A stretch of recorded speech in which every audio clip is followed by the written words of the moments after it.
hear it. Holy shit, really? I swear to God. This program is for mature audiences only. Fucking Barfly!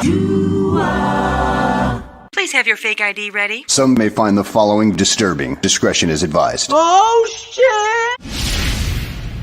So Matt, like, candidly, I've got to be honest with you while I have you on the line. Like, I got frustrated last year watching the lack of commitment to the run. It's something that we talked about with our listeners, and I've got you on the phone. So as you did this self-scout and you start with yourself, did you get pissed at yourself at all for giving up on the run?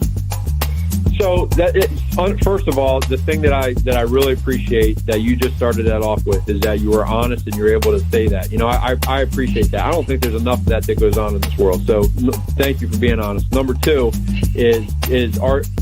I did start there because, you know, you have to be able to run the football in this league to win. You have to. But you also need to throw the football. So there's a balance there. And every game is different. There's some games where the matchup just isn't good. And as much as we want to look at the fantasy stats and say, my guy needs 30 carries, that's just not going to happen because they got a better defensive line or they have, 9 guys in the box. What do you think, guys? So we're going to see a sustained commitment to the run game? Listen, you need to be able to run the ball no matter what the fucking front is. You got to say, you know what? Looking at us, we need to be a run first. We got to dominate the line of scrimmage and run the football. I don't care how age old that is. It's the truth in football. You beat someone up, you can do everything else you would like to do. I just don't think you're ever going to see that from this head coach, Phil. He's never going to be a smash mouth guy. That's not who he is, and he's going to pass the football. And Matt Nagy's response to any of that is right, wrong, or indifferent is we need to be more effective when we do run the football. Sure, yeah, but you also need to throw the football. So if you're not running the football well, guess what? The pass option part that goes out the fucking window because they're just sitting back in coverage. They don't feel threatened by you. So I hope I see the politician in that answer with Tooch, and I hope that this coach gets it right. Sure, yeah, but you also need to throw the football. Sticking to the run means even if the matchup says you can't run it, you run the ball. You have to, and it's easy for me to say sitting on my couch, but that's what fans are seeing. Sure, yeah, but you also need to throw the football. Matt, since we're being honest here, I'm one of those meatheads that thought Trubisky should have played more in the preseason. I know you mentioned it on the conference call to reporters that he and Foles will, obviously because there's a competition, but any regrets on that last year, or is that pure meathead talk? No, you're right. And I think, again, as we talk here, that's one of the things that I look back at from last year that I'm not happy about that I made a decision to do in the preseason. The most important player on the team in your quarterback who you traded up for and said was going to take this franchise moving forward, that he said that he craves reps. Listen, live bullets are the best bullets when you're trying to learn something. And it's when you're in live period in training camp, it's not like when you're going against another team, even in a preseason game. The quarterback who's you're afraid doesn't know the offense backwards and forwards is not being allowed to run through live bullets to prepare yourself in the game. Even if you're in a game that's a scrimmage, you know how important goal line situations are, or 2-minute offense in those drills? I've said this 100 times on this show. I really like where we're at right now. But you also need to throw the football. This is the best podcast, and it's getting better and better every week. Sure, yeah. Bears Gold, 100 proof. This program is for... That would be the wrong one. They're back. Yeah. Oh, yeah. Oh. Yeah. Fuck a play. Nah. A Bears Ballroom. They're the ones that fight the truth. every week on 100 proof. Even if the Bears win or lose. A Bears Ballroom. They're the ones that fight for truth. Every week on 100 proof. 100 proof. No matter if the Bears win or lose. Yo, first, the smartest man, no tweets, he's ever missing impossible. The mission, call out frauds with precision. My Bears 100 proof, these faces number one Adora. Slaying dumb tweets, cross-eyed like Confora. Never wonder back down, she be calling no fraud. Our dumbest tweets of the week, the mailman goes all out. Cheers, Bears fans. The fire Puerto Rican barkeeping for Chicagoland. He's the godfather, the one, the real producer. Always keeping the show together with the voice that will seduce us. I'm emotional right now. The old timer never stops. IPAs, drafts, malts, craft, spark, keep takes the shots. Barflies appreciated worldwide. Canada, Scotland, England, Brazil, Mexico, and Dubai. Dr. Phil is the guy. My hero. The one to realize that the barroom needed a show with an endless suit supply. Go big coat, fought the narrative on color, brought the Jaces of get paper Mitchell. Now I'm the usher. Oh shit! For the truth, 100 proof with the guys. Almost burned off the show, but I came back for the Barflies. Draft Dr. Phil. Flies. Fuck a fraud in his keyboard, Twitter, tough guys surround us. Bringing truth on the Bears worldwide, Barflies astound us. This is the number one pod, that's the reality of the truth. And if you don't know us by now, Bears 100 Our Bears Ballroom, they're the ones that fight for truth. Every week on 100 proof. 100 proof. Even if the Bears win or lose. A Bears Ballroom, they're the ones that fight for truth. Every week on 100 proof. No matter if the Bears win. The Chatterbaiter, Greg Braggs. Bears Ballroom, they're the ones that 100 proof. Every week on 100. Yeah, there's a lot of that shit going on. Even if the Bears win or lose. You know MC for Bears Ballroom. I listen to Bears Ballroom since the Mark Trestman days, bro. That's like you know. It's the Bears Ballroom. It's 100 proof. Can't do this shit. Bears Ballroom. Yeah. You know you got to feel it. You got to feel it. Oh yeah. It's the best he's ever looked. So handsome. Cheers, Bears fans! This is Bears 100 Proof, and you just heard another sensational Johnny Santucci audio production visualized by yours truly, and then Draft Dr. Phil visualizing his hit song, Bears 100 Proof. My name is Aldo Gandia. I serve the drinks in this raucous, rowdy Roadhouse bar, but don't you worry, the stars of our show are here, and they are, of course, Draft Dr. Phil Atoshin, Shane, the smartest man in the barroom, Marsall, and the Chatterbaiter, Greg Bragg. Look at him, look at him, look at him. He is so sexy.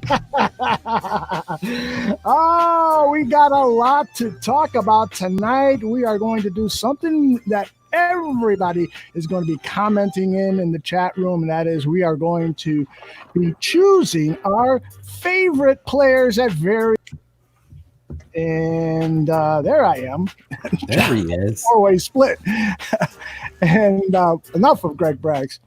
But guys, I want to find out how you guys are doing, especially you, Phil. I understand that you were up all night. So how are things on the home front?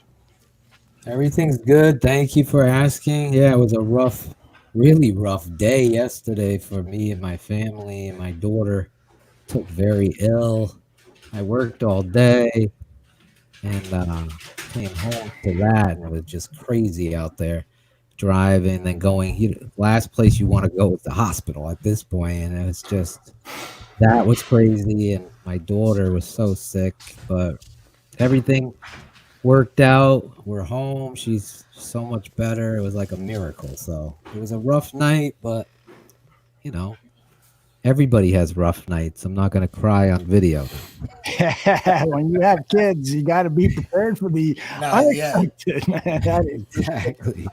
You never know what's going to happen. But thank you to a lot of the Barflies just reaching out at night, texting about buying swag stuff. Yo, I bought swag stuff, and I didn't have it in my heart to be like, I'm in the hospital, or not say anything. So I just said, God bless you and thank you. And then keep it 100. Tell them, hey, I am in the hospital with my daughter, and their prayers meant a lot to me. There you go. Shane, how you doing, brother? I'm ready to get this pandemic over with and get life back to normal and head to training camp. This NFL lull after the NFL draft is even worse this year with no mini camps and rookie camps, and Bears I don't think have even signed anybody yet. So we're all getting used to this. Can't watch baseball. No Packers highlights. I'm a Bears fan. I'm sorry. I don't know what the fuck I was talking about there. But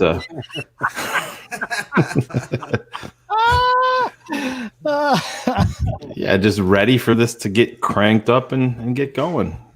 This is a quick question for you, Shane. In all of the jerseys that you've bought your son Riley, any of Brett Favre? No, that would never happen. I'm a Bears fan. That would never, ever happen. Ever. Even though Braggs is wearing a Carolina Panthers face mask right now because he loves Cam Newton. Bears. It's Bears. It's the Bears. He was supposed to send me one of those. I thought you got one. Yeah, No, you forgot. It's okay. No. Oh, you lie. In the first package, I gave you one. It's like falling off my face a little bit. But yeah, this is my social distancing mask. I'm sorry, Shane. Were you done? I wasn't. Braggs. Pull that. Is that a full face shield?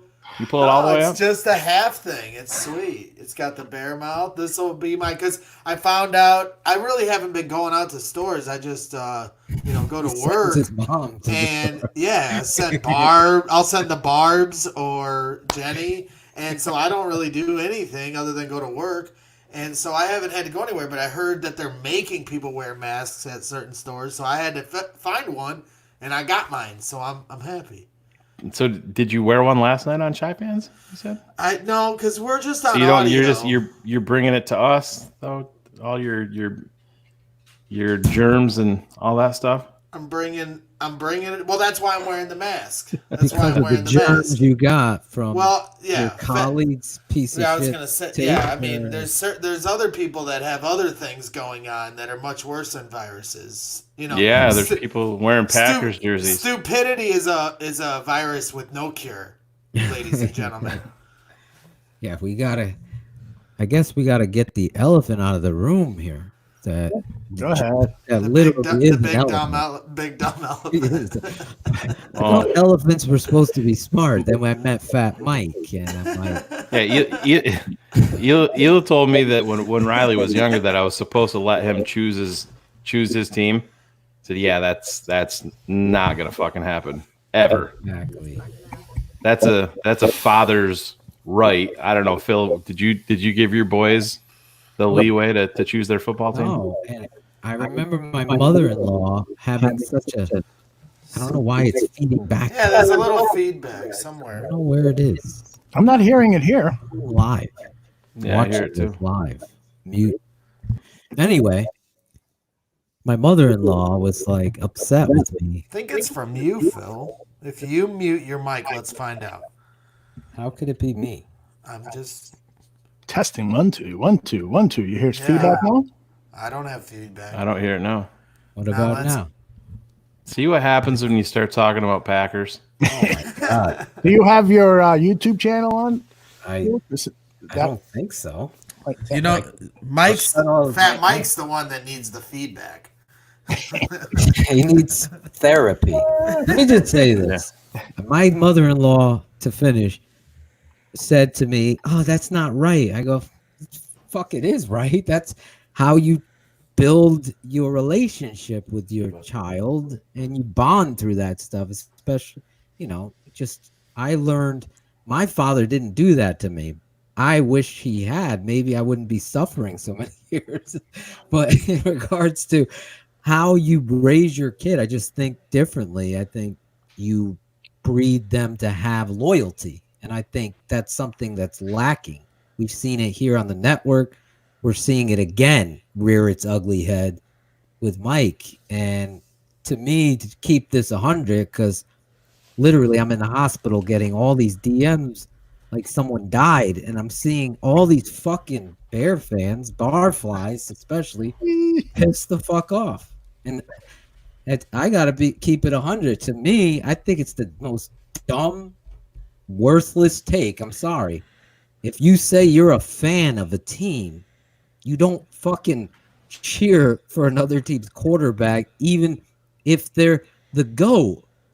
Like, you don't do it. You have respect for it, but you don't do it. That totally takes away the loyalty that you are trying to build. So for you to do that analytically, it's like you coaching on my staff, but hoping the other team wins. Get the fuck off my staff. You're done. You're fired. So as a fan, I'm firing Mike because I would fucking throw him off the network because it's disgusting to me. I don't even want this motherfucker on this show. That's how fucking, like, what are you fucking trying to sell? Then I realized the motherfucker cleans up shit for a living, and it all makes fucking sense now. It all fucking makes sense because that's why he's got so many Favre jerseys. They come in handy. I'm like, wipe your ass with the Favre jersey. I mean, do you cheer for your father to get beat up by the neighbor?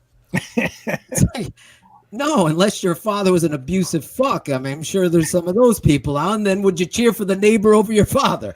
That's what I'm saying. Like, you don't have your loyalty cross that. And as a Bears barroom entity, it's okay. Listen, Aldo, I've said this on the show. There's nobody I respect, I mean, in the upper echelon of quarterbacks more than Brett Favre. Respect ends there. There's not going to be no jersey wearing, fleece, piss green and yellow wearing bullshit. I don't give a fuck ever. Maybe, Aldo. And I say this truthfully because we've talked about this at Christmas dinner and we've talked about it at Thanksgiving dinner. Are you going to fucking cheer for the Packers if your son is drafted by the Packers? And I had to think about it. That's where the fan and the fanatic comes into it. You got to find out how long his contract is for. Holy have him shit. hold out, and then we have to put him on waivers when it comes to Mike, because this is like a discrepancy of loyalty. It's like finding out your son was a priest molesting kids. Aldo, could you wear a Packers jersey under any circumstance? No, I wouldn't. Even if I loved a particular player, Right. I wouldn't do it. And I know that it's become kind of a millennial thing where you buy jerseys of other players and other teams and so forth. Just because it's a style thing. It's kind of maybe a hip hop thing or an urban thing, and it's kind of spread throughout the country. A lot of young people, I see them walking on the street, but I've never, ever seen anybody, walking down the street with a Packers jersey or a Red Wings jersey if you're a Blackhawks fan, because the Red Wings are the arch nemesis of the Blackhawks. Oh, Fat Mike's got a Red Wings jersey too, by the way. I talked to him on the phone today. Multiple Red Wings jerseys. And St. Louis, he's a Cubs fan, and he has Albert Pujols jersey. Who is that? Who had said that? I'm sorry. Our room needs a vetting number. I totally agree with that, because so many of you are telling me, like, I was going to say, fuck this. I'm not going to play. If you're being the Mike North contrarian to make a fucking point and make your name known, that's one thing. But then to believe that shit, I'm like, holy shit, I got to address this Fat Mike situation. I don't want to give attention to people seeking it. I don't like that. But in this case, I mean, I speak for everybody. I believe that fucking the loss of a Bears loss on a Sunday, and it fucking carries you through the week in everything. You could fucking win a scratch off and $1,000, and you're still ain't smiling because fucking Matt Nagy chose to fucking run empty set on 3rd and 1 and throws a pick. It drives me crazy. And can you imagine this motherfucker rolling up next to you think is a Bears fan, and you fucking see him wearing a Packers jersey? I don't give a fuck how big Fat Mike is. I have a hard enough time when draft rolls around. I usually have I couldn't do it this year, obviously, because of the circumstances. I do a draft party, and I buy, my friends and family draft hats of their Right. favorite team, and that makes me ill doing that. Let alone wear. Greg, God. you're a Cubs fan. Fat Mike has Albert Pujols jersey. So, I always try to play the devil's advocate. Oh God! How about play the truth advocate there, Mr. Sunshine? The truth is, I would never wear a fucking Packers jersey ever. Now, if I had a son that played for the Packers, that might, I'd probably have his jersey framed, right?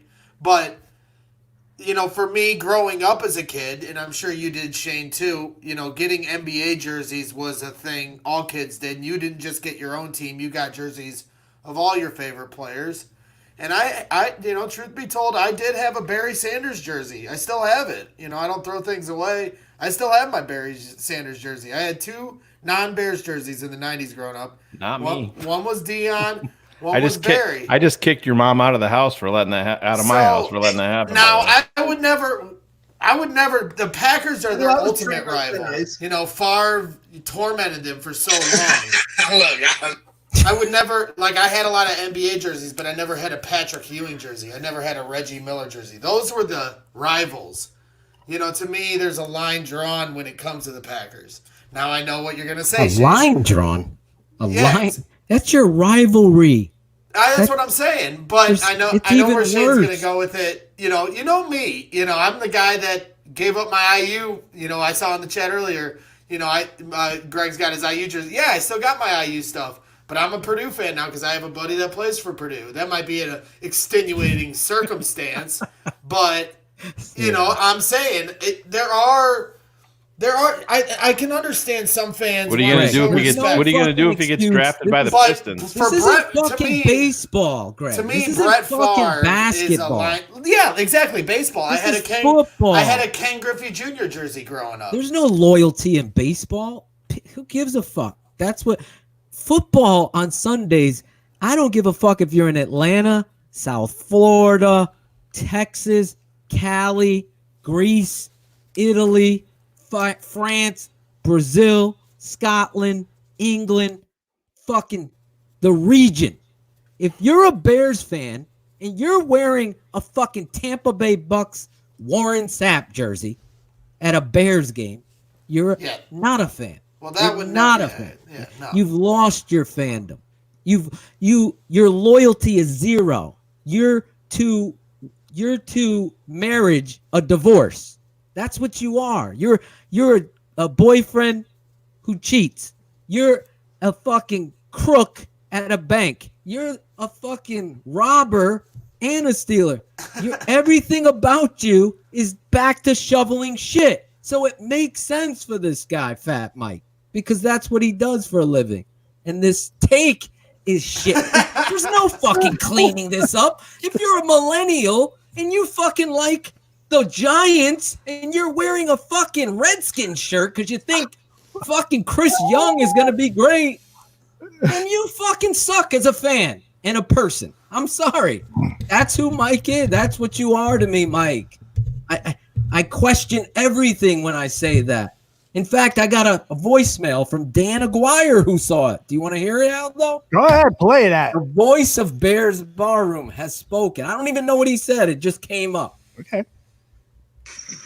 Look, I don't want to be duplicitous. I told Fat Mike that I liked the show, and I was telling the truth.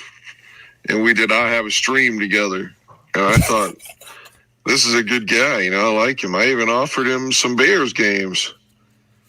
But I guess, look, I don't want to create any heat with anybody anymore. Fuck. But maybe the reason he didn't take me up my offer is because I'm told that he's a Brett Favre fan. I don't know what to say to that. He's in shock. How do you wear? Brett Favre. I get it. Like if you were a Falcons fan and you thought he was going to be something, and that's true, Dan. And maybe you became a Bears fan. I don't. That doesn't make any sense either. Fuck, I don't even know. I just woke up. All I know is the Fat Mike wearing a Packers jersey or a Vikings jersey. I don't know, Brett Favre jersey. Like you can't come back from that. Nope. I agree. Totally agree. I called Fat Mike today. Yeah. I had bounced a couple of questions off him, and I think Mike gets off more on the reaction to it because I'll be 100% honest. I said, "Is this some fucking thing that you and Gandia came up with?" And he's like, "What?" And then he did his smoker's laugh and never answered me. So I followed it up and asked him again. And he did his smoker's laugh again. So he never answered it. But I'm dead serious. There's no listen, you cannot. I don't give a fuck if it's about respect, whatever. I can respect Brett Favre's talent. That's fine. 100%. Tom Brady, Aaron Rodgers, all that shit. I'm not spending my hard-earned dollar out there. And this dude's got a fucking Vikings jersey on top of it. For double. He tripled. He tripled. He went Jets. This guy's one of those guys. Jersey. Did you ever go to like school or college or wherever you are? And I'm talking to you guys in the chat room, live, YouTube, Twitch, Facebook Live, everybody. A Periscope. Twitter Live, whatever which one it is now. But wherever you are listening, have you ever been around that guy who he loves sports? He says he's a fan, but there's no loyalty. He's got a fucking Kobe Bryant shirt for Tuesday. He's got a fucking Pierce shirt, a Celtics Pierce. Remember that dude, right? Yep. Wednesday, he's got a fucking Derrick Rose shirt. He loves to rock on Fridays. That kind of guy isn't a football fan. Is different element than that fan. Do you all know somebody like that? They wear it for the fucking swag. They wear it for the style. Exactly. Remember, you don't wear a fucking Bears jersey. From CB fans, remember Grid? Oh my God. He's the guy that'll have like the throwback, like the Raiders uniforms, and he's got like a Deacon Jones one. He's got like I don't know if it was like Howie Long Raiders jersey, a bunch of different ones. I can't even. There's no fucking way I could even do that. Cannot do it. Coach for the Browns. I had Mike Pruitt pick me up into the air. I can still see it, and Brian Sipe fucking giving me hugs after they beat the Patriots. This is back in the 80s. And I never wore a Brown shirt. I was given all this shit from the Jets and the Browns. I didn't wear any of it. In fact, the only time I wore anything was a Giants Lawrence Taylor shirt that I found a picture of me that my grandmother gave me on my birthday, and I had to fucking wear it. According to my mom. Greg had to wear that pink bunny outfit and come downstairs. Well, none of you strike me much as jersey buyers. Are you guys like in any sport? Plenty of jerseys. Yeah. Growing up, were you Always like for had a other jersey. sports? So did Shy fans do their job and ask Mike how many Bears jerseys he owns? Or did they drop the ball on that? Oh, he dropped the ball. He said he said he's got 3 Favre jerseys, and we left it at that. I don't have anything else to ask him at that point. I would never own 3 Packer jerseys. That's what I said. There's a line drawn. God damn it! I think I think all these, you guys might be different, and you guys might be different, and never have bought any jersey of any other team. No. I haven't recently. 6'9". The closest I ever got to anything like that was back when I was in. I don't know if I was just out of high school, maybe. Now. Exactly. Take the mask down a little bit now. Why? So people can see scared? Are you scared? I'm not scared. You just look scared? like you look like fucking Teen Wolf right now. You don't like it? You don't like Michael it, Phil? J. You don't like it, Phil? Huh? Get your Favre shirt on. Social distancing, okay? You want to say hi on the mic? Someone wants to say hi. What do you think of the Packers, Tate? Boo. Boo. Packers, boo. Would you ever wear a Green Bay Packers shirt? No. Tate, where's my donut? He can't hear you. Oh, give him the headphones. It would have been funny. Tate, this is Uncle Shane. Where's my donut that you scarfed down today and stole from me? It's mine. Yeah, you said it was mine. You don't have any for you. You won't eat disgusting donuts. Would you wear anything Green Bay Packers? No. Why? Stink. That's it. I rest my case, Your Honor. My wife brought them down as witnesses. No, I didn't. No? Oh, they came down. Look at this. All right, guys. Good night. No, wait, let me show them. All right, come here and show them. This is what happens when you become a Packer fan. No, ours. Go Packers. Go, go, go. Don't mess that up. Go Bears. Go, There you go. Mike got him confused, Uncle Aldo. All right, good night. Mike, what's this? This is the big setup. Go ahead. I'll see you in the morning. Oh, hey, let me ask you this. Should we get out of on the phone? Because he asked me, can I come on if you guys are going to eviscerate me? And I said, no, I don't even think we're going to talk about you. We got only a 2 or 3 hour show tonight. And if we talk about it, well, that's the thing. I just don't. I feel like half of the reason Mike did that, he's got it, but I think he's getting off on I think that's what he wants too. That's what I said to Phil. I'm like, maybe we shouldn't even address 100 proof yet. Right. I mean, listen to Dan's. Dan is in shock. I agree. He got kicked off 100 proof. It's very duplicitous, Aldo. It's duplicitous. It's duplicitous. The fact that he started that sentence with duplicitous, like I swear to you, we take you behind the scenes. That's a normal voicemail from Dan Aguirre. It is, and that's why nobody makes me laugh more than Dan, just being himself there, so raw, so real. Mike will one day earn his testament to the Catholic faith of Chicago Bears football. Until we gotta burn out the demons. Did you guys happen to see the thing that was shared across like Sports Center platforms with the No. See, and this is something that I'm going to have to one day I'm worried about nightmares in my sleep, but the dad, his daughter came home with the Packers sweater on. Did you happen to see this, Phil? No, I didn't. I did. Yeah, so there's this video. I don't, his mom might be shooting it, but the girl gets home, in the morning from the boyfriend's house, and dad is a diehard Bears fan, and he looks like he's a lumberjack too. And he's this huge dude that you would never want to mess with in a million years. And the girl is wearing a Packer sweater, and I guess they're Bears fans. And he's going crazy. He's swearing. I don't blame him. They bleeped it out on SportsCenter and stuff, and the comments were really funny, kind of talking about it. But man, does that scare me going forward? I just look at my 2-year-old and I say, please just stay this age. Especially what made it worse is she's coming home from the boyfriend's house. Yeah, exactly. There was a lot of comments to that effect too. People like Fat Mike just sent me a text that said I'm ready Fat Mike just sent me a text that said I'm ready if you fucks need me. I'd say take your jersey to the dry cleaners. Let me see. Yeah, he sent me a text too. And when he comes on the show, as you can see, I was trying to be fair to it. Even if I get railroaded, I don't care. I think we have Olin Kreutz coming up, as you could see on the bottom, Greg.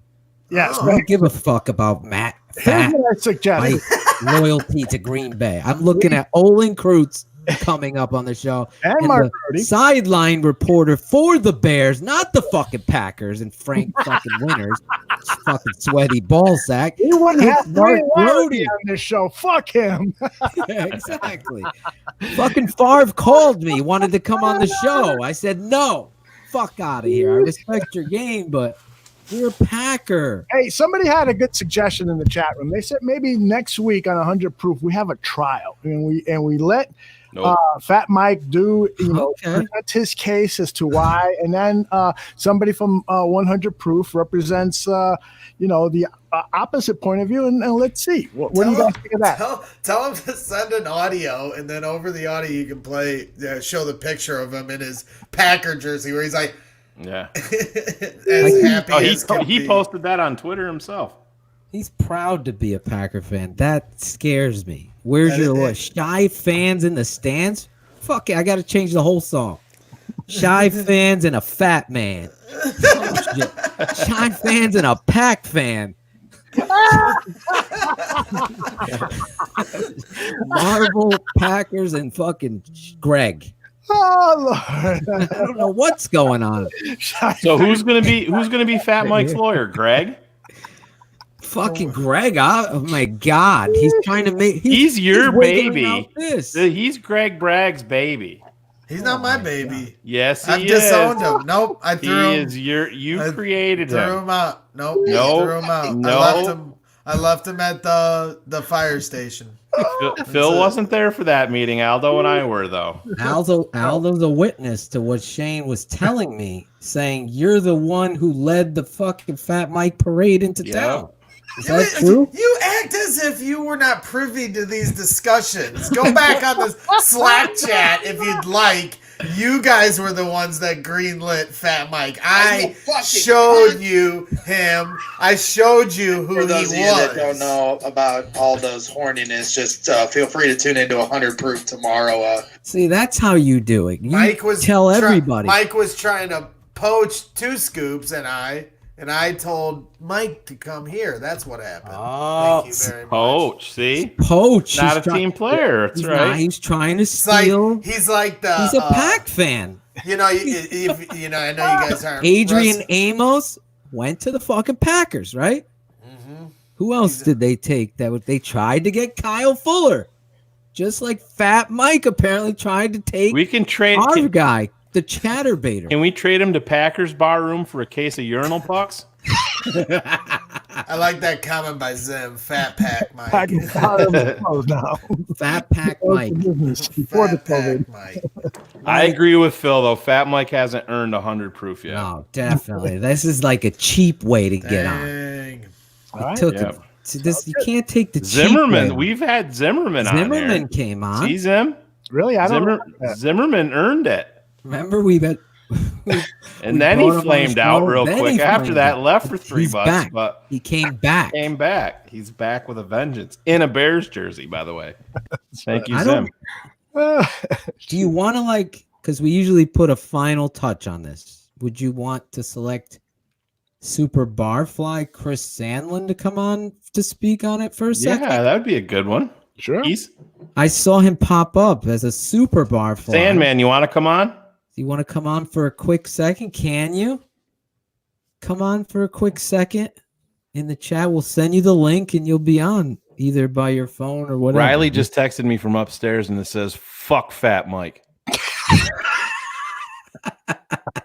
Look at you're raising your kid right. Bravo, Riley. I should have asked Tate what he would have thought if Fat Mike was a Bears fan. I messed All that right, up. Sandman's ready. Okay, so send Sandman. He's just bringing this to an end, and then you can put a nice little bow tie on it before we drown it in the middle of the lake. First of all, backstory while we get Sandman in here. We, new listeners, new viewers, we call our loyalist of the loyals, the guys that go out there and buy swag and do all that stuff, barflies. And then there's a level of just complete love for what we do, and that's a super barfly. And this is going to continue in the coming weeks. We're going to name Aldo, Shane, and I, and Greg, and the barfly, super barflies have chimed in and thought we need to bring the super barflies back, and we have some votes of new super barflies that are going to join the barfly. But we call them? We think we have two of them locked in pretty good though. We can be have honest. We have two really that have proven beyond a shadow of a doubt, with thousands, let's face it, of fans really coming in, listening to this live show. And then we bring that super barfly on and we test their super barflyness with barroom history. Like, this would be an example. My first question: what team does Fat Mike root for? And then they would answer the Packers. And then they would move on to the next question because they would have gotten that right. So that's how this works. And then they're anointed and they get a song for them. And that's, did I delay enough for him to come on, or is he still working backstage?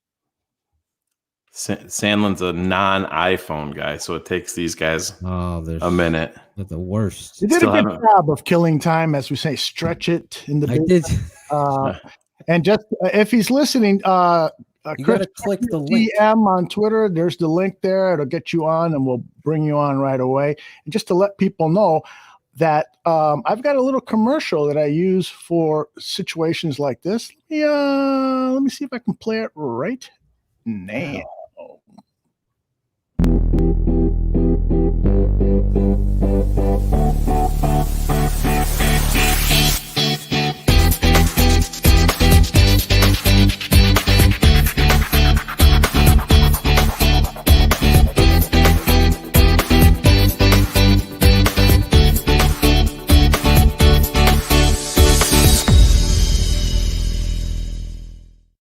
Those are the shows that have appeared so far on Bears Barroom this week. On Monday, it was Fat Mike revealing that he sucks Brett Favre's dick. On Tuesday, He gave him a rusty trombone, Aldo, was what he told me. on Tuesday, it was Shy Fans in the Stand. And then earlier today, it was Carmen DeFalco joining Mike North on the Mike North Advantage and their show, the Odds Couple on ESPN, starts up again this Friday at 7 p.m. Central. So you should take a look at that or take a listen to that because it is on the radio. So you won't be looking at it like you are looking at us. But take a listen to that because they do a great show there and get you ready for the betting season, which is upon us. All right, Chris is here. He is looking. There he is. That sexy son of a bitch. Oh, he's wearing a barroom hat. He's like got a wardrobe, Greg. Look at this. I like it. Super and a Barfly. Super Barfly shirt. How come you're not wearing a Mark Chmura jersey? That's in my bathroom on the roll of toilet paper. So, Chris, what do you got to say about this whole Fat Mike situation? Are you fucking kidding me? I mean, really? Like Shane said, I get respecting the talent of Brett Favre and any of the other great quarterbacks that we may never see, but there's no way in hell I would ever spend my money to root for any other team. I don't care who the fucking player is. You know, I'm a huge Saquon Barkley fan because I'm a huge Penn State fan. I have a Saquon Barkley Penn State jersey, but the second he got drafted to the Giants, there's no way I'm ever going to buy a Giants Saquon Barkley jersey. I hope he does well, but, you know, there's no way I would ever wear one of his jerseys for the Giants. If he comes to the Bears, great. So, yeah, I can't believe that. 3 Brett Favre jerseys. He has 5. You guys didn't know. I asked him in the chat last night. He has 5 total Bears jerseys. And he has 3 Brett Favre jerseys. Oh, no fucking way. See, Chris and the Hamlin one did Bears his jersey homework. that he has is an Edgar Bennett jersey. So that's debatable. That's right. He played for the Bears. Oh, God. Florida State. Florida State. Oh. Man, yeah, this I don't. He is somebody that roots for players, not the teams. It has to be. That's everything he says with all the jerseys he buys of all these other great players. I'll mind you that. I but think still, So, did you want to say something to Greg Braggs for creating this monster, Sandman? yeah, Greg, you know, I love you now way more than I used to. I now have a new barroom enemy. So we're good now, but I will say I was gonna say Mike's your new enemy. So we sorry. We moved past. That's good. You need to up your vetting process from here on out. So this he never seemed happens like a again. nice guy, you know. He seemed like I think he's a nice guy. I have nothing personally against him as a person. You want Sandlin? You want me to just set this ablaze and like wildfire? Nuke it. Because I was talking to Mike about this today, and he was getting really upset, and Chubbs 82 was bugging him. Chubbs 82, Oh, you're yeah. getting under his skin, so keep it Good, up. keep it Because doing, Joe. Shane knows all about that, but I guess Chubbs has got his eyes set on Fat Mike now. And I told him, I was like, hey, you just got to speak your truth. If that's what you feel, speak your truth. That's what this is all about. No matter what kind of criticism you get from anybody, that's what makes this network special. And he was like, well, I don't care if the Bears aren't playing good. I won't even finish the game if they're not playing. He told me that today. I said, and if I the was Bears- like, you better not say that. I figured I'd say it. He told me that today. Fucking He said, I throw got one. 2 TVs, and if the Bears are getting boat raced, I'll start. And I'm like, dude, if the Bears are getting beat 49-0, I'm watching till there's 0. I've turned it off one time, and that was Jay Cutler's rookie year when they were getting smoke showed by Cincinnati in like week 16. I'll be honest. That's why, to me, I think everyone's got to be honest here while we bury Fat Mike. If you've owned a jersey of another team, you have to own up to it in this conversation. So I have, so I will. And Was that the Cedric Benson game? Yeah, and same goes if I you've was ever there. turned off a Bears game. Yeah, I turned it off. I couldn't do it anymore. My dad is a Bengals fan, and we went God. to that game in Cincinnati. There was so Jesus much Christ. hope for that season, and then he had Oh, how my many God. 5 interception games, and that was the cherry on top. And then Cedric, I was like, turn it off. I can't do it anymore. No. But I sat through the 2 Mark Trestman beatdowns back to back versus the Patriots and Packers. I sat there for every minute while Mike's Green Bay Packers laughed at us in the second half of that game. Those are moments you don't forget. Well, That's why we're waiting to get to the top. Let me just say this real quick and then be done with it. First of all, it wasn't that it's the truth. I guess I could respect the fact that he wore his truth, so to speak, on himself, but it's parading it in front of the Barfly, the Bears bar room, and the fans of the shows, and to taunt them. You have every right to be as fired up as I was fired up. To me, it bothers me because of my passion for the team and what rules I've talked about on this show that I don't have. This is my second favorite team. Nope. Doesn't work that way. The Patriots are my second. I don't do that shit. I've never. And that's how I believe, you build your culture and coaching. That's how you build your family and loyalty. And that's the problem with a lot of people. Well, and if you want to hear have loyalty, if you want to hear rebuttal, that's why I wanted to bring him and Chris Sandlin on the show, because I know it bothered you. Like, what the fuck? I'm a bar room person. I'm a barfly. How the fuck could you fly that flag in my face? So Yeah, Jesus. I think Fat Mike's 4th show airs right after this one. So if you want to hear his rebuttal, you can listen to it right after this show. As soon as this show ends. A Fat Mike special. How did we let a Packers fan infiltrate the bar room like this? A Trojan horse. We had Brez on at one point, so. So, I think Tooch suggested maybe a show with Peter Bukowski. Fat Mike and the Bukowski show would be perfect. I think Fat Mike told me today, he goes, that Bukowski's my 3rd cousin. We go way back. I know his uncle. He's my 3rd cousin. He does. Hey, he Greg, knows everything. Greg, I have a question for you. Oh, shit. What?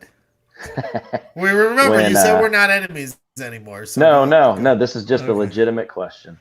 All right. When you were vetting Fat Mike for the barroom positions, were you using your 5 MBPSs to do so? Yeah, we're the internet games are still not over, Sandlin. So you are just now getting the information back on your internet that he's a Packers fan. Because even though I have 300, I have an Ethernet cord, and apparently people are saying I'm still lagging. So there's no stopping. Yeah, you were last night when I was on listening to Shy Fans. You did a couple times.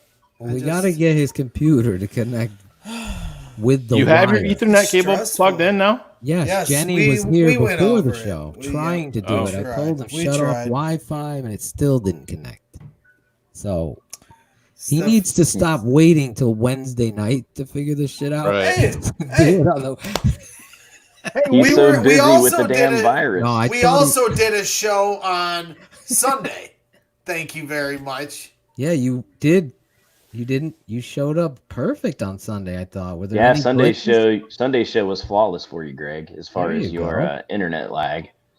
Hey, what do you guys think about the comment that's on the screen now by the Brant? I feel there's a difference between wearing a jersey of a retired player and a current player, even if it's a Packer player. So if somebody goes around wearing a Bart Starr jersey, Tell I think that Brant Packers is- if he's got a Twitter account to tweet that out, and I'll have him on the show next week. He'll definitely make it on the show. No, I listen. think Packers is where you draw the line. No, There's gotta- no. Hey, I'm sorry. I know You draw how the the line lines at feel. non-Chicago Bear. I'm Fine, sorry. then bury Listen, Aaron Curran. if you're because- in this chat room, you're listening to the Bears 100 proof, Bears Bar Room. You're a rabid fan. You're Right. not a friggin' fly by the night fan. You're not a half a fan. No way. Shane, that's your opinion, but we got Aaron No, Curran. that's a who's- fact. That's not my opinion. That's Listen, standard we got Aaron. policy. Okay, fine. You're gonna make me defend Fat Mike. Fine, I'll do it. Aaron Curran, Oh who's my God. who's in our, who's a barroom host on the Barfly Tailgate show. He had a nice little wrestling bit on our show last night on Shy Fans. Aaron Curran says, when I was in school, I had a bunch of different jerseys. I had a Randy Moss Raiders jersey, a Keith Brooking Falcons jersey, had a Does Kobe he and now? Shaq Lakers jersey, and a Sean Kemp Sonics jersey. I'll give you a pass when you're in high school. Is Aaron Curran wearing those now?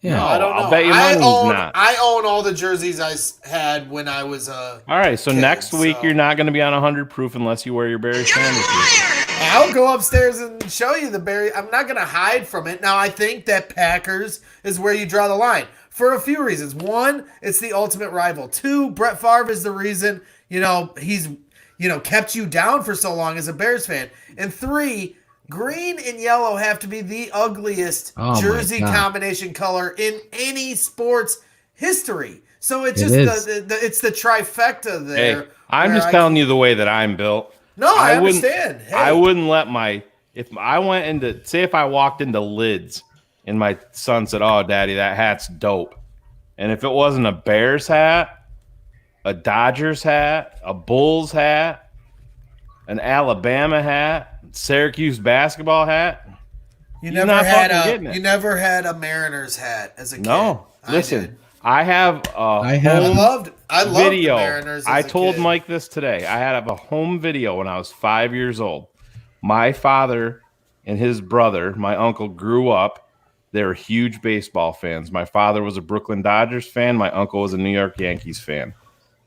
My mom grew up a Yankees fan. She put me in a Yankees jersey and recorded my father coming home from work. He walked through the door. I'll see if I can dig this video out and transfer it so I can show it to everybody. 5 years old. I have a Yankees jersey on. My dad walks through the door carrying stuff, and he just fucking drops it right there on the floor.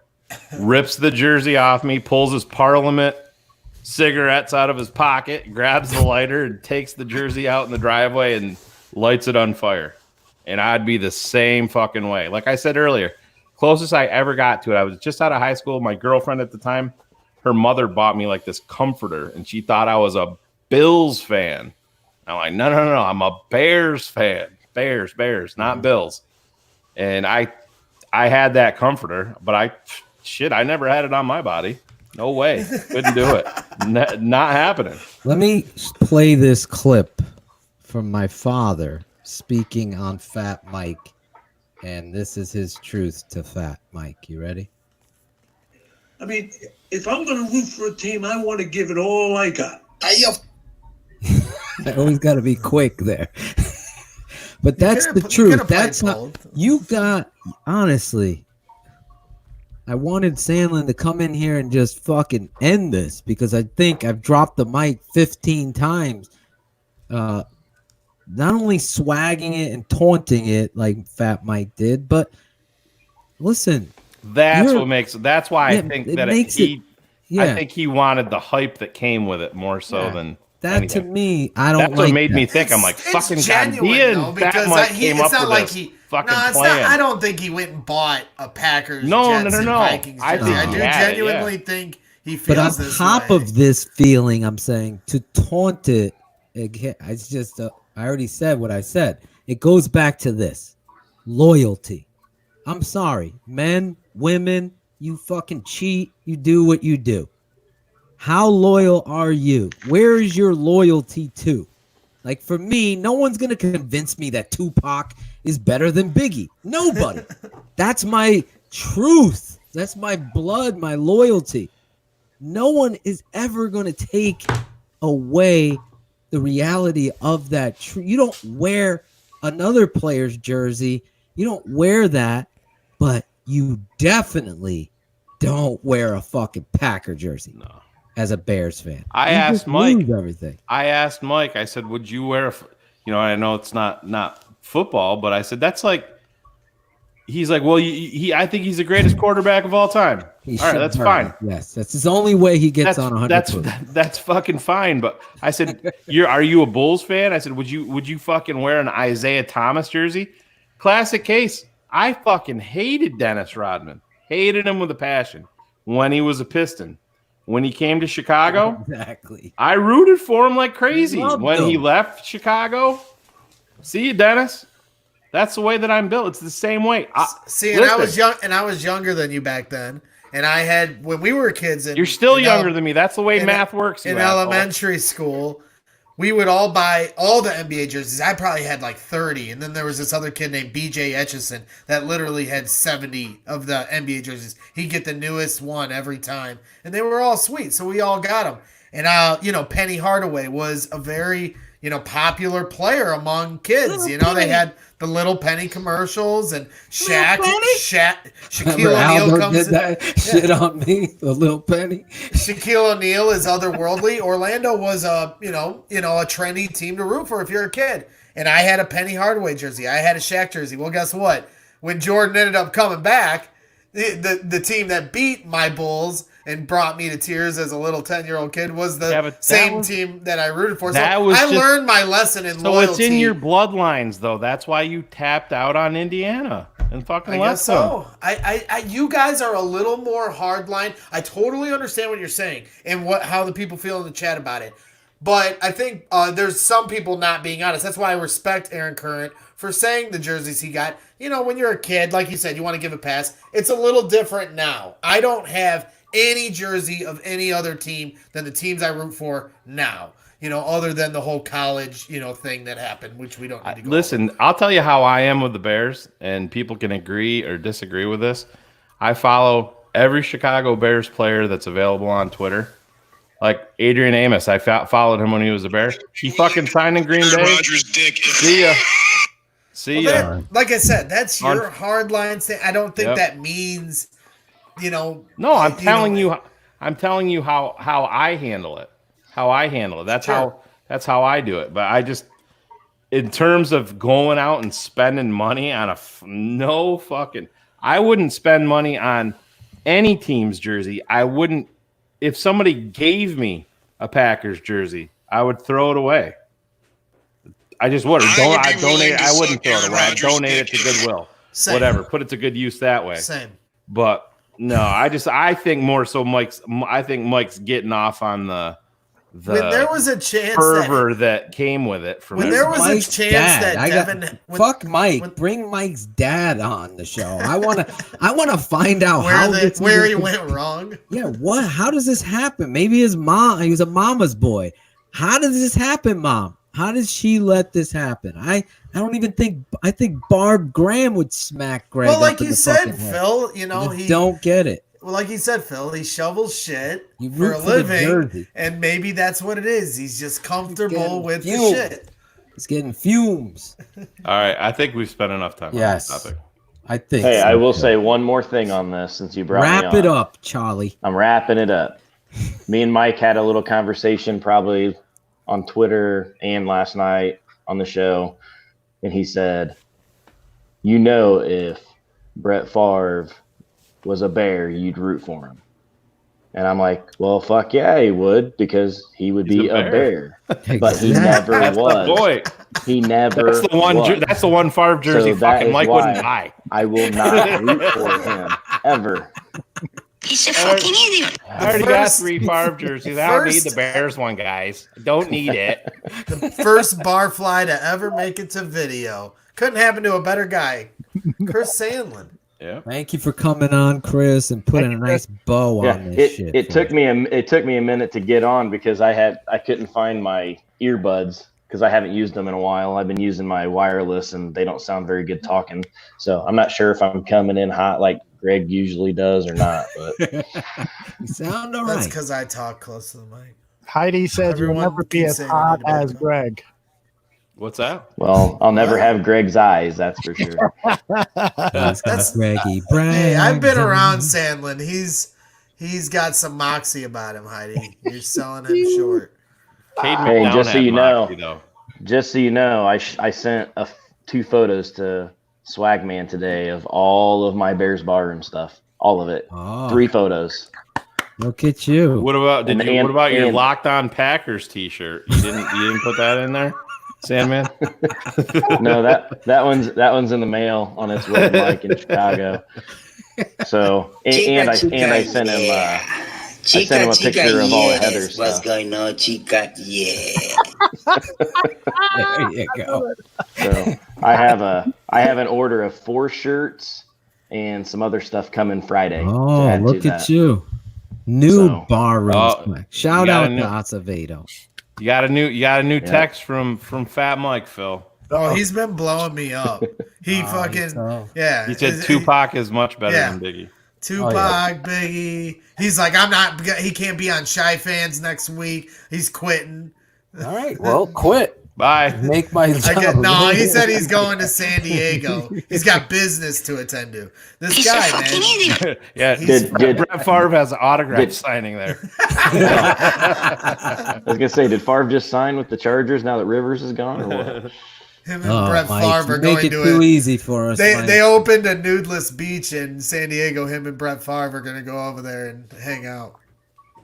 Well, thank you for coming on, Chris. Super Barfly. Check out the swag shop right there. www. He is the swag shop. He is, he's a poster. I think the wife and I are going to be doing some modeling promo videos here coming up. Nice. Yeah. So. Aldo, I sent you all that footage. You forgot about making. Remember, you were like, I didn't get to it over the weekend, but I'm gonna get to it. Yeah, I'm sorry. Look at it. I'm sorry. Bear witness. Fucking list of things to do is crazy. Here's a story. I'll take care of it. Of a man named Gandia. Wow, all right, Chris. Thank you very much, man. Hey, yep. Thanks for having me on, guys. Love you, Sandman. Later. Love you, guy. Thank you for everything. Hey, Keep go it Bears. 100. Go Bears. Imagine that. Tonight is a Go Bears Love night. you, Sandlin. That's a super Barfly. That's a Bears fan. That's a Bears barroom fan. Speaking the truth. I mean, tonight is one of those nights we're going to get into a lot of football analysis, but this came across our plate, Aldo, and there's no script. I mean, there is kind of a layout.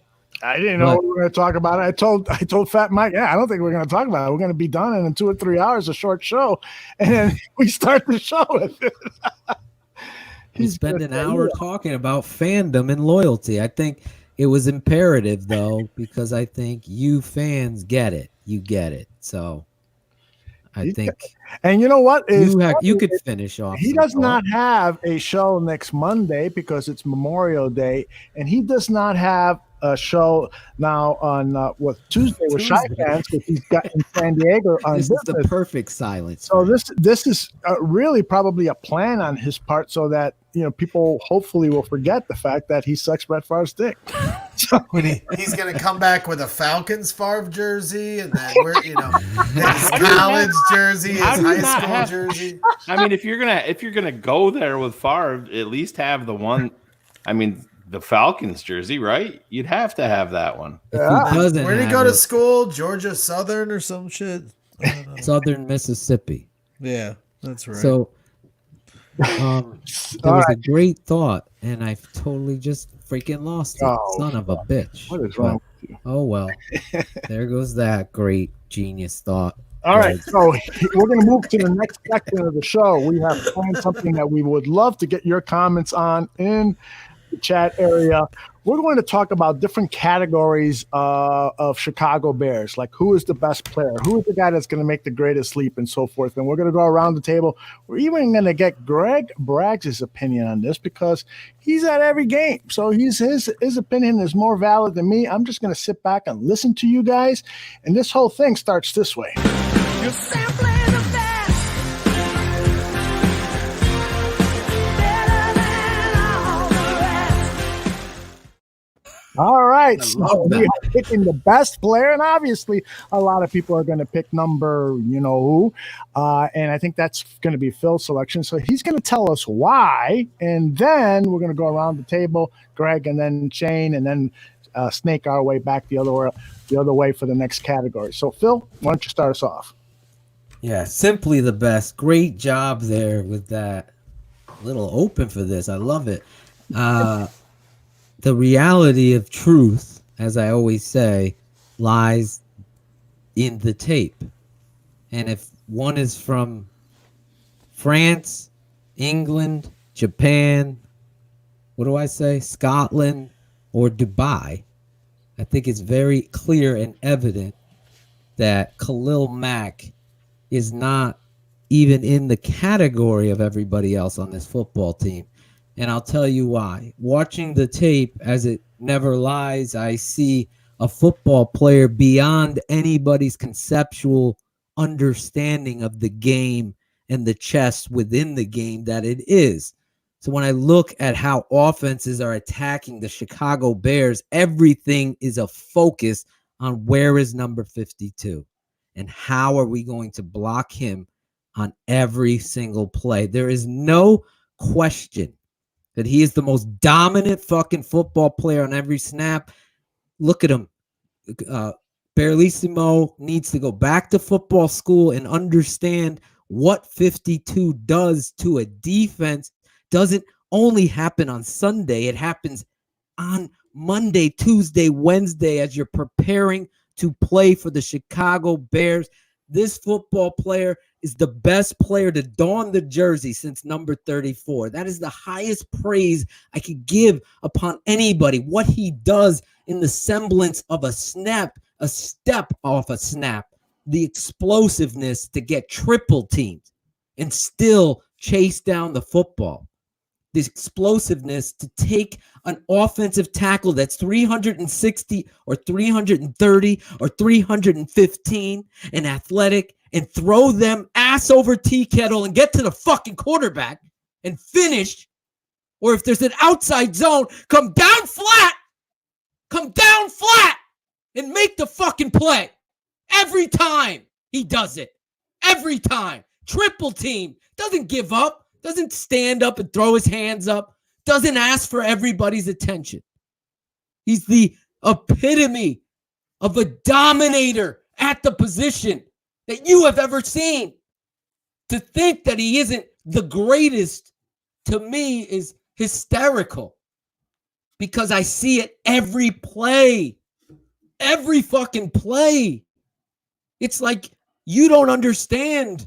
Okay, he didn't make the play for PFF, but he made the play by shutting it down and forcing it back so Akeem Hicks can finish or Eddie Goldman can finish.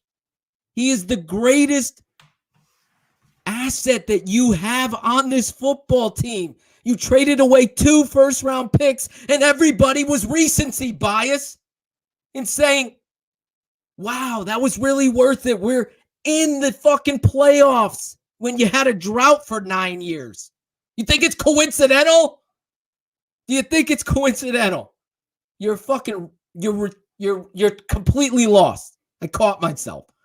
You're completely lost because this guy changes 3-step drop protection. It's a fact. 3-step game is to alleviate the pass rush. Khalil Mack is throwing somebody, ripping over the top, and hitting the quarterback. He got it off. Yeah, he got it off. It was accurate. It was complete even. But he's in his head. He's in the offensive tackle's head. He's in the quarterback's head. When is he going to make the next play? And it's an ultimate team sport. So when someone's in the NFL standing out to the level that he does on tape, I'm going to keep it 100 here as I go on this fucking rant. I cut all this tape of Khalil Mack to show, to say, drop the mic, end all, be all. I told Shane. And then we signed Robert Quinn. I had to try to hold it, and the fucking phone didn't fit it, so I had to delete it, which killed me inside. So I had to delete what I did on Mac so I could do the Robert Quinn tape, Never Lies. But they would end all discussions when I'll go back, and I've dreaded it, but I want to get these free agents, but I want to show everybody and their brother that does know or doesn't know football exactly what I'm talking about. He's a nightmare. He's better than Akeem Hicks. He's better than whoever you're going to say. He's better than Urlacher ever was. He's better than Lance Briggs. People are throwing names like Hall of Fame. If they're in the Hall, this is the best. This is the best of the best. I don't talk like that about anybody. The reason why there is no Leonard Floyd is because Khalil Mack is so good that whoever's over there not winning sucks, right? So they paid $70 million for Quinn because Khalil Mack's getting so much attention. You don't put that investment over there. Come on. I said it all the time. Like, I don't know football. I hate Leonard Floyd. That's my reasoning. No, I hate losing. I cheer for the jersey. You want a specific? Khalil Mack, the best. Don't let anybody tell you any different. Don't worry about a fucking sack score. Don't worry about anything. This guy was tripled, and Shane will have the fucking story of guy. My boy Tom Breen had stats of Leonard Floyd's one-on-one blocks losses. It's unbelievable statistically. Versus doubles and triple team attention. Khalil Mack leads the NFL in rush pressure. Rush pressure. Now, think about in a team sport when you don't have, you lost Akeem Hicks. You have nobody on the other side of you. All the attention's on you, and you're still getting there. You're not making the plays because how many 3rd and 13s do you think the Bears defense were given? How many? Not many. And it was 3rd and 17. What happened? They tripled Mack, and they have all day, and they converted. So 39 turnovers in 2018, and how many last year? It was like, what, 12 turnovers? That's a huge difference. That's why you're in the playoffs. And that's why Akeem Akeem Hicks is a great football player. Second best player, in my opinion, on the team. It's no shot in the dark, but this guy, as I end my rant, is the best by far on this football. Anybody on the panel disagree here? No, Your Honor. And just to be clear, because I got scared there for a minute when he reaches comments about Phil picking Khalil Mack, and what we decided before the show is that Khalil Mack has to be. We all know he's the best player on the team. Now, some people are going to say Akeem Hicks and so forth, but come on, the 99% of the people are going to say Khalil Mack, and so we had to present him as the best player. Phil had the honor of doing that. Everyone here agreed. And so now we move on. I think we said Greg was going to be next. I thought we were all going to take turns yelling about how great Khalil Mack is. Hey, no, fuck you. Khalil Mack is the fucking best. You just go off. I love it when Phil hits that high note. It's Alpha's Lizard. That's a little taste of the last call. That's right? the last call, Phil. Yeah, we missed that. I get fired up with Mac, man. I just I hate because it's the middle of May and you're fired up. Oh, you know? I love that dude as a football player, man. That is, I mean, You talk. I just get fired up. I know. I You root get for the excited. jersey. This is the best in the business, man. He is special. He's special. Agreed. Let us see who Mr. Braggs has as his best player now after Khalil Mack, right? We're going to go after Khalil Mack. We've eliminated him. To me, the best player on the team, and it's a close one between one D tackle and the name I'm going to go with, and that's Allen Robinson. You know, for me, I'm going to go on the offensive side of the ball. Allen Robinson, you know, with a little more consistent play from not only the quarterback, but the offense in general. You know, I just think that Allen Robinson could be a top flight wide receiver in this league. And you see that from his footwork and how he comes in and out of his breaks, how he comes off the line. There's a few times, and I have video of it, where he just completely shakes a guy out of his shells without the guy even touching him. You know, it's really impressive. You know, there was a red zone touchdown last year. I believe it was against the Saints, where he had it's just the footwork. He's a technician. And not only that, he is a great example for the wide receiver room, and that's always changing. They're always bringing in these, you know, trying to upgrade that room, and Allen Robinson is at the front of it, and he's a great leader. I watched him at training camp the last couple of years. Carry himself. I call him suit and tie because that's kind of the way he carries himself. And, you know, you're even seeing this offseason with everything going on between the pandemic and the quarterback controversy. He's still, and you see on Instagram, working with Mitch Trubisky and Cody Whitehair, getting ready for the season. That's what leaders do, and that is who he is to this franchise. So for me, Allen Robinson is, aside from Khalil Mack, if we're going to start talking about the best players on this team, Allen Robinson falls in that slot for me. Wow, you were calm in your delivery there. Yeah, I think that you're not going to get a lot of arguments, but Robinson was probably not number 2 as I'm looking at the chat room comments. He probably fell to 3, although Chris Allen here is saying AR was number 2. So, but a lot of people are going That's a lot of people looking at stats. To me, it's just like what Phil was saying. Yeah, I'm not looking at the stats. I'm looking at the talent. I'm looking at what he does on the field. As I said, if they had a better offense, we're talking about a below average offense last year, and below average quarterback play, and a below average run game, and a below average play calling. So we can go on and on all day. And Allen Robinson still had a spectacular year. Spectacular year by any standard. Number 1 wide receiver for any team. So just think if this offense could be somewhat, or God forbid, you know, high octane, the kind of numbers a guy like Allen Robinson can put up. So I'm not looking at the stats. I'm looking at the talent level. And of course, Akeem Hicks is going to make this list. So that's no slight on anybody else, just my pick.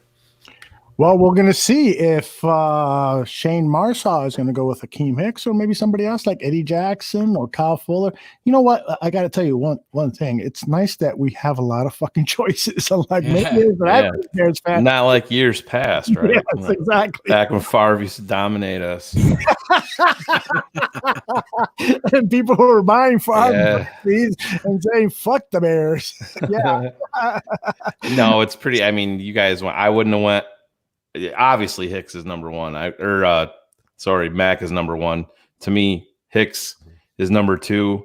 To me, it was a toss-up. Listen, one guy on this that nobody's mentioned, I haven't been looking at the chat room, I think that's got to be thrown up in there, is Eddie Goldman, because this kid is vastly important to this entire defense, and he's criminally underrated throughout the NFL. He's that good. That's why when we have players on and you ask them about Eddie Goldman, just listen to what they say. You know, listen to the way that they talk about this kid.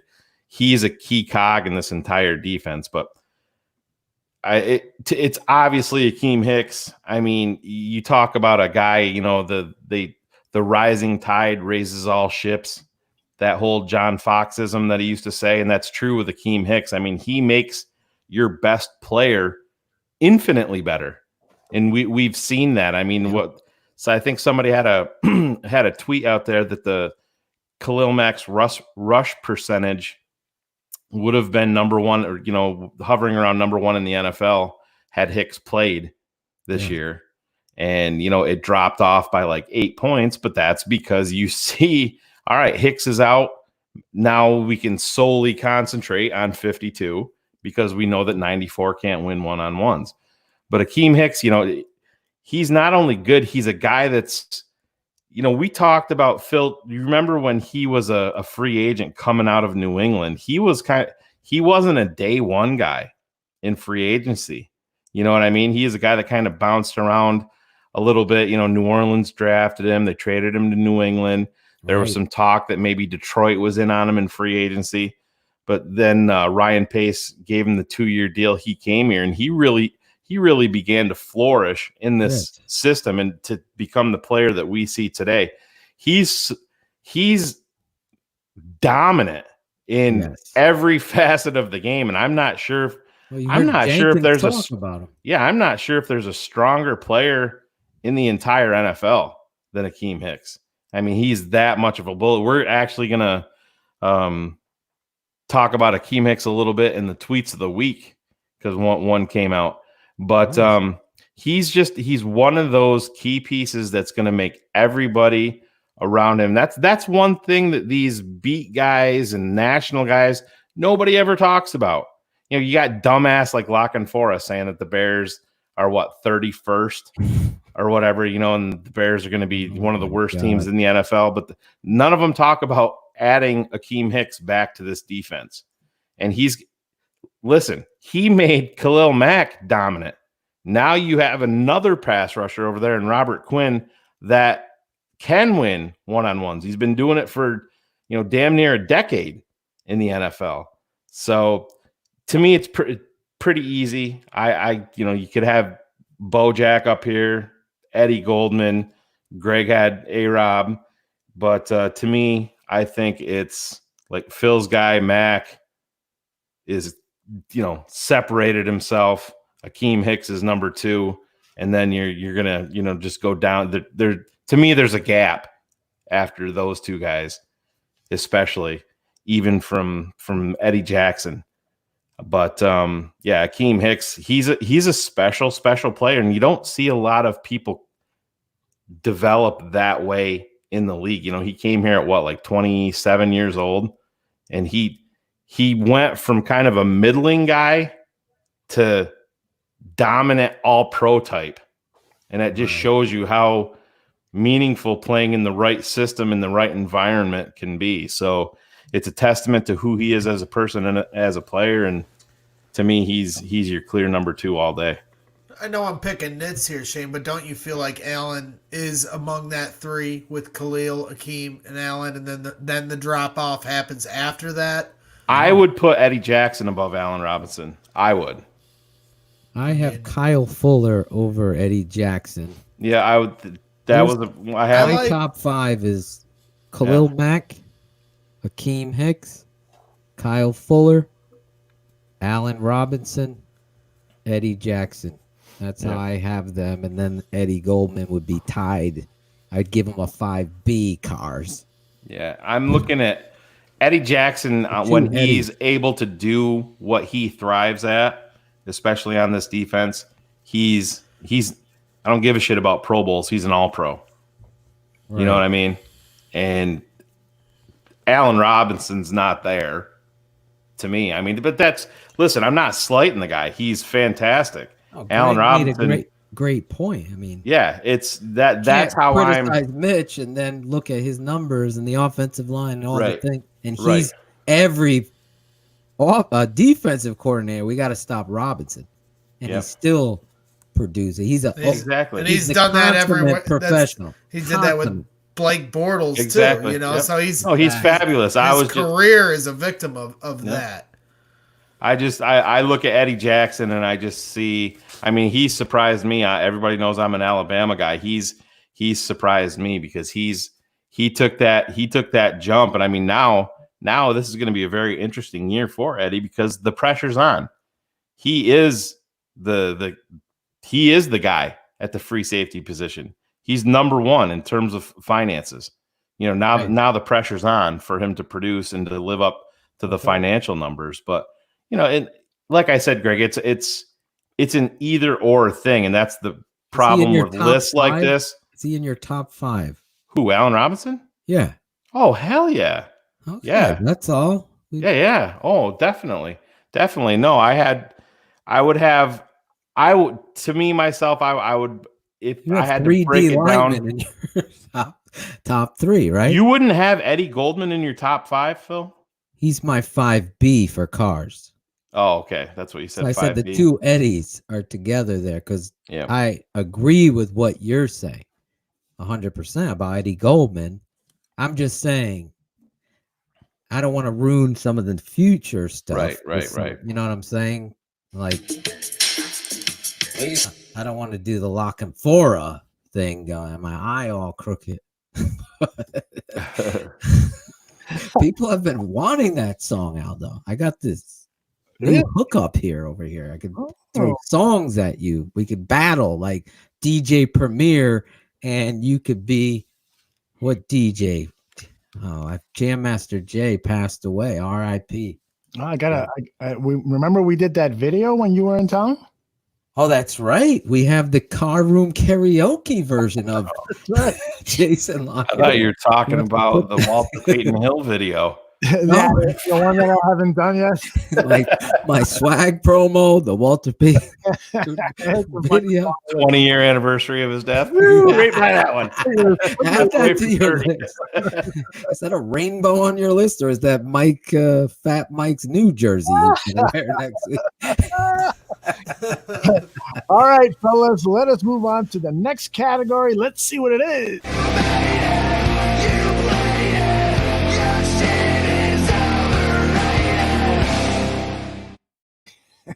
I don't know if anybody's catching the little subliminal messages that I've laid on. Shane, when I sent you one of the videos, I was the one who said you were. Yes, I was just going to say that you were. But Shane didn't remark at all, so I think he missed it. He didn't see it. I did miss it. You did miss it. He doesn't see anything. He didn't see me. When I hear music come on 100 proof, I instantly look down at my phone and stop paying attention. Hurts my feeling. Hurts my heart. You can spot it. I'm going to play it one more time. All right, play it one more time.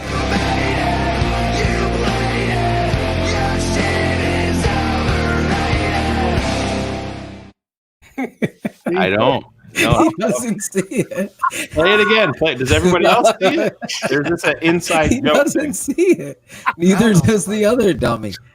You see it, Greg? I don't know what the fuck they're talking about. Play it one more time. Let me see. Wait, before you play it.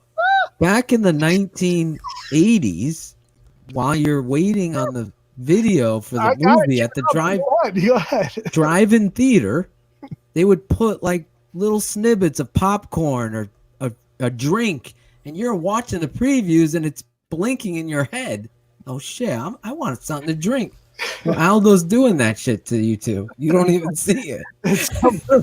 So in this case, does anybody in the chat see one more time? If you don't get it this time, I'm going to fucking freeze you. Acevedo gets it. Alex got it. Yeah.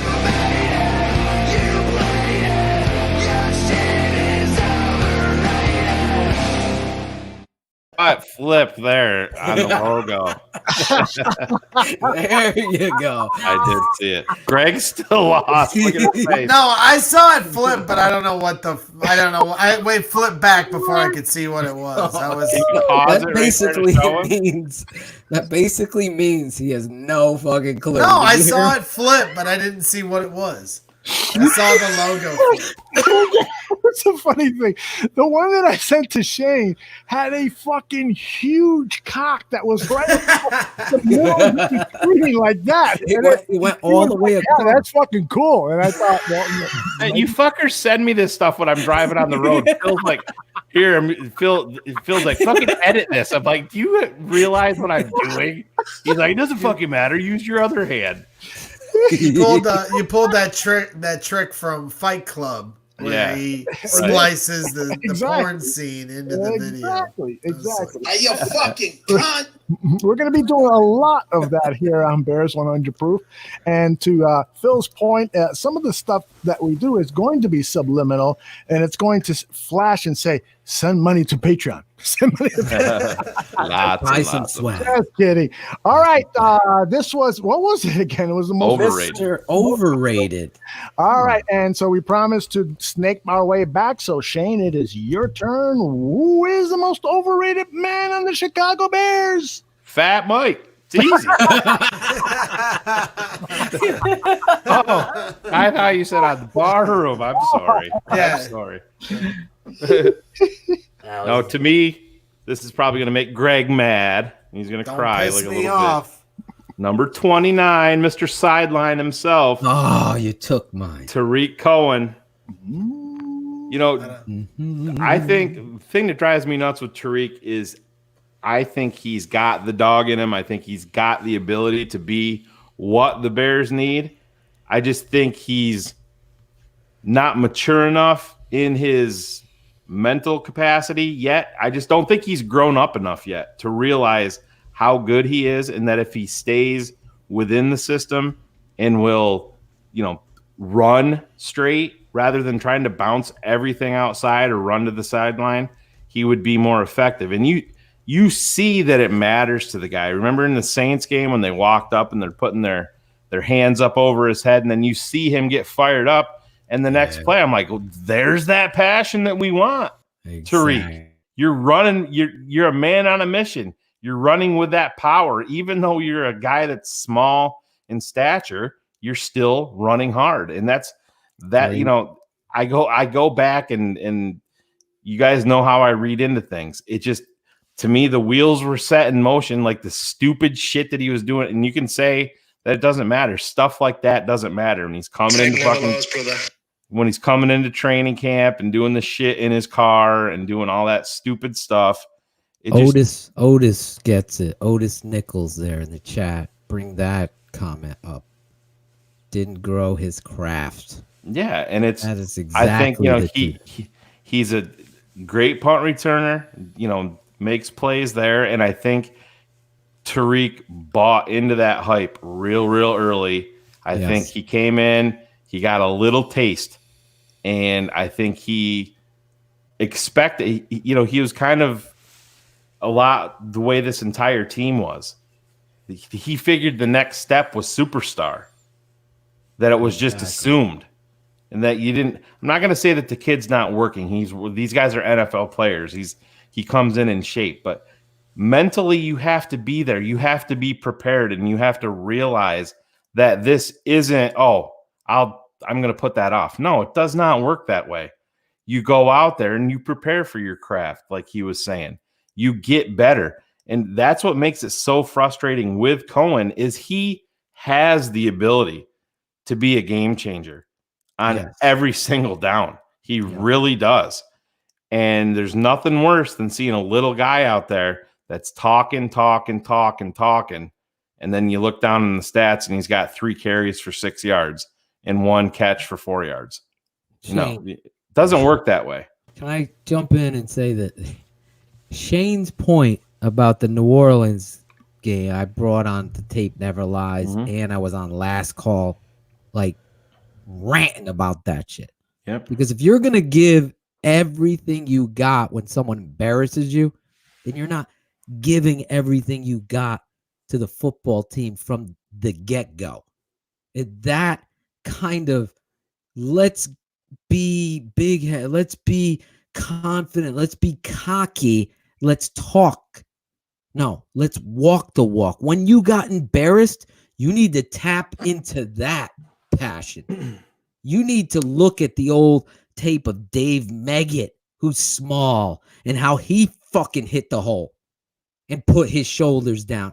I've watched Tariq Cohen. You could go back on my Twitter stream when I used to just shoot video up there, Aldo, during the middle of the fucking game, giving you instant reaction, which, oh, by the way, I will do here at Barroom for those of you that are going to be a part of that with us.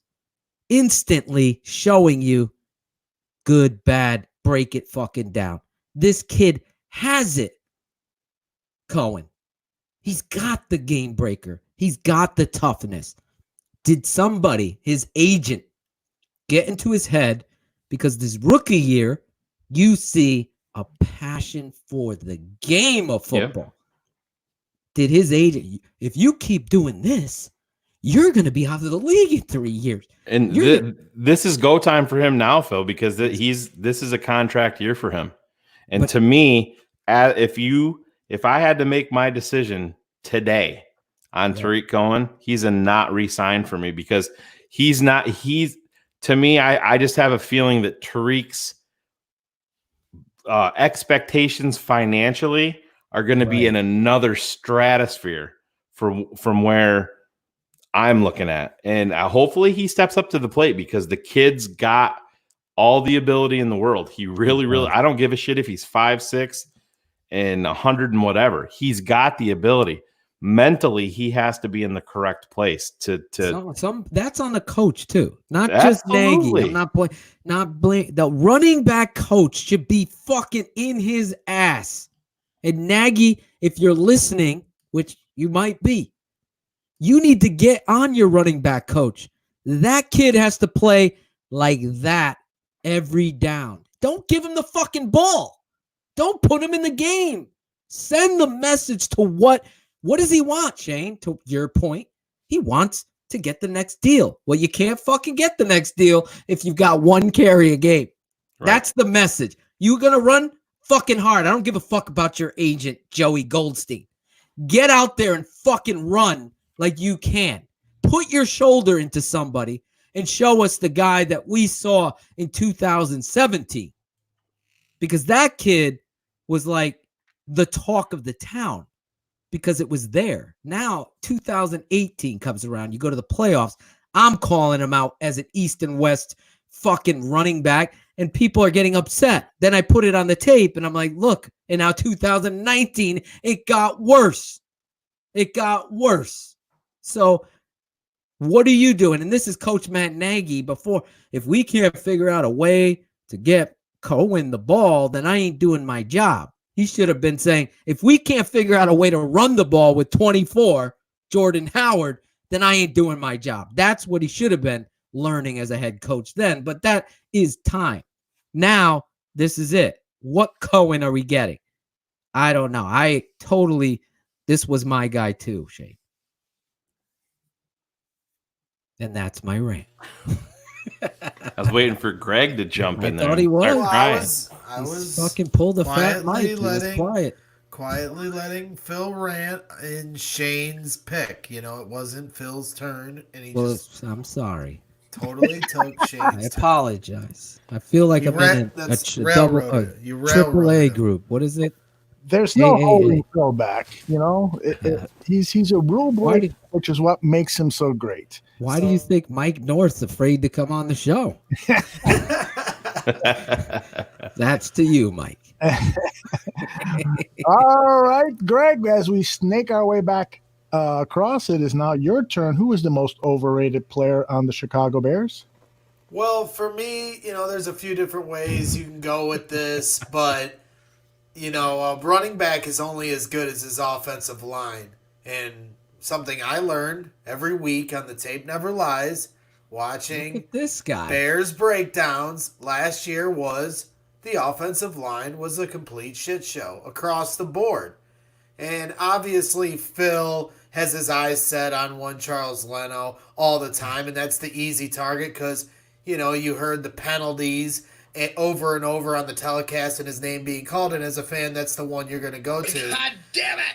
And obviously Kyle Long lost his job in week 5, so that's another spot you're going to look to. But I just think a player that's overlooked if we're going to go with overrated, a second-round pick, James Daniels, has not lived up to expectation.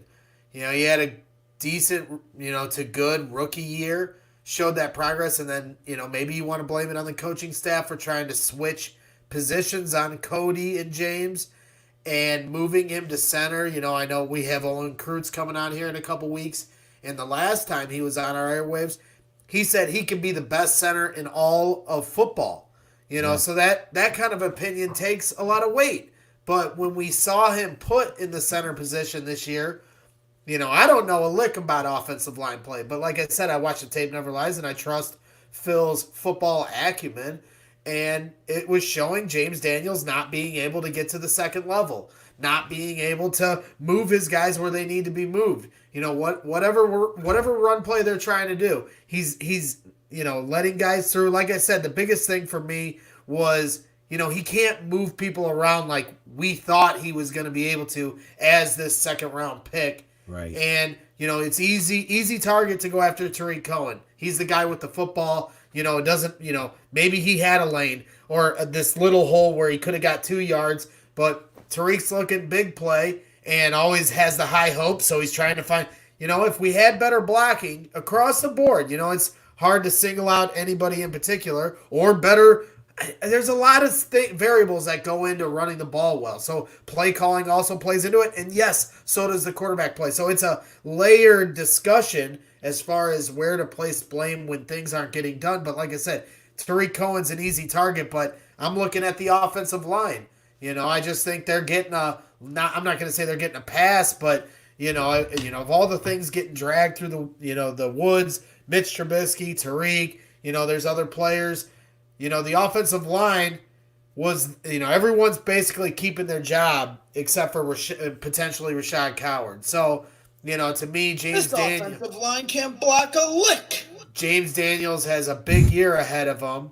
And maybe, like I said, Cody and James being in their correct positions, quote unquote, might help these guys. We'll find out. Hey, can I add to that?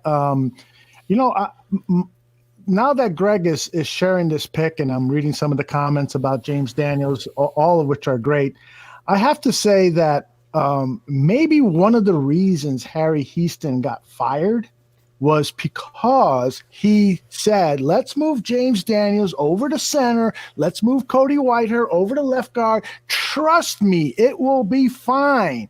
And perhaps that is why he's a goner. He made, because Nagy relies on his offensive coaches, his defensive coaches to make decisions. He delegates that because he's so focused in on calling the plays with his fucking Waffle House menu and stuff. And, and perhaps, Nagy just needs to question and challenge his offensive coaches more and defensive coaches more and get into some hearty debates on stuff. I got a feeling that Harry Houston was behind James Daniels' regression in his sophomore year than a lot of people have talked about. Well, and we heard Kyle Long, he did a few sit-ins with ESPN 1000 and David Kaplan, and during those shows he talked about some of the, problems James was having getting the call out. He didn't want to yell loud enough. Well, that's... that shows me he's soft-spoken. That's an aggressive thing. Well, if he can't yell loud enough, then he's not going to engage in his block hard enough. I don't know if that's reaching, but, you need nasty on the offensive line. When I went to London, these guys, they got, a motley crew of offensive line. There's some guys I would never want on my team, but at the same time, they've got nasty. And nice guys are great, but on the offensive line, you need a little bit of nasty. And for James, if you can't get the call out, that's a big problem. But beyond that, you got to be able to move a guy or two. Yeah, one thing I think you got to keep in mind with him too is he's heading into year 3 right now. He's still only 22 years old right now, so that plays. And just like you guys are talking about with Tariq or any guy that's going to get named here. Overrated is always, to be determined. These guys are able to change their outcomes, in one season. James and Tariq's arrows were pointing up 2 years ago. So, if anybody's souring on him now, it's because, it's revision. This is in the last year. What have you done for me lately kind of a league. You got to live up to that so they have the opportunity to overcome it here next year. Well, here's a kid that was tremendously athletic, coming out, and just a young kid coming into a veteran locker room and being moved into a position. So there's really a tip of the hat to Aldo for this kind of it is something that I never really even put together like that until he said it tonight, which is a great point because I could totally see that. Shit, you don't put your kid from training wheels, you take them off too early. And you can't do that in football either. I remember being in shock after the show with Olin, with Greg, talking a little bit afterwards. Like, I can't believe he said that. Wow. Because I had James Daniels in my top 20 players in that draft. And we got him in the second round. I'm very excited. In our live mock, we took James Daniels in round 2. And that's why I'm putting him. That's why it's not a slight on James. No. That's why the overrated. That's where the overrated falls in because You're was not taken wearing a high. Favre jersey. Right. I'm keeping the berry in the closet. So, but I'm just saying, if we're going to talk about overrated, he was a high pick. He's Olin Krutz said he's could be the best center of all in all of the NFL, and now it seems they're going to keep him at guard, and we might not ever see him play center. So right. Well, Brian Nelson's quote there is exactly what I've said all the time in regards to football. That is the most difficult position on the offensive line, without a doubt, in my mind. And teaching it, understanding even the timing and the step and the footwork and the explosive power that you need, on top of the intelligence that you got to know the fronts, got to be able to call it out. If you're shy, bashful, that ain't going to help your teammate out. So in a sense, this is one of those taking the training wheels off a little bit too early moments where I think, your criticism is justified in regards to what you're saying. I see a young, talented offensive lineman that should have stayed at guard and maybe this year would be moving to center. Instead, you've kind of locked him in now that he's going to be your left guard, and that's where his career is. So I don't think we're going to see Olin's. You never know with the Bears, Phil. You never know. Yeah, that is true. That is true. So is it? Aldo's having sex. Finished. Aldo said he's having sex with his wife. So. Oh, okay. I didn't know where he went. Gotta take care of the. These seem like predictable run plays. That's right. Predictable sex is good too, or unpredictable sex. I was sitting there like these. I'm sitting in the stands, and I'm sitting in the stands. I'm drinking my Maker's Mark. I turn to the guy left me. I'm like, these seem very predictable. Is it just me? All right. I go. They get on the goal line last year, and I go. If they don't get it in here, I don't care. They better run it 4 times. They don't get it in here, I'm going to kill Nagy. They ran it on the first play. They lost 6 yards. I go, fucking never mind. All right, Phil, finish up this category for us. Who is your most overrated player? Yeah, for me, it would be low-hanging fruit to pick Charles Leno, so I'm not going to. I think I've spoken enough upon him, and that's keeping it 100 here. He would be an easy choice for me because you all know how I feel. So I have my card here, like Dave Letterman. Nice. Look at that. I top 10. But my thinking in this case would be one Nick Foles. And I look at this football player and how many starts he's had and the whole story of the history of the position. For every Rich Gannon that swaps teams and becomes an MVP, there's 500, Rob Johnsons and Matt Flynn's and so on, and Cordell Stewart's and everybody else's promise. What was the big tall kid from the Broncos that got traded to the Texans and then the Browns? There's always this hype.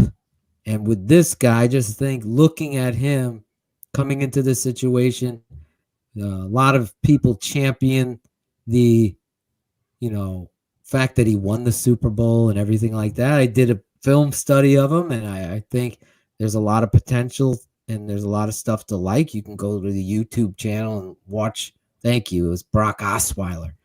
You can go watch the tape on Nick Foles, but I just think that he comes in regards to this position as one of the more overrated football players, not only in on the roster, but in the league. He much like Mitch, need to define who they are as football players. And this competition will be exciting to see because of injury with Nick Foles. It's not like he hasn't gotten paid.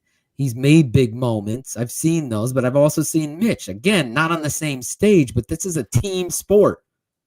It's a team sport. So Mitch didn't get the opportunity to be in the Super Bowl growing like a Michael Jordan in the playoffs, losing and learning and growing and reps and all of that stuff that defines who you are as an athlete, a competitor, a person. So when I look at Nick Foles and his 12 starts, I think it's 12 in his career. Am I right on that, Shane? Is it 12 or is it more? I just think. Who Foles? Yeah. I thought it was 12, 43 to 12. I think Mitch has 43 starts. So. I think you're right. He's got, think about that. That's not even a full fucking season. It's not a full season. So for the great white hype of PFF and nuggets and the blog breaking stories and hype and Nick Foles is man, this, that. Fuck that. Let's see who wants this position. I hope beyond a shadow of a doubt.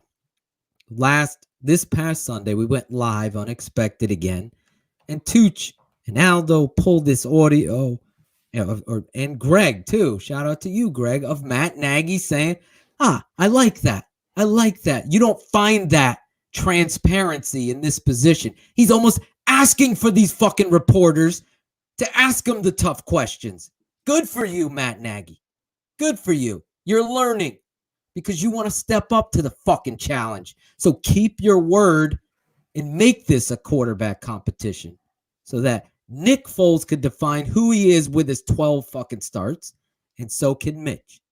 So if I'm looking at it based on the narrative, based on the feel, based on the trade, based on everything about him, I want to see who he is. So is it 48 games in his career he started? Thank you. I don't know what stat was sent to me. He's got 12, something like that. So he's got 48 games. Mitch has got 43. Let's see who they are as people. I forget what stat was sent to me. It was like 43 to 12. I don't know what that was.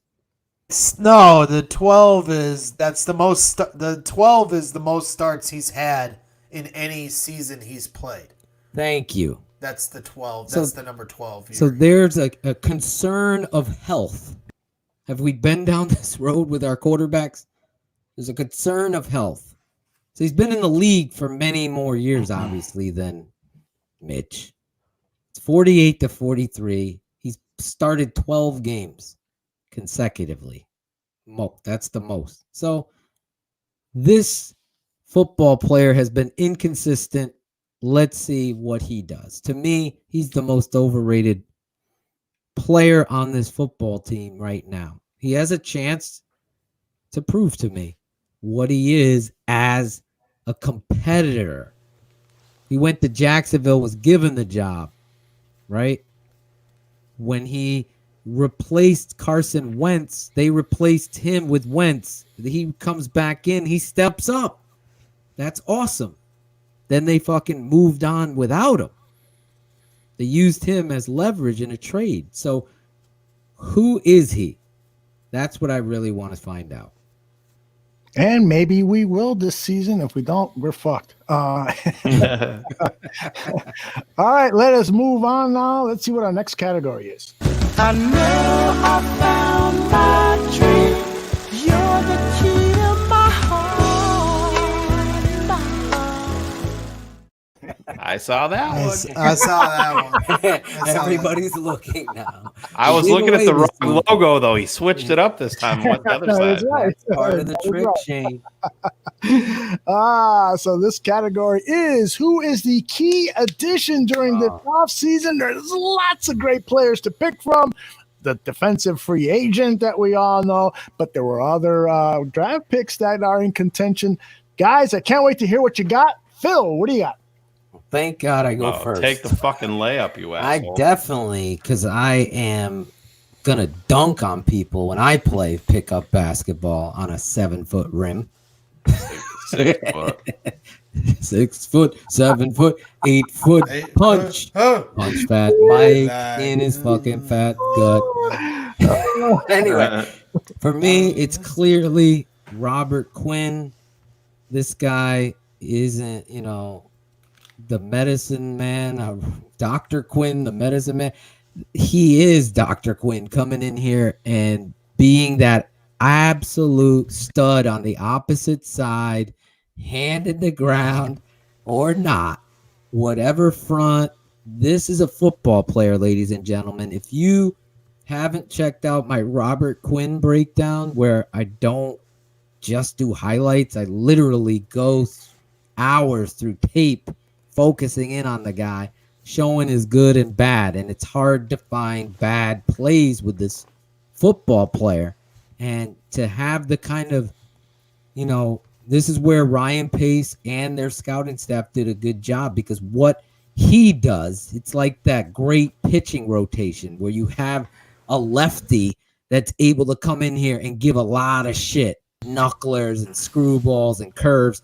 He's got the full Monty when it comes to the pass rush game, as well as setting the edge, and really to be able to be that good and technically savvy and have the kind of motor he has to play opposite of a true professional. I went on a rant to begin the show on. This is the best thing I've seen. Ryan Pace do a great job in trading for Khalil Mack. I'm on the record as that. I think he really did find the perfect sidekick. It's like Starsky and Hutch right now is what you get when you're playing the Bears. I don't see a weakness in that front. That's why it's comical. Matt Miller and fucking Lockenfora and PFF ranking the Chicago Bears so low because that defense has improved just with that one move. So he is my key new addition. Excellent. And so as we snake our way back, it is Mr. Greg Braggs. So for me, it's got to be coming out of the draft, cornerback Jalen Johnson. Yeah, I'm really excited about this guy. We lost Prince Amukamara. I think he held it down, but obviously last year you could tell that the offenses we were going up against, they would go at him sometimes. And now that we have added Robert Quinn, and as Shane was saying earlier, people are forgetting that Akeem Hicks is going to re-enter the fold on this D-line because they didn't have him for much of last year. That pass rush is going to be, coming at the quarterback a lot faster, it feels like, than it was last year. And with that being said, Jalen Johnson is a ball hawk from everything I'm hearing and reading. And, Chris Black and Abdallah had a write-around from The Athletic that covers Utah sports. And the things he was saying about this guy really had my ears perked up, talking about why he went to Utah and saying that he bet on himself knowing that Utah played the style of defense that was going to allow him to be successful, that he could have went to any of the big-time schools, UCLA or Oregon or, all the big schools that are over there, USC. He had offers from everybody, but he chose to go to Utah because that was the style that fit him best, and he knew that he could bet on himself and still be a first-round pick, or so he thought. And if not for an injury or a couple surgeries, on his shoulder that have been well documented, he would have been in the first round. And thankfully, he didn't get picked in the first round because the Bears seems got lucky in getting this guy at 50. So for me, it's Jalen Johnson.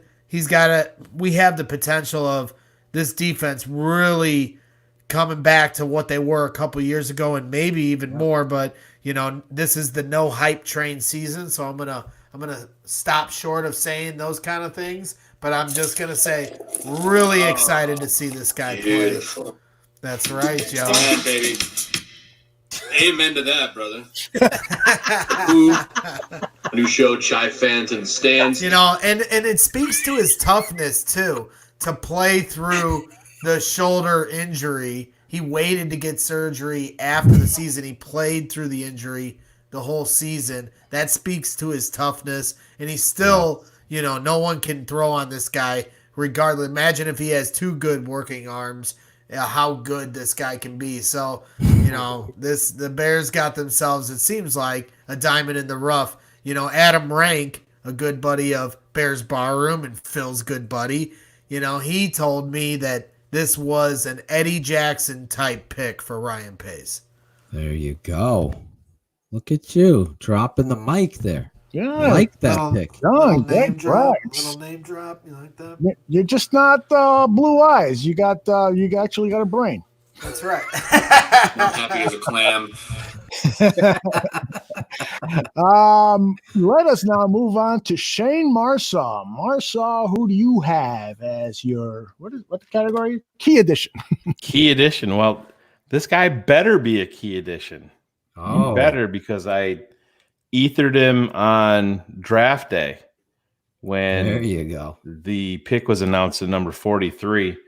And I know rookie tight ends take a while to adjust to the NFL, but I think you're going to see, you see this offense, and you look at Philadelphia. What did they say? It was 46% of the time they were in the 12 personnel, with the 2 tight ends, and this is what Chicago wants to become. And now you have that guy at the Y position that's going to be able to threaten the defense and get down the seam. You look at some stats.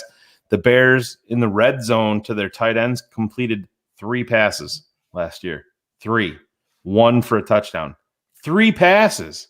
That's crazy. You can't survive that. You want to know why that the Bears sucked? That's part of it right there. You have to have production from there. Bears have obviously looked at that because Jimmy Graham being brought in, Cole Kmet being the primary focus, obviously, in the draft. These guys are going to be your horses in the red zone in terms of the passing game to boost up those numbers. And I don't think Kmet's going to come in as a rookie and put up huge statistical numbers in terms of receptions and yardage, but I think he's going to surprise a lot of people in the red zone with touchdown production. I mentioned to Phil, I wouldn't be at all surprised to see Kmet put up 6 to 8 touchdowns in the red zone and not have a ton of receptions, on the season, because it takes these guys some time, especially at that position. And let's be honest, this entire Chicago Bears offense is a question mark. They don't know how it's going to unfold, and a lot of it's going to be based on quarterback play too, obviously. But I think if it's Foles, if it's Mitch, whomever at quarterback, these tight ends have to produce, and Cole Kmet's a huge part of that. And I think he's going to shine in the red zone. You can't teach the size that this kid has, and we have 2 guys down there with Jimmy Graham is a basketball player, played college basketball, and he can post these guys up. Cole can do the same thing. Right. We're throwing fucking fade passes to Taylor Gabriel last year in the end zone. Imagine that. We tried doing it with Adam Shaheen. Going forward. Tried doing it with Adam Shaheen a couple of times, and he concussed himself catching a 2-point conversion. That's right. Against the Bengals, right? Yeah, like I said, it's coming down to statistical numbers. I don't think he's going to come in and put up huge stats in terms of receptions and yards, like I said. But I think I myself, maybe you guys think I'm crazy here. I wouldn't be surprised to see 5 to 8, 6 to 8 touchdowns from Cole Kmet in the red zone. Well, they're desperate for a red zone option. That was what Adam Shaheen was supposed to be for this team. So that's the role he's trying to fill. If he can, I think those numbers are definitely attainable. The Bears got to get in the red zone first. And so hopefully they're doing what they got to do to get down there. But if they can, and he can show success, those numbers are certainly within reach. Yeah, and extreme confidence in our head coach and the leader of our team, Matt Nagy. I see Harp in the chat said that Kmet won't be George Kittle overnight. I mean, I think that's fairly obvious, and I don't think they're the same. They're not the same type stylistically. Yeah. They're two different types of football. Greg Gabriel came on Draft on Tap and talked and brought up the name Zach Ertz, and I think that's a very interesting name. Everybody keeps on defaulting to Kyle Rudolph, and I swear it's just because he's a white tight end from Notre Dame. Like, when I watch these guys, Phil, you and I talked about it a little bit. I just, stylistically, I see a difference in those two, in Kyle Rudolph and Cole Kmet. I think Cole Kmet is more athletic. I think you hit it out of the park there. I always look at my ability to assess athletes on all levels in certain categories. And when I look at Rudolph versus Kmet, I don't see the similarities other than their height and their skin color. That's it. And the fact that they both went to Notre Dame. Yeah, I think it's an easy or a lazy comp. I don't know if it's your 12th tight end, but to me, he was my number one. and I just see a twitchy, bigger athlete that you don't understand his gait.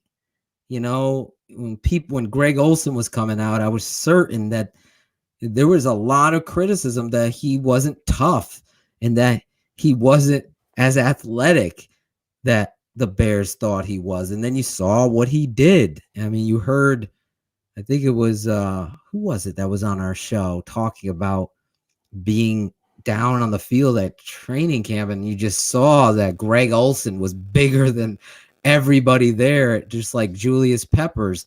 And you just see that kind of athlete to move that kind of, get that speed. It was Kmet's high school coach. Oh, yeah, it was Kmet's high school coach. That was right. Coach from, I can't even say, Saint Viator. Thank you, Saint Viator. Shout out to Coach. And I look at Kmet, I see twitchiness, but I see his gait. He's so lengthy that he's moving much faster than you think he is in the moment. And I think he's going to, surprise a lot of people what he can do. And I think covering your ass with the signing of Jimmy Graham here based on Shaheen being a bust, I think that leaves a lot less pressure on Kmet. And I think you're going to get a better Kmet because of Jimmy Graham being there. If you understand what I'm saying here, I just think they're two similar type of athletes. This might be a young Jimmy Graham that we got here in regards to the comparison. And, I'll take that. I'm excited about Cole Kmet, and I like your pick here. Excellent. Where are we now? We are new category? Yes. And let's go here. Don't be surprised. Don't be surprised.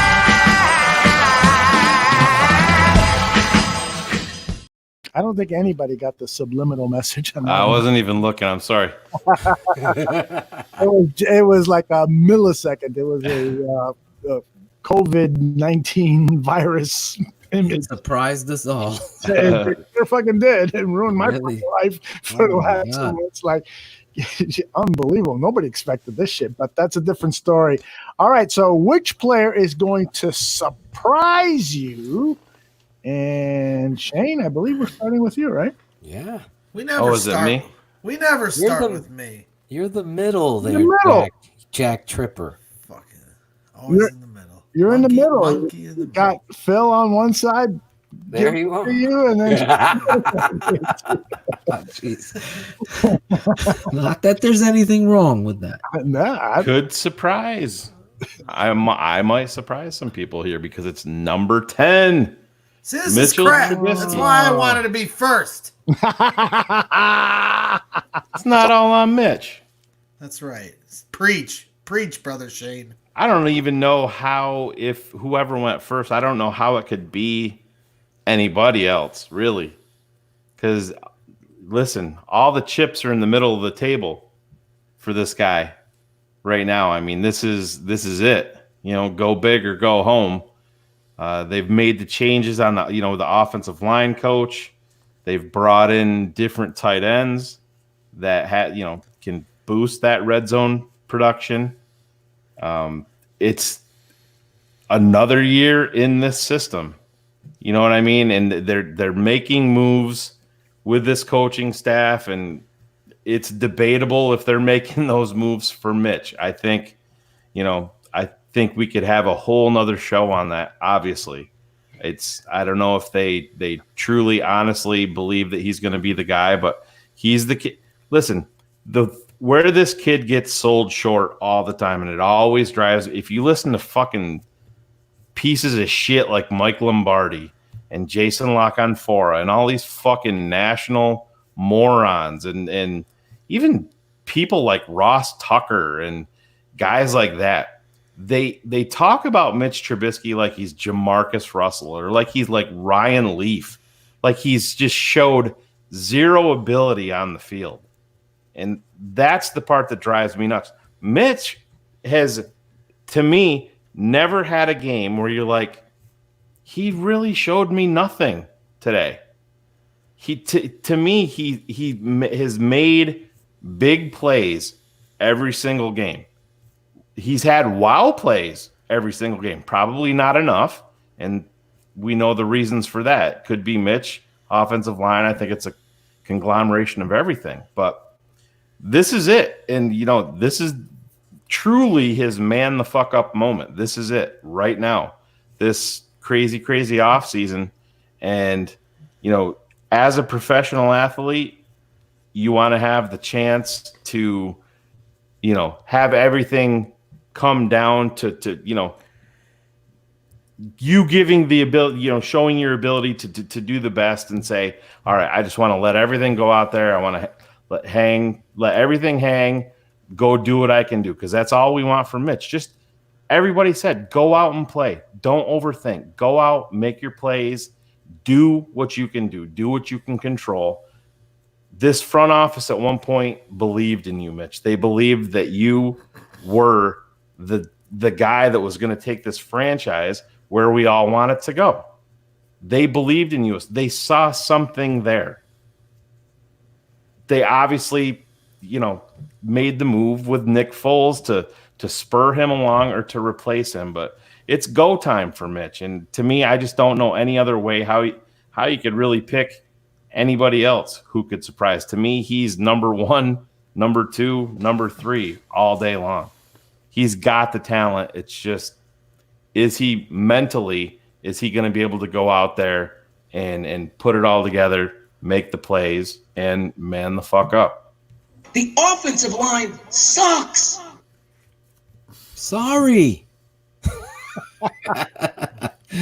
But that's true, Shane. Very good, man. Good choice. Bravo. A good case for Metro Trubisky. Let's see if Fat Mike believes sucks and is a buck, by the way, Shane. Greg, if you want to also say Mitch, you can. This is the way the game is played. You don't have to pick somebody you're not really believing is going to be the guy.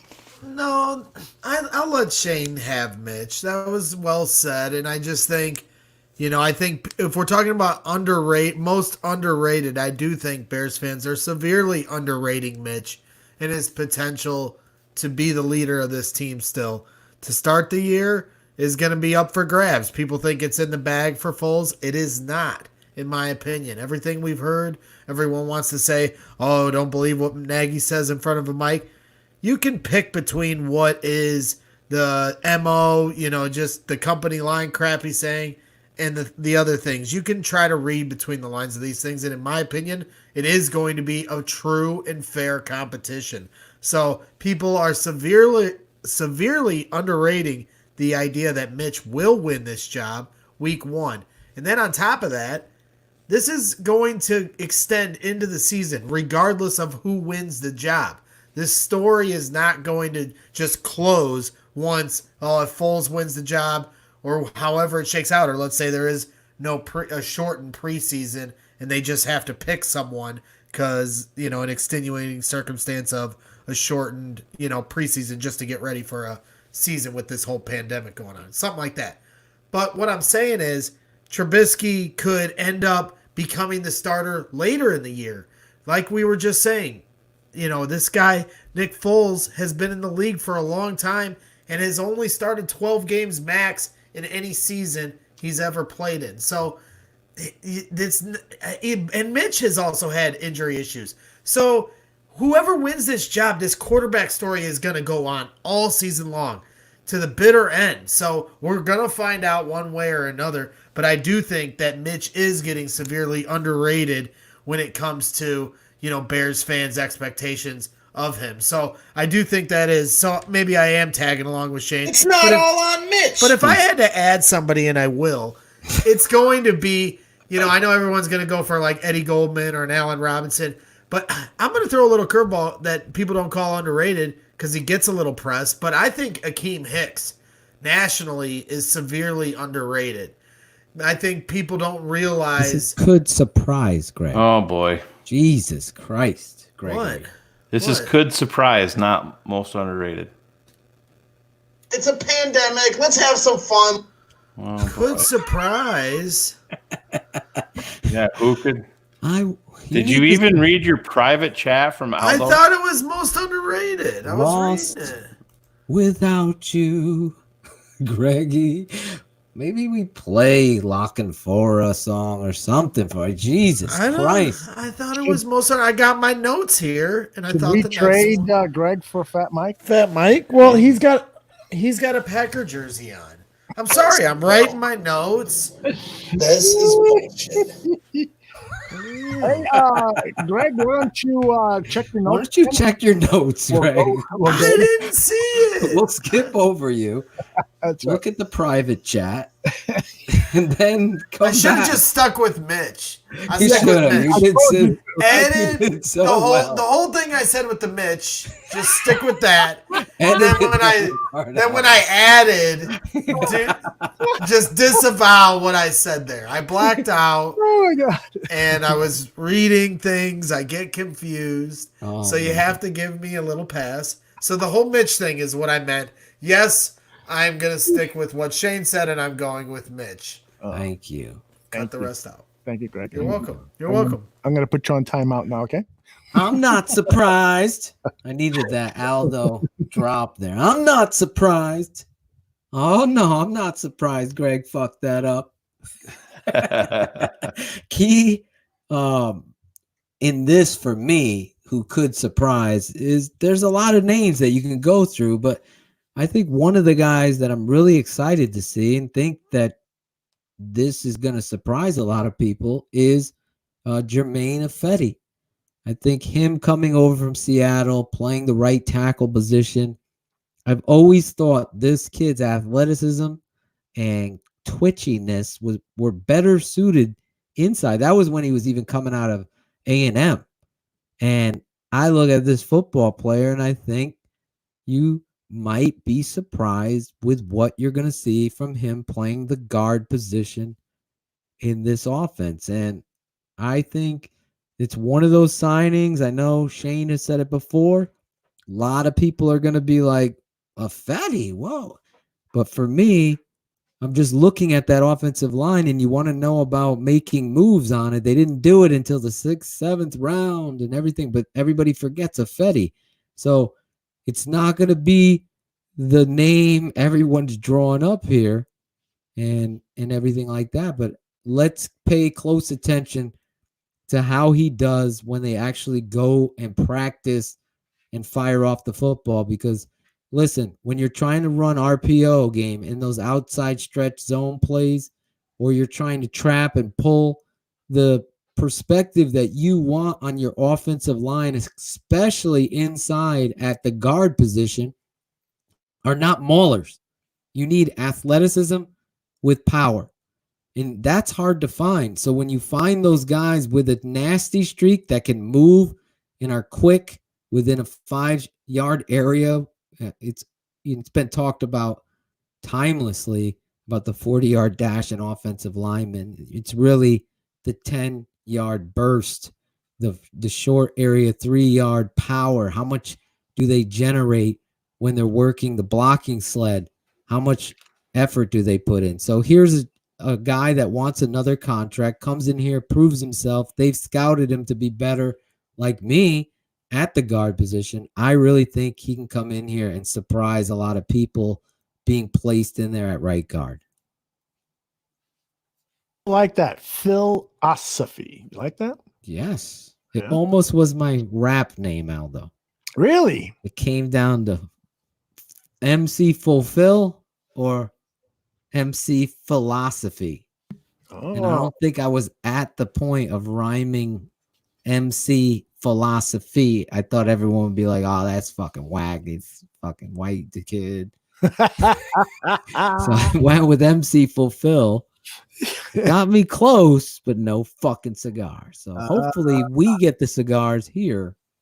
And people love the Effetti pick. I don't know. Let's see what Greg has to say. There he is. Our famous. Did you like that slide in the open of the empty seat? You watch the open. That was clever. That was very clever. That's our show, man. There he is. With his swag. What are you doing? Why are you doing this? We love you. We fucking love you. That's What why. the heck? I'm getting my charger. Serious source, or do you think this is a janitor at Hallis Hall? I guess a janitor at Hallis Hall is a serious source. All right. So that category was Will Surprise, right? So Yes. that means we move Will on. surprise. Could surprise. Good surprise. I'm glad I'm underrated. It don't feel so bad. Cause where I'm from, the ones you think ain't gonna do it, gon' kill. Top, middle, and bottom. Caught them all. There you go. Glad I go first here. I just saw one. You saw only one? Yeah. Was it Jenny Braggs? I'm ADD, Phil. I'm only gonna see one. The chances of me seeing all three there was slim. So I went first this segment since I revealed who mine. I already said Oh, mine. you already said yours. I already said mine. Yeah. Because I got my list. He surprised me with the Will surprise. Yes, you fucking skipped the order. So I will surprise you by actually taking my turn first, Greg. Well, And it I'm is gonna- your show, so okay. I'm gonna go. This is not good surprise, is it? No. Exactly. He's Gonna- confused. Oh, look at you! Oh my God. Look at what happens. Could you? That's what you did. You Philip fucking gets tried to switch. confused. You switched the script on me. I said, "Wait a second." I caught myself. Easily confused, huh? Well, you don't even have to write in the chat. So we did Coot surprise. We're talking take a leap or most underrated, right, Shane? This is underrated. Most underrated. Get up. I'm glad I'm underrated. It don't feel so bad. Cause where I'm from, the ones you think ain't gonna do it, gon' kill. Yeah, I love that, yo. I was You even had the feeling that buggy one. whipped on there. Got buggy whipped. A little Tom shameful. Dora would be happy. I'm waiting for Tooch to send me that buggy whip drop. But my If you're a guy Bulls here, fan, you'd know what buggy whipped meant. Absolutely. That was a it big. in last call because That it's was a long big way. Tom. No, Tom. I don't think they talked to Tommy Dora or anybody like that, did they? They did not. No? Nope. I don't even know who that is, but I'm shocked. He's definitely the ugliest play-by-play man in the country. Oh God, he's or uglier than the GM. Oh my gosh, yes. The GM looks like fucking the Hunchback of Notre Dame, like King to life. Come on, Michael, let's dance. Like, what the hell is he doing? Anyway, my most underrated Bear. I'm not going to steal Shane's. I'm going to go with a former first-round pick out of Virginia Tech, playing quarterback, wearing number 23. Kyle Fuller does so many things. Again, when I got fired up about Khalil Mack, I get fired up about Kyle Fuller. We had fights on this air. You got to tag him. You got, no matter what, you can't find this kind of corner. He's proven me right, and he's played up to the level of the contract. He's played with a quiet assassin, quietly not talking in the media, but just going out there and really, truly, I struggle with how underappreciated he is league-wide, because this is a fucking all-pro corner in my eyes. I look at the kid Peterson and a lot of hype that goes up. Xavier Rhodes would get more credit than our guy, Kyle Fuller, who just consistently does what he does there out on the island. Yes, you could be critical of some of the drops that he's had where he should catch it, no doubt. But when it comes to playing the cornerback position, I even think of that Denver game where people were giving him shit. That is an absolute fucking dime by the quarterback over there at Denver at the time. You can't to send it into overtime to Sanders. What a throw that was. What coverage it was. If you watch that, I must have watched it at least 15 times. He's a stud outside. He's physical. He's not afraid to fucking come up and lay some wood. He fucking came up and let Cam Newton know, you're in motherfucking Chicago, bro. I'm coming up. I don't give two fucks. He is a cherished chess piece for a defensive coordinator, because you could put him and match him up with the number one. They obviously like to keep him where he's at, and he really, if he can consistently catch the football when it's come his way, and I'm talking, some of these are very difficult. I mean, he breaks on a fucking football against Green Bay opening day. He dives for it. It would be a tough catch, and I hear the crowd, oh, you should have fucking caught it. All right, Charlie with fucking 3 beers and a fucking bag of Chips Ahoy. You think he could have caught it, but the reality is that is a fucking play that he's got to you can't even take it for granted. That's the kind of football player he is. Tackling, alley player, creating turnovers.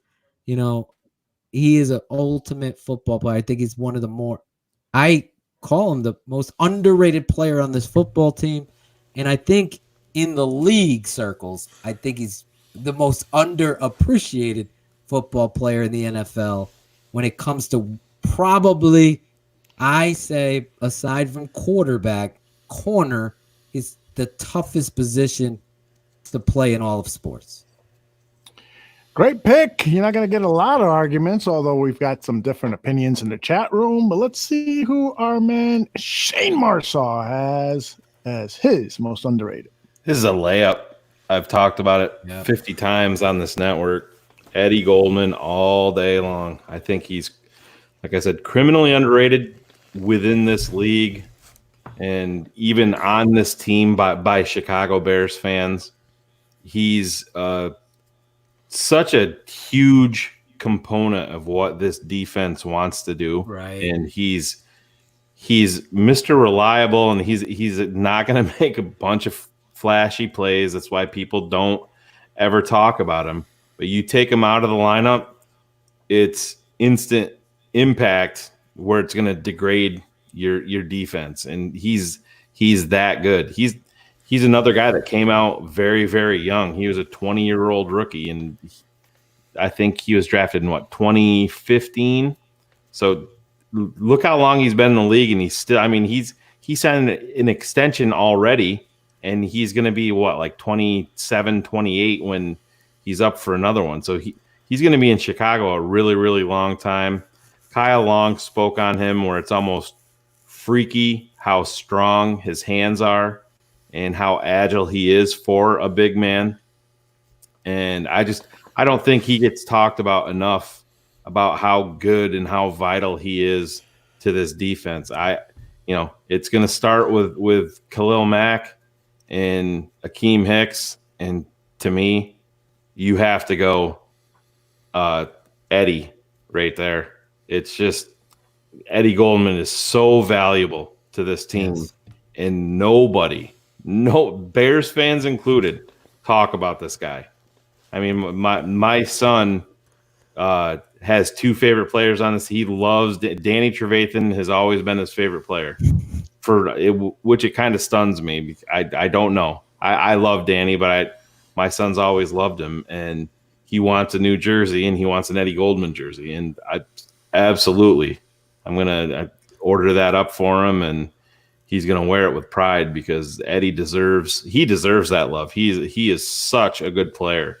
Just go back. Make an Eddie Goldman song so you'll listen to the whole fucking thing. You should do a Tape Never Lies on Eddie Goldman just to show what he does. Show that, I dirty plan work. to. Yeah. I'm gonna call it. Can you come on with me for a couple plays? I of will, but it's gonna cost you. Okay. I want to make sure. You can title it Dirty Work because that's what he's the king of. I come at a much cheaper rate, Phil, and I'm happy to do analysis for you. Hold on. Here's Greg's analysis. Hold on. Look, I don't know what to say. I'm just a fan trying to talk sports. Trying is the operative word. I played that for Ryan Cox because he lives for a Greg's brag. Why did I get skipped from the middle? I was the middle guy every time. You already said your point. Yeah. No, I just Fat Mike said you were the pivot man. Not the middle man.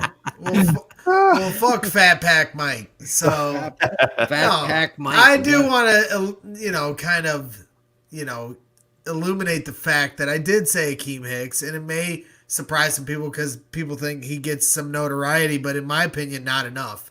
Akeem Hicks is that physical freak phenomenon, like you were saying earlier.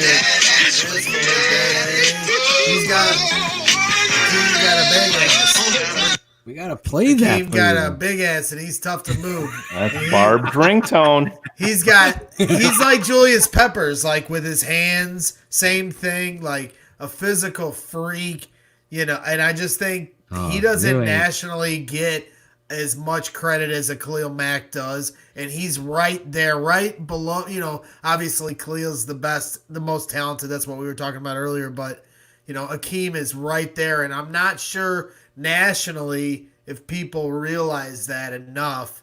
And we saw it when Akeem was out last year, how much it hurt. I mean, almost instantly in the London game, the floodgates were open as soon as he was out. And, absolutely. He's been on this team for a long time. I think it's on and off the field with Akeem where his impact is felt. Exactly, because that's the point that's the second point. I don't see a Peppers can't comp because Akeem wears his heart on his sleeve. And I'm talking about hand size and height and just like. No, this dude is a big, huge. Big. When you were talking about Grayson and Julius Peppers standing out, Akeem Hicks stands out amongst everyone. He was your second. And he's your second best player. So how is he your most underrated? Just because I don't think he's known. You don't think he's nationally like an Akeem. Like before Khalil was here, I don't think Akeem Hicks was getting the credit he deserved. When Khalil got here and Akeem went off a couple years ago, he started to get it, and he's got a big personality, so that helps him get a little more press than an Eddie Goldman, who's not worried about it. Remember when they said good players don't leave New England? Remember that whole fallacy? Right. And you're right. They don't talk about it that Bill Belichick begged and pleaded Akeem Hicks to come back. They were on the phone trying to offer another contract as he's signing with Pace and the Bears. That's how much. And you're right, Shane, about the off the field half of it. He's the guy that sets the tone at practice every day. He's the guy that sets the tone when they come out on the football field. He sets the tone on social media for the franchise. Yeah, he really does. He interacts with the fans. Right. So, and Khalil Mack, while he's the most talented, the heart of this team is Khalil Mack. Or not Khalil Mack, Akeem Hicks. And I don't know if nationally people realize that, and maybe even some Bears fans that follow it on the surface. I don't think that Akeem Hicks gets enough appreciation, so he's getting my vote. Okay. Laid down the law. That's right. Brilliant. For 2 segments. That's how strongly I felt about it. Well, let's see if you bring it this time. Now pay close attention to what the category is. Okay? Sick of being patient, underestimated. This will be the day that I prove you wrong. Prove you wrong. Unfortunately, you don't get to go first here, Greg. I believe it is Shane Marsaw who goes first this time. It's take a leap. No, no. What are we? No, it's Sick of being patient, underestimated. This will be the day that I prove you wrong. All right, lyrics, Shane. I know you hate music. Yes, listen to the Aldo even attached it. This was beautifully produced. I was just reading a direct message from friend of the barroom, Jim Larison, that he was blew my fucking mind, and I'm still I'm scared. What is it about? I don't think he would mind me sharing it, so I'll share. Is it about my Taco Bell card? No. Jim texted me and said, "Hey, I see you moved to Clayton, New York. I'm not sure if you know that my wife was originally from there. And really, I used to visit Clayton all the time when she lived there." And he said, we used to stay up on a house on Robinson Road. I'm not sure if you're familiar with that road. I'm like, I fucking live on it, bro. No way. Road. You live on the road. Yeah, and he's like, oh my God. We were just go. That's why I kind of wasn't paying attention. I was caught off guard. I'm like, that's fucking crazy. He's like, I used to run down Robinson Road all the time, going to Foxy's. He's like, do you know where Foxy's is? I'm like, I parked my fucking boat there. That's where I dock my boat. Look at this. A small world. Chances? Distracting the show, Jim. Yeah. Worth it, though. How fucking crazy is that? Hey, look at you. Greg, you're really growing up. Yeah. We're pushing. Thanks, Jimmy. That's the Actually, Jim wants to invite Greg up here and take him for a boat ride. Yeah. So that's what she Like said. in The Sopranos? All right. So to get back to our Hold segment. on a second. Before you do that, Shane, is this Clayton, New York? Yes. Look at that. That is the Clayton, New York. Yeah, that's James Street right there. I've drank a lot of beer right there on James Street. Look at that. Look at the you're able to even show boats and hoes over here. Boats and hoes, yeah. Alex Acevedo is reading my mind. Boats and hoes. Yeah, in the heart of the Thousand Islands, beautiful area. So yeah, but what are the chances of that? So yeah. But my prove it year. Now we know where all the assholes are from. When are you gonna peel the gold foil off that and eat the chocolate, Aldo? I'll tell you one thing. When I won it, I wasn't wearing a Brett Favre jersey. So my prove it year, I'm not going to take the layup and go Mitch. Mine's number 58.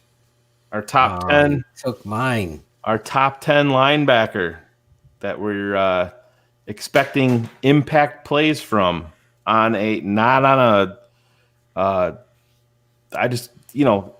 every other series basis. That's why you drafted him so high, to come in here and make that impact, to take over this defense and really be the quarterback, be that guy on defense that is going to, dictate and tell everybody where to be, where they're going to go, everything. And Roquan hasn't done that yet. He's made plays. He has not made anywhere near enough plays to me. And now you're talking off-field decisions that are, sketchy. I know Matt Nagy said that he talked to him, and I understand. Hey, listen, if I had generational money in my pocket at 22 years old, I'm going to probably be doing the same shit that Roquan does. Let's be honest. But, he's in this position again because top 10, a lot of people didn't even expect him to drop down that far, really, in that draft. There's a lot of places that thought that he was going to go to the Colts, who ended up taking Quentin Nelson that year. But, Roquan's got to figure everything out upstairs and settle down. And I think it's not a matter of talent. He's got everything that you want as an inside linebacker in this scheme. If he was the guy that they were expecting, I don't think you would have seen Danny Trevathan back. I think they probably would have invested in Nick Kwiatkowski to be his running partner and brought back, a guy that's a lot younger than Danny Trevathan. But there's question marks with Roquan, and you need that strong veteran presence in Danny Trevathan, who is obviously very, very close with Roquan to keep him settled down and to keep his eyes forward and to concentrate on football. And was he in Clayton, New York? Boats and hose, or what was he doing? Really. But I think there is a slimmer of hope for Roquan. I really boats and hose has you worried. The destruction of the car, the personal. Fat Mike's putting in the 3.8% of missed tackles. Well, you can take your PFF stat and go fucking burn it with your Packers jerseys. I don't care about that. I'm talking about impact. I'm talking about impact fucking plays. Impact plays. I'm not talking about fucking tackles. That's the most overrated fucking stat in history when you're trying to tell me that you're a good fucking player. Do you remember the thing? Yeah, you Bukowski loving, Packer jersey wearing. Do you remember back in the day? Sauerkraut eating. I'm sorry, go ahead. Still had 100 of them. More fucking shit on a pile of fucking dinosaur shit. Need a big fucking Ziploc for that dinosaur shit. don't come at me with fucking tackle stats. A guy is fucking good player. That was, you remember that used to be the big thing. Brian Urlacher's got 43 tackles heading into week 12. And then it would be, Brian Urlacher finished with 211. Whatever. It's a judgment, and these guys that are adding them up, they're throwing fucking numbers. They always go back to the coaches, and now we've studied the tape and we've given Boats and Hose a 14 solo tackles. You're not drafting after the game. It was 6 or 3. You're not drafting a linebacker top 10 for tackle numbers. Right. The numbers for the Monday Night Miracle for Urlacher's tackles have always been different. There's like 37 tackles. Right. You brought him here to make. That's a perfect example. In that game, did you see Brian Urlacher make a fucking impact? Right. Yes, it jumps right off the fucking tape. Even the television copy. Edgerrin James. Roquan Smith, when he's fucking on, he's shown up and has played well. But he's going to be called Boats and Hose all until he comes in and shows me. Because you took my guy right here. I have another one, but this was my guy. He's got to prove it. You're drafted that high to be an impact middle linebacker. Luke Kuechly. You need that kind of Kuechly. You need that kind of football player inside, and we've seen it. We just haven't consistently seen it. And fucking PFF numbers and calculators and the blog star, all of that stuff doesn't say what kind of football player you are on Sundays. I think even Roquan would admit that he didn't play up to the level of what he should have last year. Right. Doesn't mean he's not talented. That's not he's still very good, but he's the impact plays, the picks, the forced fumbles, the aggressiveness on sacks. Yeah, I wish they'd send him more on blitzes, but he's got the speed, he's got the agility, he's got the strength to get through, but he's got this is a pivotal year because he's not a piece of this defense. He was drafted to be a foundational block in this defense. Your inside linebacker is the quarterback of the defense. That's what he is. Absolutely. He's Otis and Jim. I mean, what was his name? Dan Kelly. You're right. Otis, good night. Dan Kelly. It's crazy that I didn't even know he retired. Shane had to break that to me. Oh yeah, that's right. Remember? I was like, he fucking retired? I totally missed that. And I was so goddamn busy with the virus, Greg. I missed that news. But that is crazy that he's gone. But Shane, you're 100% right. He should blitz more. He's got everything that you want. He's got everything that you want. Like I was a big Tremaine Edmonds. I had them neck and neck in that draft. And Tremaine Edmonds was one of the youngest players ever to come out in the NFL draft. And he's building quite a resume in Buffalo. He's playing well. He's playing really well. Does Greg remember who I wanted in that draft and wasted my time analyzing? Which year? Which year? The Roquan Smith and Tremaine Edmonds draft. 18. Do you remember, Greg? Who did you waste your time on? Well, Exactly. It wasn't Quentin Nelson, right? Because Nope, that was it all wasn't. guy. I wonder if someone that would be a good question, like when we do Super Barfly. I was at remember? Soldier I know Field who I wanted for the draft party that day. Were you? I have right here. Let me. Do you remember who I wanted, Shane? I could tell you. I have our top 30. Oh, LB Papa. Get that fucking guy a t-shirt. LB Papa's got it right there. That was Davenport. Yeah. He ended up going to the Saints, and you look at what that football in a player. trade up. And he's still not worth it. I love that football player. Yeah. I had him high on my board. Look at Emridge Jones, but LB Papa had it first. So I will get LB Papa a Bears 100 proof t-shirt. Actually, yeah. Greg, your buddy, you need to get me that info for his t-shirt, the Purdue fan. Yeah. Oh, GSH Jeff, 3 the t-shirts. huge Purdue fan. Yeah. Give Acevedo that stuff that or whatever he wanted for a shirt and the size, and I'll pay for it. Okay. Yeah, we always keep our word here. All right, You listen. know how good I am about following Right here, I can. Yeah, you're great. Phil, you remember you want me to give you your top 10 from the 2018 draft? I have our top 32s, me, you, and Aldo. Oh my god. Oh no, I don't want to put my name out there. No, I'm joking. Don't want to be wrong, Phil. I don't want to be wrong. Saquon Barkley, number 1. Bradley Chubb, number 2. Minka Fitzpatrick, number 3. Quarterback, you took some heat on this one. Josh Allen, number 4. Yep. Number 5, Marcus Davenport. Tremaine Edmonds, number 6. Roquan Smith, number 7. Vita Vea, number 8. Derwin James, number 9. And number 10. Favorite player of Fat Mike, Josh Jackson, cornerback, Green Bay Packers.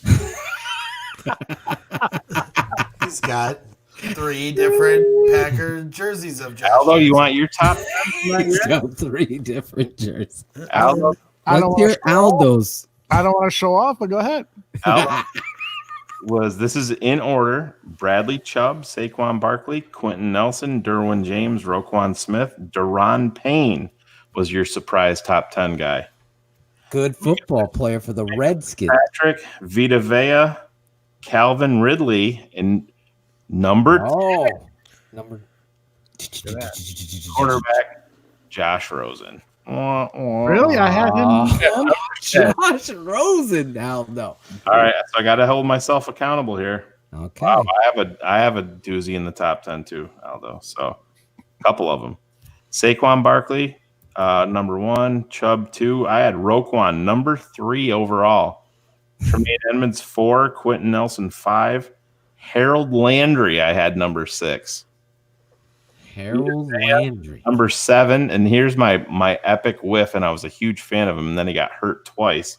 Running back Darius Geis from LSU. I was a huge fan of his. He went to Washington and blew out his knee twice. And my last one. Never was a fan of that guy, but go ahead. Oh, really? I love Darius Geis. I like Juice. The other one was Derwin James. And number 10. Did I skip That one? was I'm sorry. Derwin James? Denzel Ward and then Derwin James. I'm sorry. Oh, okay, you skipped Denzel. Wow, Denzel Ward. He ended up going a hell of a lot higher, but you had him right there. Yep. Look at that. See? We move on. Where are What? We're on our last. Go ahead. What? Did you I'm take the not- leap? I'm not saying we're going to skip. No, you did. Good You said we surprise. were moving We'll on. move on from what To you. Shane was doing there. I see. Well, Go to ahead. me, the prove it year, because that's what we're doing in this segment, Phil. Good job, Greg. And I'm not going to pick Akeem Hicks for a third straight segment. I was gonna say. My prove it year is am I allowed to say the 2017 class? I mean, I could easily say Mitch and go on another Mitch rant about how clearly this is his year. Player. No, but I want that whole class. I mean, to me, Tariq, Give me one Eddie, and Mitch, they were the ones that started the reboot, the rebuild. They created the whole club dub. They were the start of all that. Is when they came into that camp and Mike Glennon was pooping down his pants every day at camp. They were the energy. And that led to, Nagy coming in, and then 2018 became what it was. And they all fell on their face last year with the hype machine. They fell into that trap that Chicago teams fall into that turn out to be one-year wonders. They start buying into the Kool-Aid a little too much, start reading the press clippings a little too much, enjoying that love coming your way. Just as much as the hate can mess with your psyche, so can that hype train. And that's why this year is the no hype train. And like I said, I could easily say it's Mitch. Number one prove it year is Mitch. Just like the number one most talented player on this team is Khalil Mack. Without a doubt, it's Mitch Trubisky. Everybody's shitting on this guy every day. You got, who was the guy that made the joke? Tony Reale. And then is like making a huge thing about how he embarrassed him on his show and donated to his charity because he said something disrespectful towards Mitch. Mitch has to step up, but to me, Tariq just as much does. Their contracts are coming up. Eddie just got paid, but by his standard, last year wasn't his best year. So you can blame that on, how they were working the safeties, and maybe he'll be back to what he was regularly doing. But to my opinion, they got to get the wheels back on track, or this whole thing's going to get, just completely flamed out. Oh, I'm a huge motherfucking Barfly. We might see a GM, head coach, and quarterbacks all gone. That whole thing, if it goes real bad. So to me, as easy as it's to say it's number one Mitch, it's that 2017 class of Mitch, Tariq, and Eddie. Get back onto what you started here, where you had this team out from the doldrums of crap football, where nobody cares what the Bears are doing. Fat Mike's turning the game off because he's got two better games to watch. They brought this team back to relevancy, and now it's time to get the train back on the tracks. Last year, you got smacked in the face. You got to eat some humble pie, but guess now this year I want to see everybody getting right, so everybody can get back to positivity instead of shitting on this team all the time. But I will say, I saw the Bears. I'm always talking about the Bears social media, but it's the offseason. Nothing else I can say, but them talking about club dub with the Jordan thing, putting the earphones in, and they did the club dub music. Please. I don't even want to be the ringleader of ending this. Please don't bring back Club Dub. Please. I agree. Please. No more hype train. And that's not just from the fans, the players. They should be coming in with a totally different mindset than they had the last 2 years. So I don't know if it's overstepping to suggest this, because I know the players, but can we have something different that comes naturally? No more club dub. If you want to say at the start of the year, we'll club dub when we get to the playoffs, when we get back to where we were 2 years ago, then we'll club dub. Or if we win the Super Bowl, we'll club dub. How about that? How about setting that goal? Don't be club dubbing after week one, please. I was going to do a Larison drop on him, and then he started making so much sense. So I'm like, I can't throw, oh my God, Greg, you're droning on and on. I have to give you props for that Greg Braggs rant on the club dub in the category of what, Greg? prove it year. Yeah, no more So hype. No more hype. It's time to prove it. Stop club The dubbing. club dubbing stuff is cringy. Even here, It it's is. like, please stop.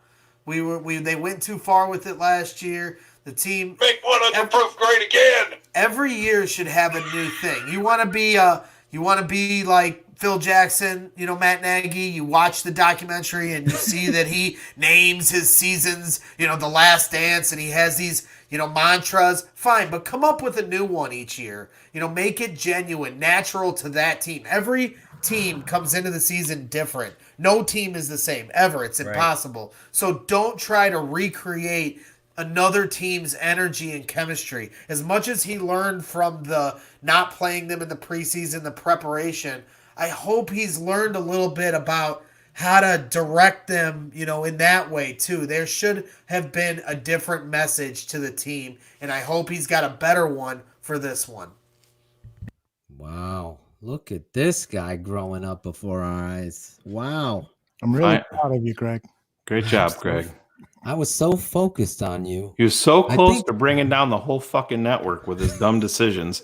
Now he's coming back. I blacked out. What happened? Because he's working his way back to you, Shane. With the burning. That's going to be your song when you do something right. Because he's working his way back to you, Shane. He's going to make you proud of him. Something like that. We'll get it. I like it. I like that. All right, so where are we now? We're going to finish. We're on the last category. But aren't you? Don't you? He's the middle, so don't you got to finish? No, Oh, yeah, you got me right. yeah. Yeah, we I picked Roquan. Greg picked the class of 2017. I didn't That's pick a Phil anybody trick. because That's I a was Phil going to pick. I picked Roquan with Shane, so I didn't want to. Gotcha. All right, gonna so stay with we it. move on. Now's the time to let them see the person you were meant to be and take the leap today.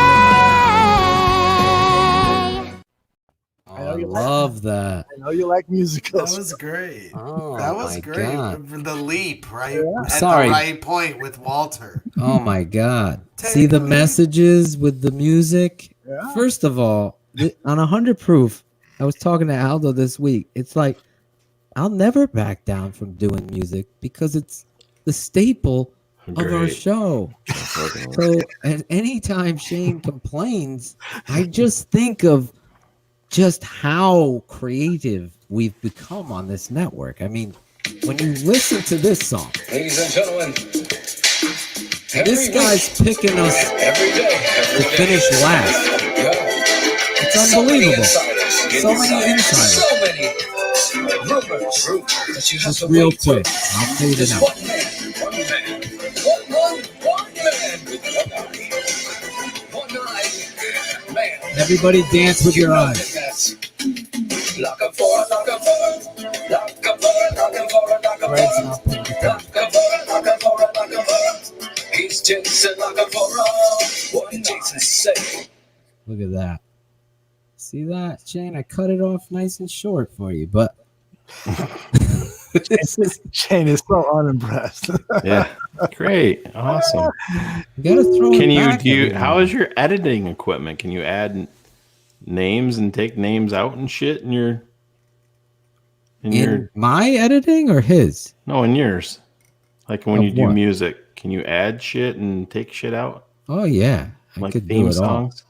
Can can? take theme songs out. I can add shit. You heard the chatterbaiter added to the intro. Oh, that's right. Chatterbaiter. And can we get some fucking better pictures too? Yeah, I knew it was- Every fucking I had time. to put the pimp You and pick put up in these there. fucking promos and every picture, and Shane probably can attest to this too. All of Phil's say pics are send me like pics. these amazing pictures. Send It looks me like a pics. professional took a Everybody in his family has an iPhone. He's like, "Come on, kids, it's Yeah. daddy picture time." And they go Yeah. outside. They're the most perfect pictures Let's take ever. some And then pics and all the send them pics. to me. I have a million pictures I've with like sent- players. I have First of pictures all- with Each player on the team, the coach, you can all pick those one picks of those. are there. I'm at the game. You Where's gotta the bad pick. pick You of gotta you? pick the stupid Photoshop picture that Shane made with the sun around my stupid face. That's the greatest pick. And the other pick where I have a freaking pimple That's the size why it's of in my there. face on it. See, And all your can't. pictures are so nice. Why don't you bring up some of your not endearing pictures of you? You have every right to send me all the pics that you want, and I'll make sure we share them. We've gone through this. I gave you I just all the sent you great something in picks. Slack.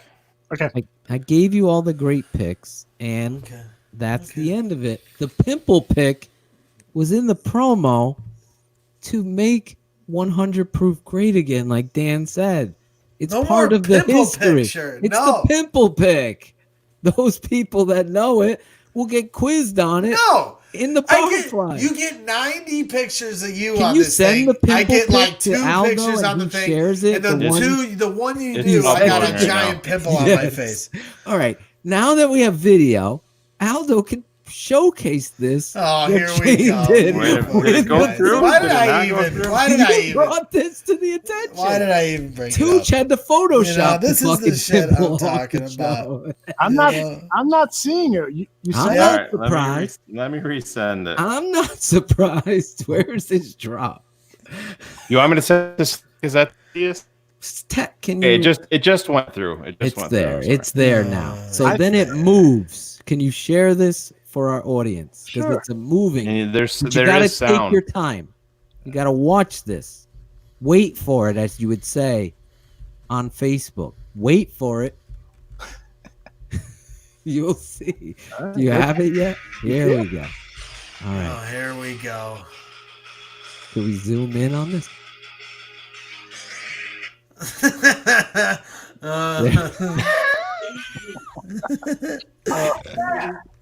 Yeah, this is the shit I'm talking about. That thing Look at looks that like a thing. giant pig nipple. So that's why. Look at Aldo. Yeah, it hurt like hell. Okay, Well, it Aggie should. would pop that. it was a bad omen for the game. I should have known. I that we were almost gonna lose. killed Phil that day. By the way, he was on the I treadmill. almost drove off the road.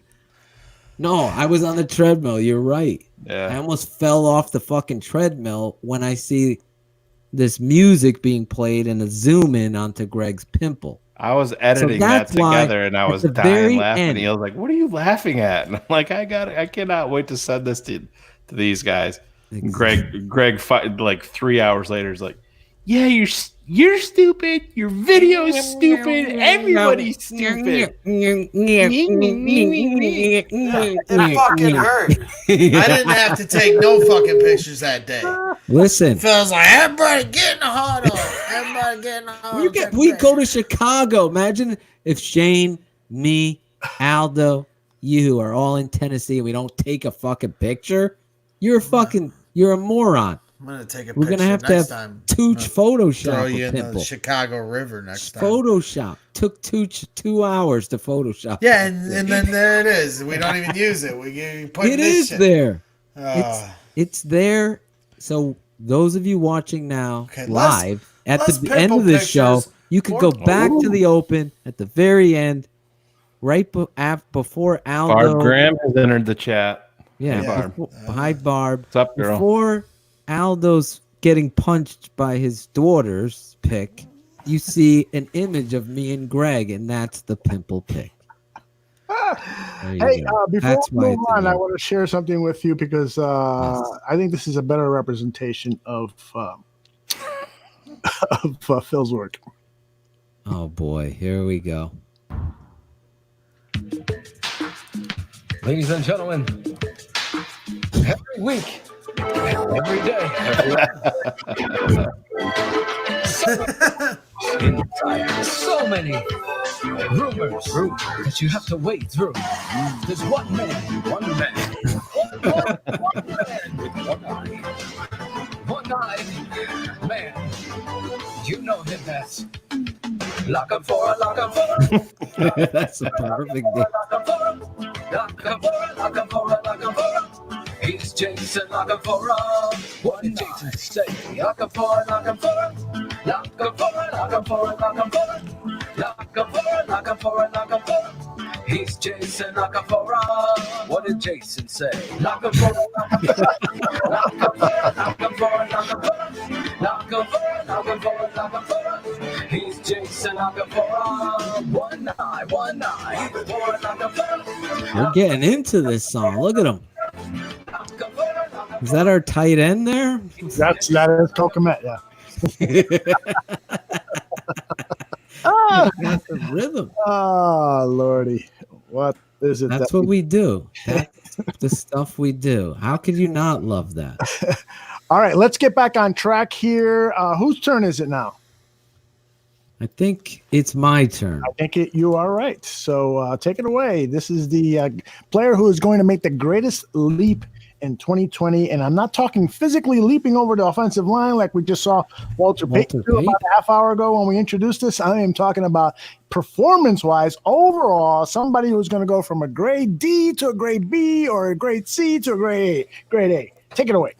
Well, it's a perfect segue where you talk about leaping over because my guy is number 32, David Montgomery. I know a lot of people heard me on Sunday talking about this football player and some of the crap takes that you see out there. I just see a year ahead of this kid, understanding what he is on tape, that if they put it together in how I believe they will with Juan Castillo leading the way here, putting a lot of faith on him to be an advocate for how necessary the run game is, that David Montgomery is going to be the guy that takes the biggest leap. I think his talent speaks for itself on the tape. I called out, Brian Perez for his take, and there he is right there. I mean, you see the quality here, the foot in the ground. Watch the balance here to stay up. Look at the motor where this kid is running the football. See it, get up the field, turn your pads, and get first downs. There's nothing wrong with that. You move the chains, you showcase toughness, you get to the end zone. You got to have that kind of football player. And I look at this guy, just his ability to function in the offense. You see the patience there to find the backside hole. That's what a zone scheme is. Everybody man on a man. Here they are running trap. You saw it. You see the extra gear, and you want to see him finish here. But again, that's a big time play by the young back, and he's going to build off this stuff. And it's unfortunate. Look, they're in the eye, Aldo, and they score a touchdown. This kind of stuff you think and hope that Matt Nagy, I'm not making this up. I didn't even know we were going to be doing this, but this is what I could do when the tape is up there live and you could see it. And it's not me taking Fat Mike's PFF, masterclass. It's me looking at the tape, showing you what's important. And I just think the world of this kid's talent. And I just think this fucking coach is going to really be pissed off. That's my belief, in that I've heard from several people that I trust that he really has been transparent, as you've heard. Credit to Sylvie and AM 1000 for asking the question about the reps during preseason and him answering truthfully. I think the running game and the importance of it is a big, big focus for Coach Nagy this year. And I think number 32 is going to reap the rewards of it. It's on tape. The guy is a goddamn missed tackle machine. He's not a speed back. That's okay. Walter wasn't. But this guy makes the first and second guy miss. And when you have terrible, piss poor blocking and you've been consistently productive, I think when you get to the right showcase of what they do, whether it be in the trap game like you saw, or power game, or the zone read game, this kid can do it all. And patience as well as instinctive ability, kid doesn't lack. And then you add the factor of something Matt Forte had. He can get down the football field and catch the football. What this guy has that Matt didn't is heart. and toughness in the fucking pile. You saw it in that clip against the Packers where it's shut down. He's spinning, churning. I never saw Matt Forte play outside the hashes or inside, rather, the hashes like I see David Montgomery. So I'm excited about where this kid's going to be for the Bears this year. I think he takes the leap, if you will.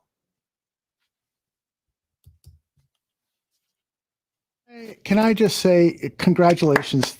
That was a beautiful ad lib. I start with no rehearsal, no warning. I didn't send anything in the private chat. I just started throwing highlights of David Montgomery, and you fucking started analyzing that like you were fucking John Madden, going boom, look at him. Nice job, brother. Very nice job. That's my passion there. Listen, real quick on Patreon. Shane, Aldo, we have some big ideas, big plans for you Barflies, but one of them is mentioned by Greg Braggs, a sit-down, live, watch the game live with the guys from Bears Barroom. That's going to happen, and I want you to be a part of it. Like, you're seeing this whole new production here and the quality of it.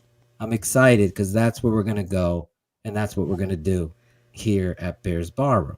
And that was fun. You got me excited because I got to see football. So how many people out there are excited when you saw that? You know, I can't hide from the tape.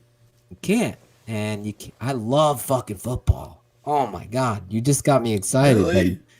That you were able to put You couldn't that tell that you love football. I can't. I'm excited about talking to Mark Grody and Olin Kreutz, and that's weeks from now. I'm like in my head. I can't wait. Let's break down a little bit of Daniels so he can comment on him and write live, throw it up, and we'll have Olin talk about it with me. These are the ideas that I want. This is what it's at. Nothing. You could try to imitate us. I'm a huge I'm a fan of the Barflies. You could try to imitate us, but you can't. I'm sorry. I wear that fucking chip on my fucking shoulder. You cannot compete. You can't. I'm going to fucking win. You can try to knock me down, but it's how you get up, right, Greg? You've gotten up tonight. Fat Mike knocked you down like 40 pegs on my board. And I climbed out of You're the climbing Fat Mike up hole. tonight. You're climbing up. You're like Chubbs climbing up and ordering at the fucking Arby's. Climbing up. Yes. He's either going to hit you in the numbers or he can't hit a bull in the ass with a banjo. That's right. I think he was talking about Chase Daniel. You're right. Probably. All right, Greg Braggs, you have got to keep the momentum going because Phil set it up here, and you got to match that. Take it away. Well, not only will I match it, but I will raise it. And the guy that's taking the leap this year, Phil, so you got it wrong. The guy that's taking the biggest leap this year will be Anthony Miller, leaping over DBs for touchdowns. Because by hook or by crook, this is my reasoning behind it. Hook or by crook.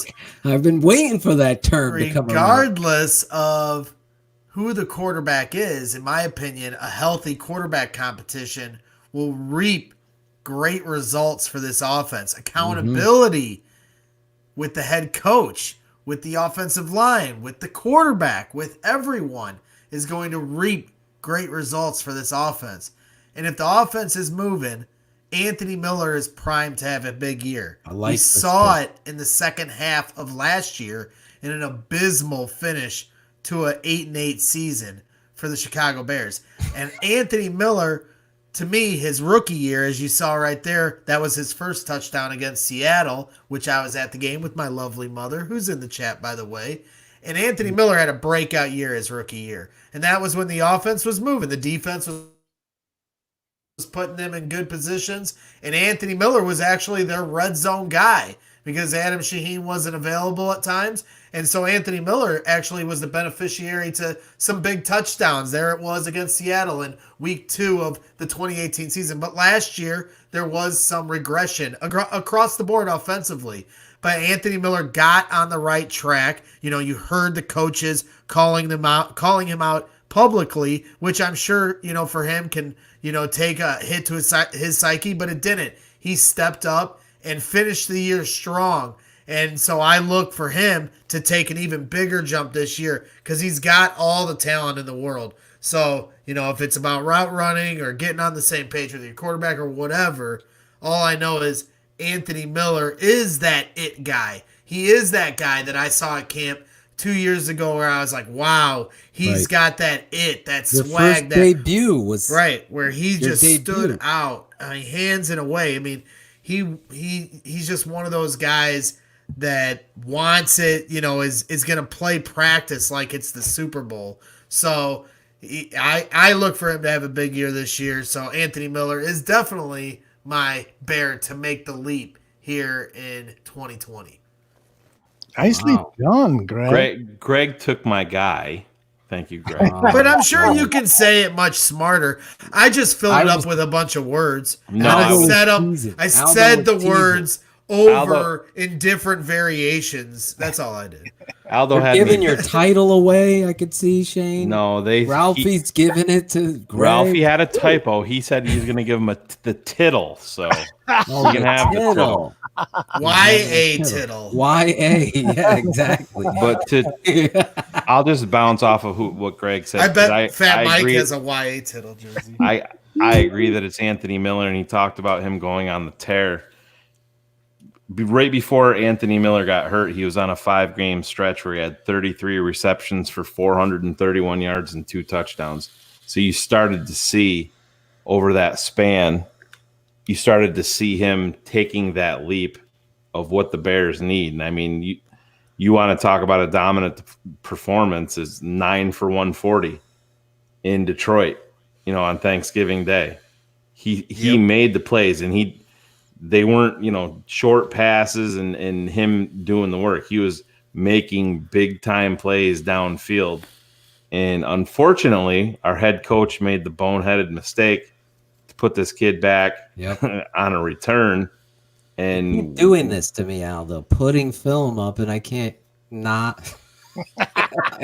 A great back shoulder to throw in the red zone, by the way, by a certain quarterback that shall remain nameless, because if you give that quarterback any credit, I remember for throws this play very well. 2018, yep. Because he kept missing this ball over and over through that seam, that deep over route, and he fucking buries it to take the lead, and you think you're going to win here with that play. This is another underrated. You see how he steps up and he drops it over that backer on time to the wide open. He's missed that throw a lot. Yep. And look at him step into it and over the top. And that's where you got to build off of, you know, that kind of stuff. So gets me excited. The Anthony Miller catch in London stands out to me. The over the top of the defender, pulling it off his head. And I think that is something that I wish, you know, Mitch would do a little more. We don't have a guy that really goes up and get it. In my opinion, Anthony is that guy in the correct situations, depending on what DB is on him. He is the go up and get it guy. So I would like to see whatever quarterback it is take a few more chances when he's got guys one-on-one downfield. I agree. I agree with Shane that it was so disappointing that they put him back on that kickoff. That's another thing you're learning as a head coach. Eviscerate. Exactly. Eviscerate. Guys, Tooch is sending me drops here. New drops. I'm not here to talk. This isn't my show. Okay. All right. There you go.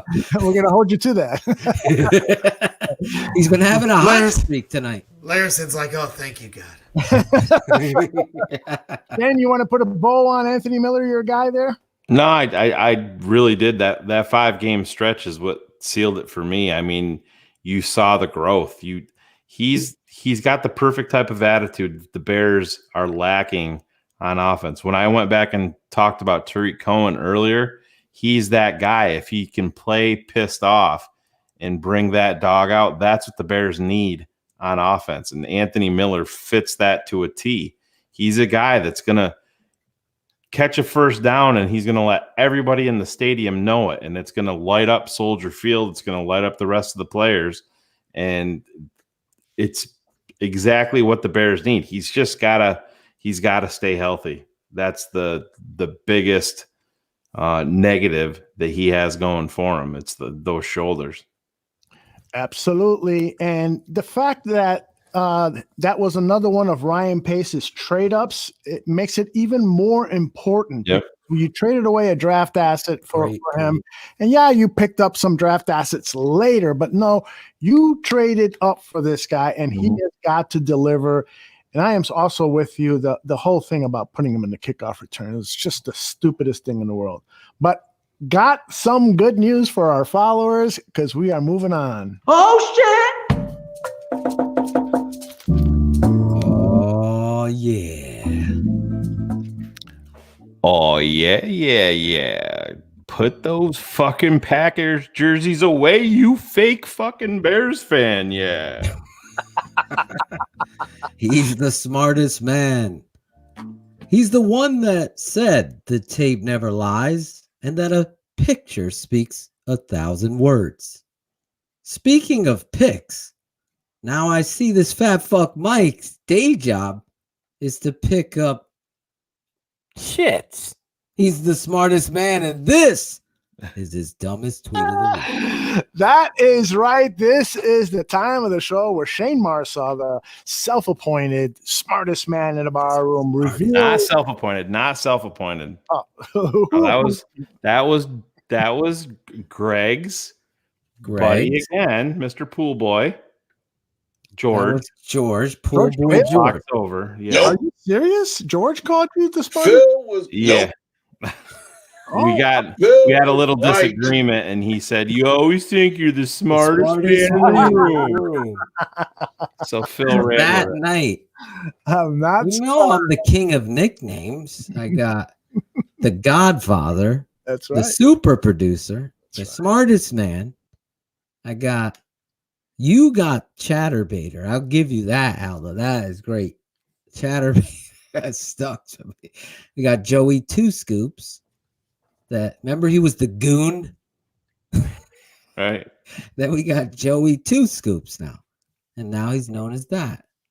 Now, Fat Mike, I like what Zimmerman was bringing tonight. What was it against? Hashtag Fat Mike Pack. Fat fuck pack. What is it? Fat Pack, I think. Something like that. I like that. We need a nickname for Fat Mike because maybe he just has to wear his name. Mike Malarski. Yeah. It's not like he's selling malarkey. Mike Malarkey. I think he's going to end up doing a show on Memorial Day just to You know what he should do? Seriously. Remember how you went into the inside the mind of Dan Aguirre? Uh-huh. I don't know if Fat Mike can control himself. Can we go? Yeah, inside. Who is Fat Mike? Fat Pack Mike. There it is. In his gut. Chris in Jackson. His gut. You just talk, Mike. Tell us your story. See, record it. Talk to the fan. Don't talk to me. Talk to the fans. Tell them why, and see how it is. What will we say? It is taken. See what people think of who is Fat Mike. There you go. That's his idea. All right. Show. Let us get back on track here. And Shane, if you are a first timer to the show, this is where Shane shows his shit.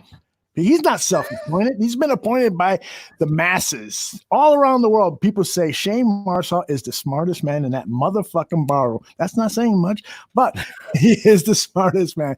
And he always begins this segment with his worst tweets of the week. And he's got a couple or two or three or four to pick from. Shane, I'm going to put up the first one and see what you got. Look at that. Lee Sharp, Aldo, at Lee Sharp. You like that one, Phil? What are the top 5 worst moves? Off the top of my head, yeah. And somebody's asking him, what are the top 5 worst moves by your favorite team's front office in the last 10 years? Top 5 worst. 10 years. Yes. Okay. Number 1, Khalil Mack. Can we reach out to Lee Sharp? Is he even anybody? I know it's everybody that happens to wedge that NFL. They wedge that NFL into their name because it makes them feel very special. This is somebody that's a blogger or writer? I believe so, yeah. Oh, who is Lee Sharp? Do you know, Aldo? Yeah, he is a guy who had his brains removed at the age of 4. Yeah, there's a lot of that shit going on. Yeah, there is. You gotta be crazy to be in that bracket of thought. What the last 10 years, by the way. 10, yeah. The last 10 years. Trading for Khalil Mack is number 1 on his board. If he was on Family Feud, this fucker would be gone. He would be gone. Oh my God. So it's trading for Nick Foles, signing Jimmy Graham. Yeah, please. Trading up from number 3 to 2. I mean that could be. I can buy number 4.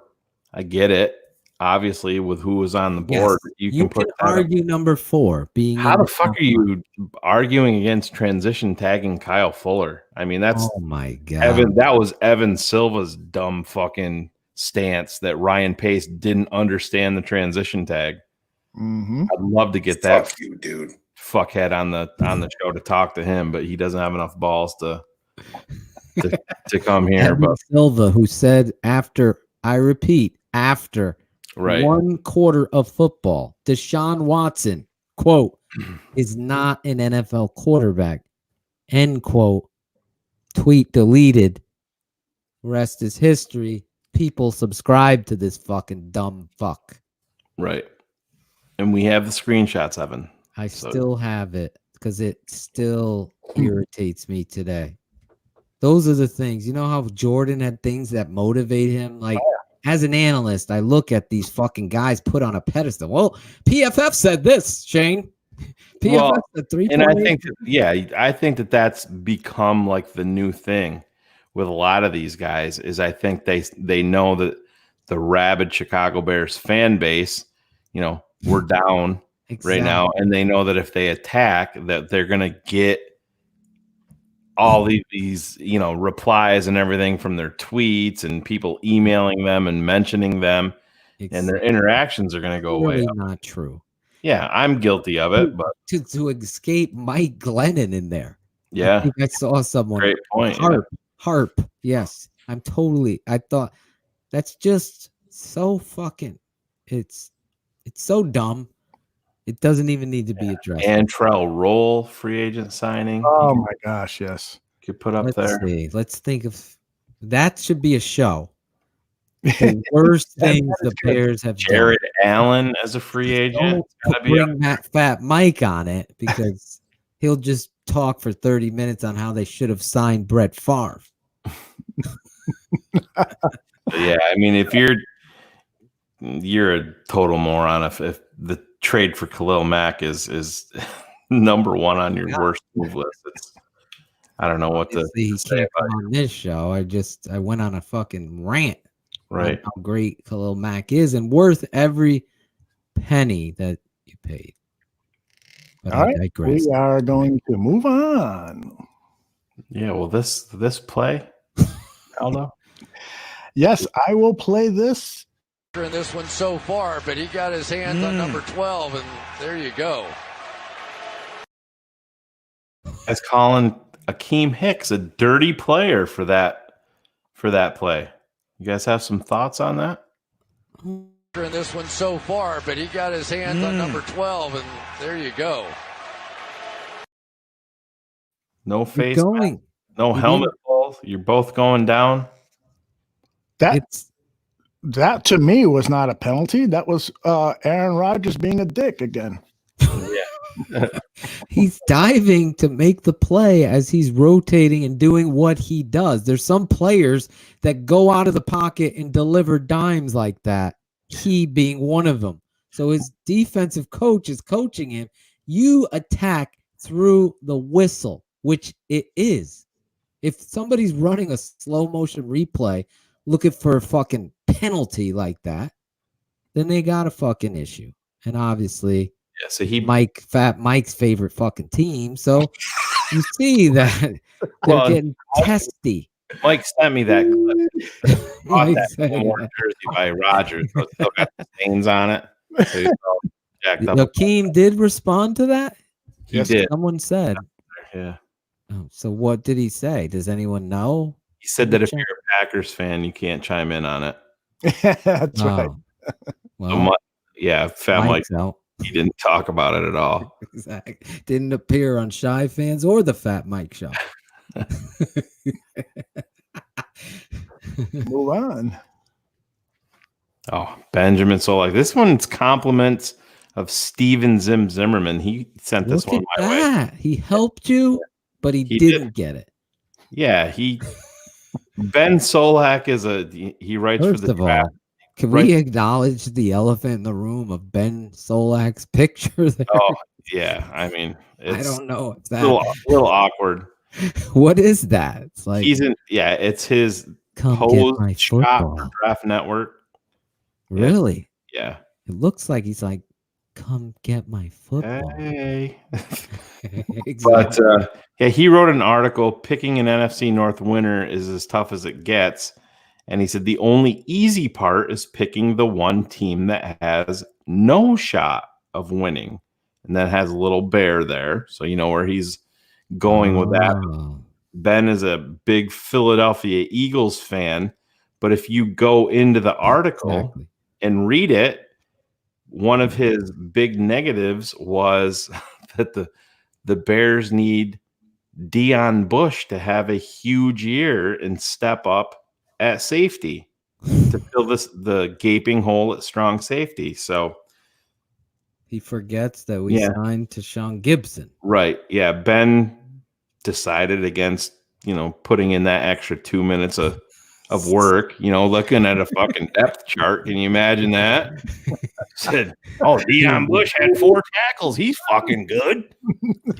Great analysis. Thanks, Mike. Another solid contribution. Check this PFF scores on Deion Bush and forgot that the Bears signed to Sean Gibson. Did you see what Zim just said? He changed the article afterwards. Oh, he flippered. Oh, he did. He did. So that's even worse. Zim, look at no shit. That's even worse. Imagine how bad. That's Matt Miller-esque. Oh, he just changed it. He just changed the name that Tashawn Gibson needs to step up from Deion Bush. No. That's what you mean, right, Zim? Is that what you mean? That's my God. Horrific. I mean, that's I've released the barflies. Go ahead and attack the fucking guy. Seriously, like that is trash. That's saying Deion Bush is the same player as Deshaun Gibson. You see what he did? Yeah. And if he's going to say, no, I meant Deshaun Gibson. No, you didn't. Because if you meant it and you were an analyst, you would say. It doesn't make sense. He doesn't need to step up. Deion Bush would need to step up. That part of it makes sense. Exactly, Shane. But that just goes back to the lazy analysis. Shit, and it goes back to the thing, Mitch Trubisky sucks. He's got no talent. That whole friggin' mess. But that's Zim. Great job pointing that out, because that's he just went from taking. I mean, holy shit, that's actually pathetic. It really is. I mean, all the Barfly should tweet that and ask him how he's doing that. I mean, Jesus Christ, don't hold him accountable. Don't let him say that. Oh, I said the wrong player. No bullshit. You said Deion Bush because that's who you talked about. Oh, and then you're just gonna flip it around for that's pretty awful. It's true. Rodgers is a You are this. Ask Kevin. You went two drops playing at the same time. I'm sorry. I was going with the smartest man because I was impressed with it. That was a good one. So drop yours. Let's grade drops, Greg. Here you go. Go ahead, Al. I'm emotional right now. That's a good drop. That's a good. I put that in the song because I was like, I love when that drops. All right. I think we have all the bad tweets, right? Because we're not going to do this one. Oh, that was an easy fucking winner. I'm a Bears fan. Well, let me read it. I'm a Bears fan, but he's my favorite QB. I love hating this guy so much so that I bought his jersey 3 times. But I loved watching him. Oh, by the way, the man, the legend, my favorite QB, as Aldo would say. Good old number 7. How do you want number 7? So fuck him. That's how much you care about. We do have a late submission to dumbest tweets of the week, Phil. I'd like to read it here. Aldo, I know you don't have the graphic, but this is from somebody probably very familiar to everybody listening and us here. It's from Aldo Gandia, Aldo Barkeeper. He has a dumb tweet. Fat Mike is one of the hottest names in podcasting. He's What was he slightly smoking? disturbed, so he's only 50% wrong. riding the Brett Favre wave. But I was smoking fucking reefer. That explains it all. All right, not everybody's a fucking idiot. We're gonna find out who Dane thinks. Good tweet. Oh shit! Oh yeah. Oh, yeah. Phil and Shane are the hottest duo in podcasting. Yeah. He's the smartest man. PFF, Bukowski, Matt Miller, Barnwell, Lockenfora, and almost all of the ESPN. Hey, let's put a Packer fan on the Barroom Network. Genius. No wonder Larison hates shy fans in the stands. He's the smartest man. And this is his best tweet of the week. That's right. We do not always behave like assholes here. We actually like to acknowledge good tweets, and that's what Shane's going to do now. Do we have my graphic? Yeah. Yes. Which one do you want? You can do the there you go. You guessed right, Aldo. Oh, look at Benjamin Solak's probably to go against the other guy. Slamming a hole into his blow-up doll right now because he's so pissed with this knowledge. Only 2 safeties, and I believe Zimmerman might have supplied me this one too, Zim. You can tell me in the chat room. He's been doing no. It's a hell no. But only 2 safeties in the NFL have allowed a completion percentage lower than 55% in each of the past 2 years. Those players, safeties Eddie Jackson and Tashawn Gibson. Nice. Both employed by who, Phil? The Chicago Bears. Nice. Sorry, Mike. Peter Bukowski. That is a good one. That is Baby Hands. What was that dude's name again? Benjamin Solak. Yes, thank you. Baby Hands. I love that. Yeah, those were tiny. That was Chris Jackal. The Jacko. All right, we've got another good tweet. Another one. We have 2 goods. There we go. Oh, look at this. Compliments of Greg Braggs, who brought this into the Twitter sphere by texting, tweeting Cap about a certain individual on our network that is a Packers fan. David Kaplan tweeted back to Greg, "This one is easy, Greg Braggs. No one who claims to be a Bears fan would pick that guy, Brett Favre, as their favorite quarterback ever. Fat Mike is a fraudulent Bears fan. Take that." Wow. Ooh, take that. Take that. I thought we were killing him tonight, too. Got a porn stash, man. I told him today when he called me venting. He was Chubb's 82 was getting under his. He's like, I fucking hate that guy. I was like, love hey, Chubbs. I was like, you got to roll with the punches. I was like, speak your truth, but you got to be gotta- ready for the yeah. critics, and they're coming. They're coming for you, Mike. It's Oh. amazing. I wonder if he got pissed and Getting went out of the and tore his getting out of garden the up. state. Was that Craig's internet went. Yeah, there goes the Jesus, internet we again. fucking update his whole thing. The poor dude. He talks to me on the phone, and let me tell you, you think Chubbs gets Fat Mike pissed off? My Fuck, internet. Greg's internet pisses him off. He's fucking punching I won't even babies talk. and shit. I won't even talk about it. I won't.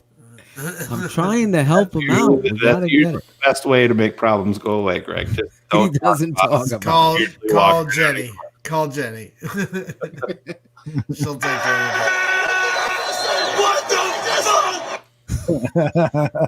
Oh, Jesus. I gotta let people know that on what was it on Shy Fans in the Stands? I said that was it Shy Fans or on Monday? Anyways, You're on Fat Mike. On They're Monday. all running together out they there. really are. I'm tired too. I said that.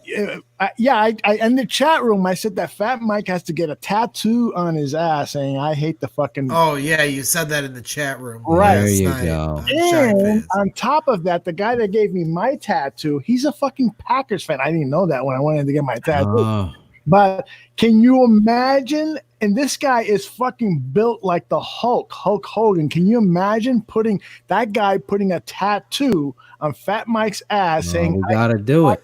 He will probably change Wait, that. can we? I mean, Fat Mike is outrageous. He's a man of extremes. So why can't we get a tattoo of like a grizzly bear fucking Brett Favre in the ass? He loves Brett Favre, so we'll give On his neck. him. Get him some neck ink. No, he put it on Neck his ass so tattoo. he can't see it. Yeah. A bear making love to Brett Favre, and then he has both. He has the best of both worlds. I don't know. A lot of bad things happen in the Superdome. See Hurricane Katrina, rape.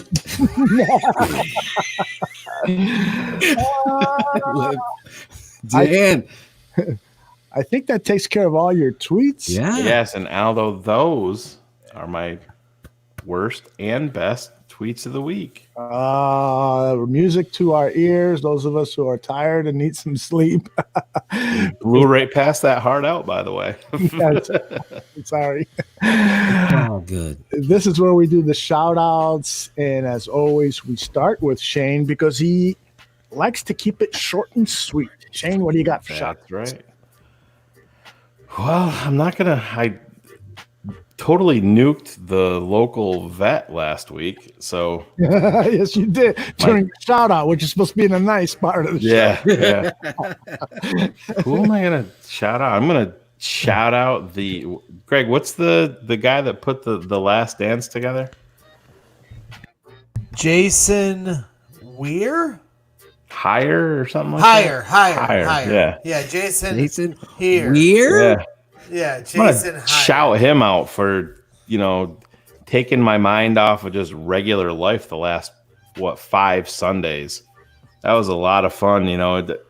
We're so Bears centric here. It was nice to go on Twitter every Sunday night while the Last Dance was on and you kind of conjured up some of those old feelings that we didn't even ever get to experience those on, while that was going on live because the social media wasn't a thing then. And it was nice. Aldo, you had a lot of great tweets. Greg, you too. It was just, fun interacting and talking and reminiscing about those old times, man. I'm going to miss it. I know ABC had I don't know, Greg, did you get to watch that? The After the Dance yesterday that they aired?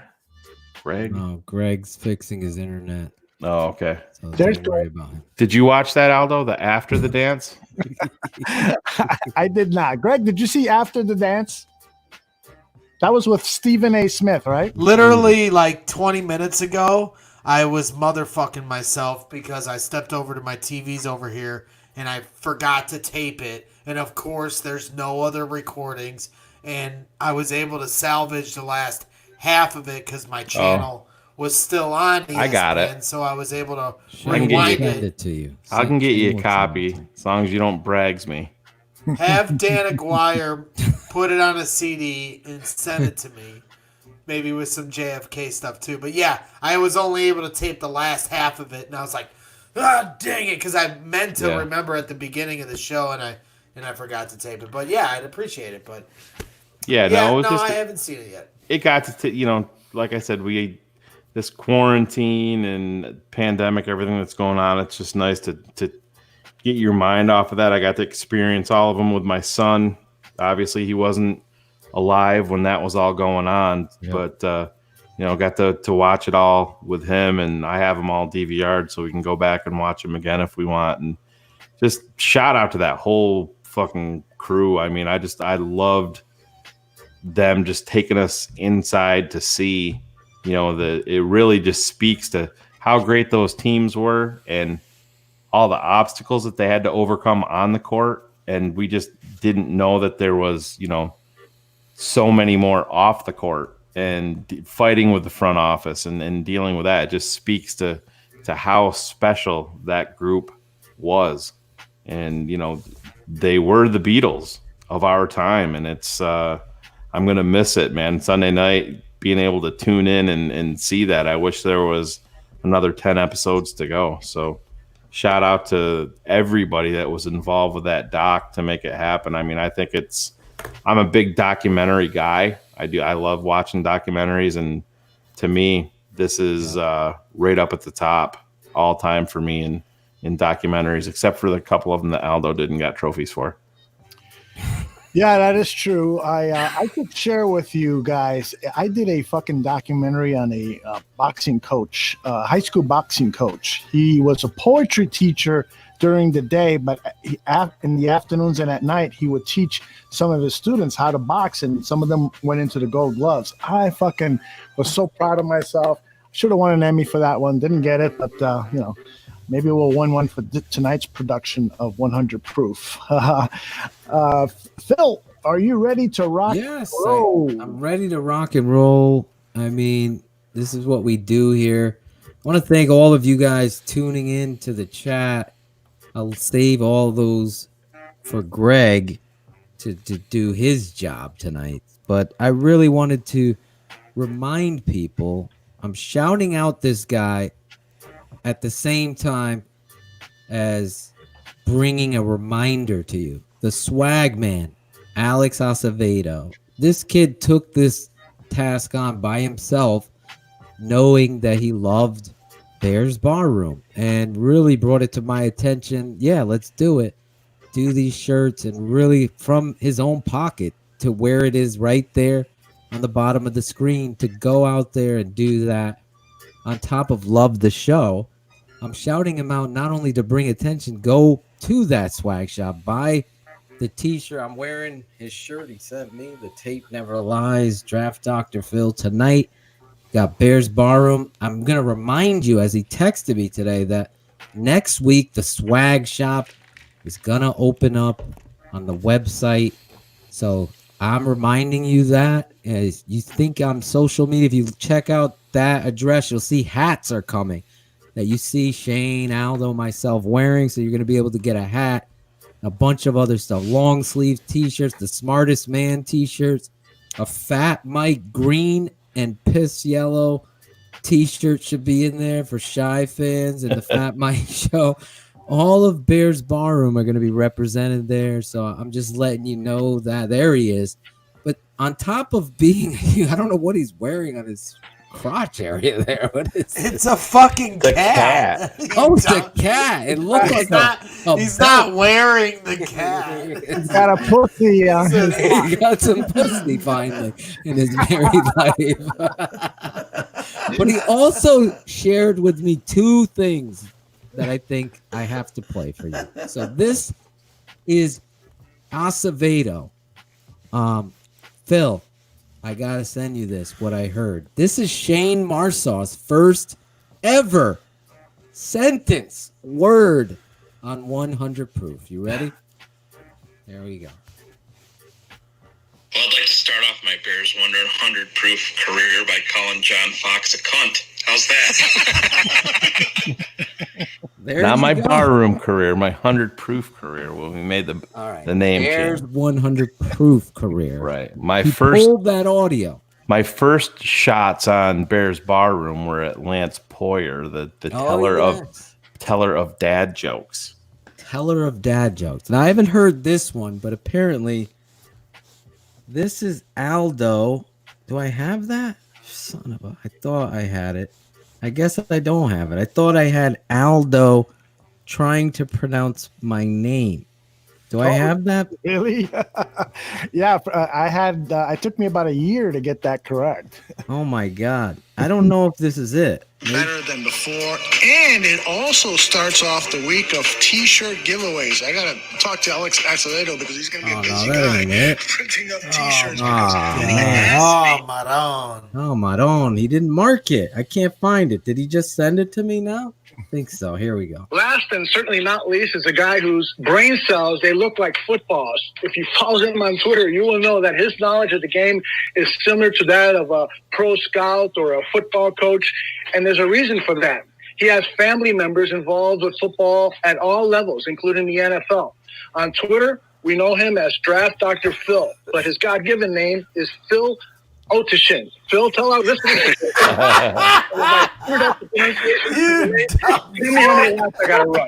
You know, when I'm coaching, we're going to be running some laps on that one out.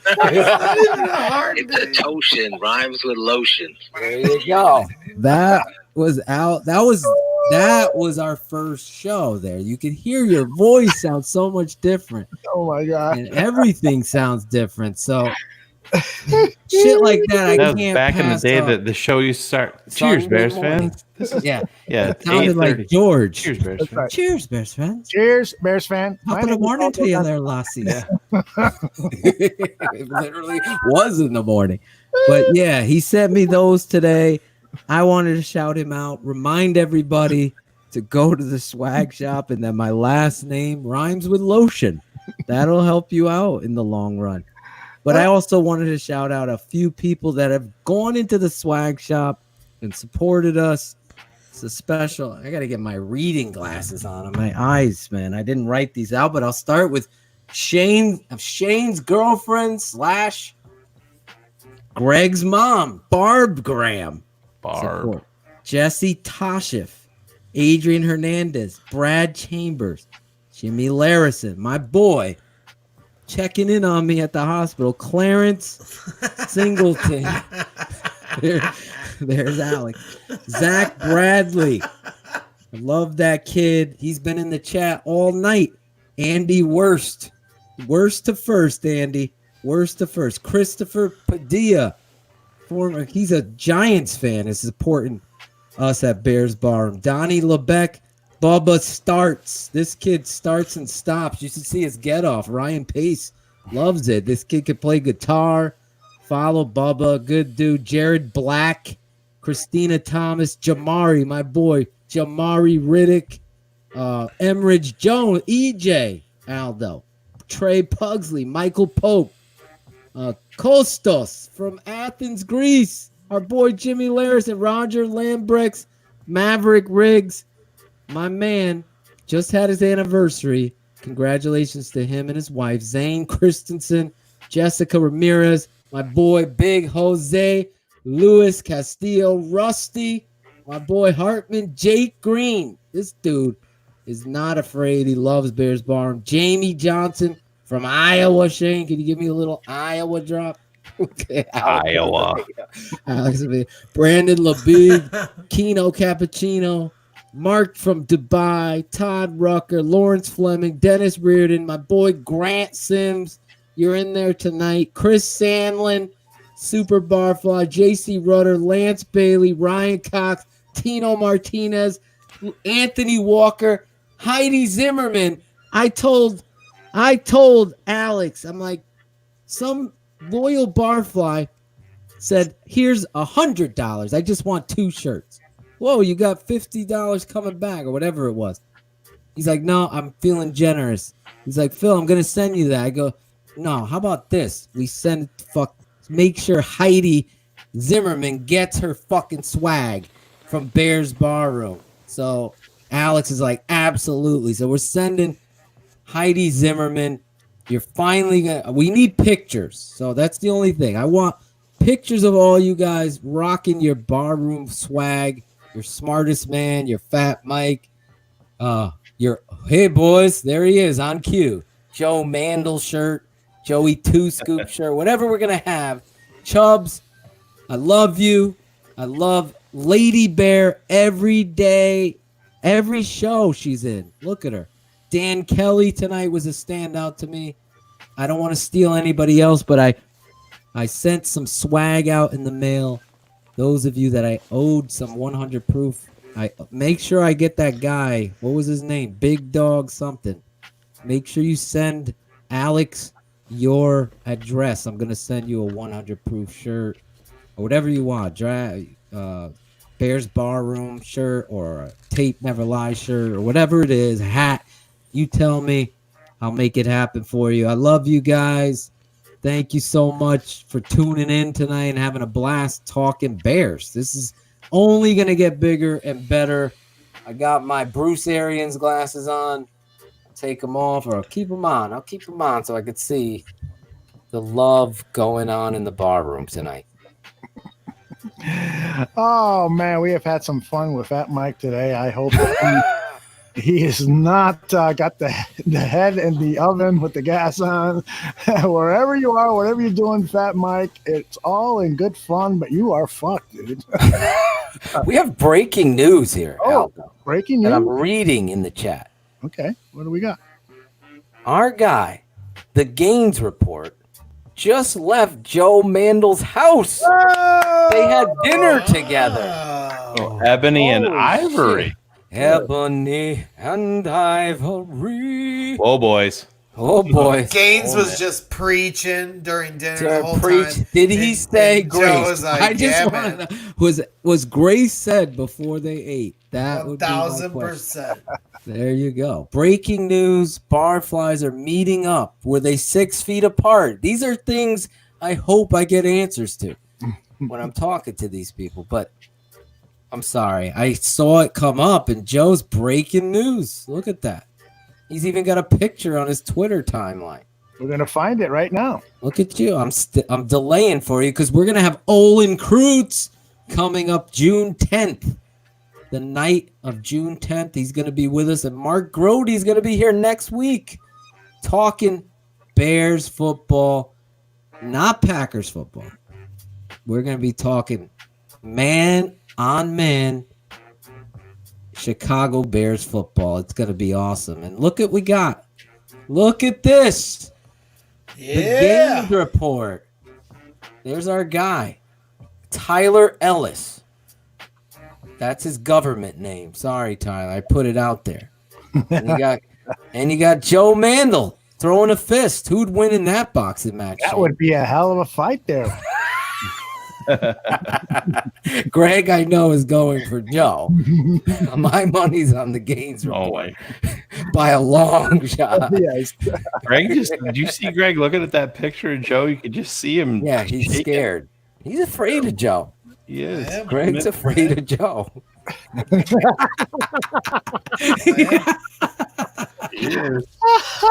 I love him. Two bad mofos. That's right. I'm happy to see they had a nice, day. You were pissed that you weren't invited. That's cool. Is that what it is? Coming together. Are you pissed that you're not invited? I am. Okay, I'm reading the room. Fat Mike and Joe. They both Fat Mike and fucked me Joe today. went golfing with Schuster the other day, and now Joe's out canoodling with the Gaines Report. Joe doesn't check with me on this. Hey, can I have dinner with Gaines? There you go. Oh, Lord. Didn't even care about his partner. Doesn't even care about my Drama's unfolding on Chai fans in the stands. Yeah. That's right. It really is. Today's been a rough week for that show. All right, Mr. Greg Braggs, this is the part of the show. What? Take over and share with us some of the action in the chat room. Oh yeah, I forgot my job. Your My job. job. He forgets his job. My job. No, I want to shout out everybody in the chat, everybody hanging out all night. It's been a lot of chatter. I had a lot of fun trying to keep up, with the debates going on, and then also writing down these glorious comments that I have for you today. So I want to make sure, everybody all night long, we had well over 100 again. Never ceases to amaze me how much Bears talk you guys want to take in when we're this far away from the season still to go. But you never know. Maybe we'll get a regular training camp. We shall see. We're seeing, a light at the end of the tunnel with maybe sports returning. So fingers crossed. But first comment in the chat tonight goes to Tooch. He was in there like 10 minutes before. So Tooch is the man. So he's getting first comment of the night award. Congrats to you. GSH Jeff said. Phil is right. Phil is right. That's right, Tooch. GSH Jeff said, Greg looks like he's about to rob a liquor store. That was when I had my bear mask on. I just think that it was appropriate to come in, social distancing rules. You got to wear your mask or you're not allowed. I thought you were hiding because of Fat Mike's behavior. So I thought you were trying to keep on the low. I'm just trying to. It's a pandemic right now, Phil. You got to wear your mask. So, Harp4803 said, Bears Barroom, hands down the best produced show for Bears fans. I challenge all corners. I appreciate that challenge, put out there by Harp4803. Harp. Someone that certainly could qualify as, one of the super barflies of Bears you're Barroom throwing Radio. a name in there. Just Look saying, at him, Shane. He's certainly somebody that could be in that list. That's all I'm saying. I'm not saying, I'm just saying. Yeah, you must have been at the top of your fucking class. Anthony Walker said, Bragg's vouched for this Fat Mike. Greg is complicit. So he's kind of ousting me there. So Sorry, he's Anthony Walker. Complicit and duplicitous, right? Yes, duplicitous and complicitous. It's gone ridiculousness because I agree. I apologize. We've let the wolf into the hen house with Fat Mike, and now he's just ruining everything. The Trojan horse has entered Bears Barroom. He's infiltrated our systems, and we got to try to figure out how the fuck we get rid of him. So, Ezra McClain says, I'm getting some feedback all of a sudden. I don't know why you guys are getting. Again, what happened, huh? I think it's you're listening to the channel because you're monitoring the chat. No, it's not me. Well, it's stopped now. Now it stopped. Must have been you. So we're back on track, baby. Ezra McClain said, "I'll never make it on 100 proof if I have to be a twit." Not with that attitude, you're not Ezra, so you just keep that up in the chat. I just thought I'd shout you out. Logan Sandollar said, who the fuck is Fat Mike? Lady Bear. Apparently the hottest name in podcasting. Haven't you heard? Haven't you heard? All the extra, read all about it. Hype coming out of my ass there. He's got all sorts of... Lady Bear, who's normally very sweet, said she is done with Fat Mike. Those are strong words. Lady Bear, so I had to put it in the comments of the night. Crossed the line with Lady Bear. When Lady Bear lays down the law, that's it. He called me twice, Aldo. I sent him the voicemail. You don't fucks with Lady Bear. If Lady Bear don't fucks with you, I don't fucks with you. So, sorry, Mike, you're done.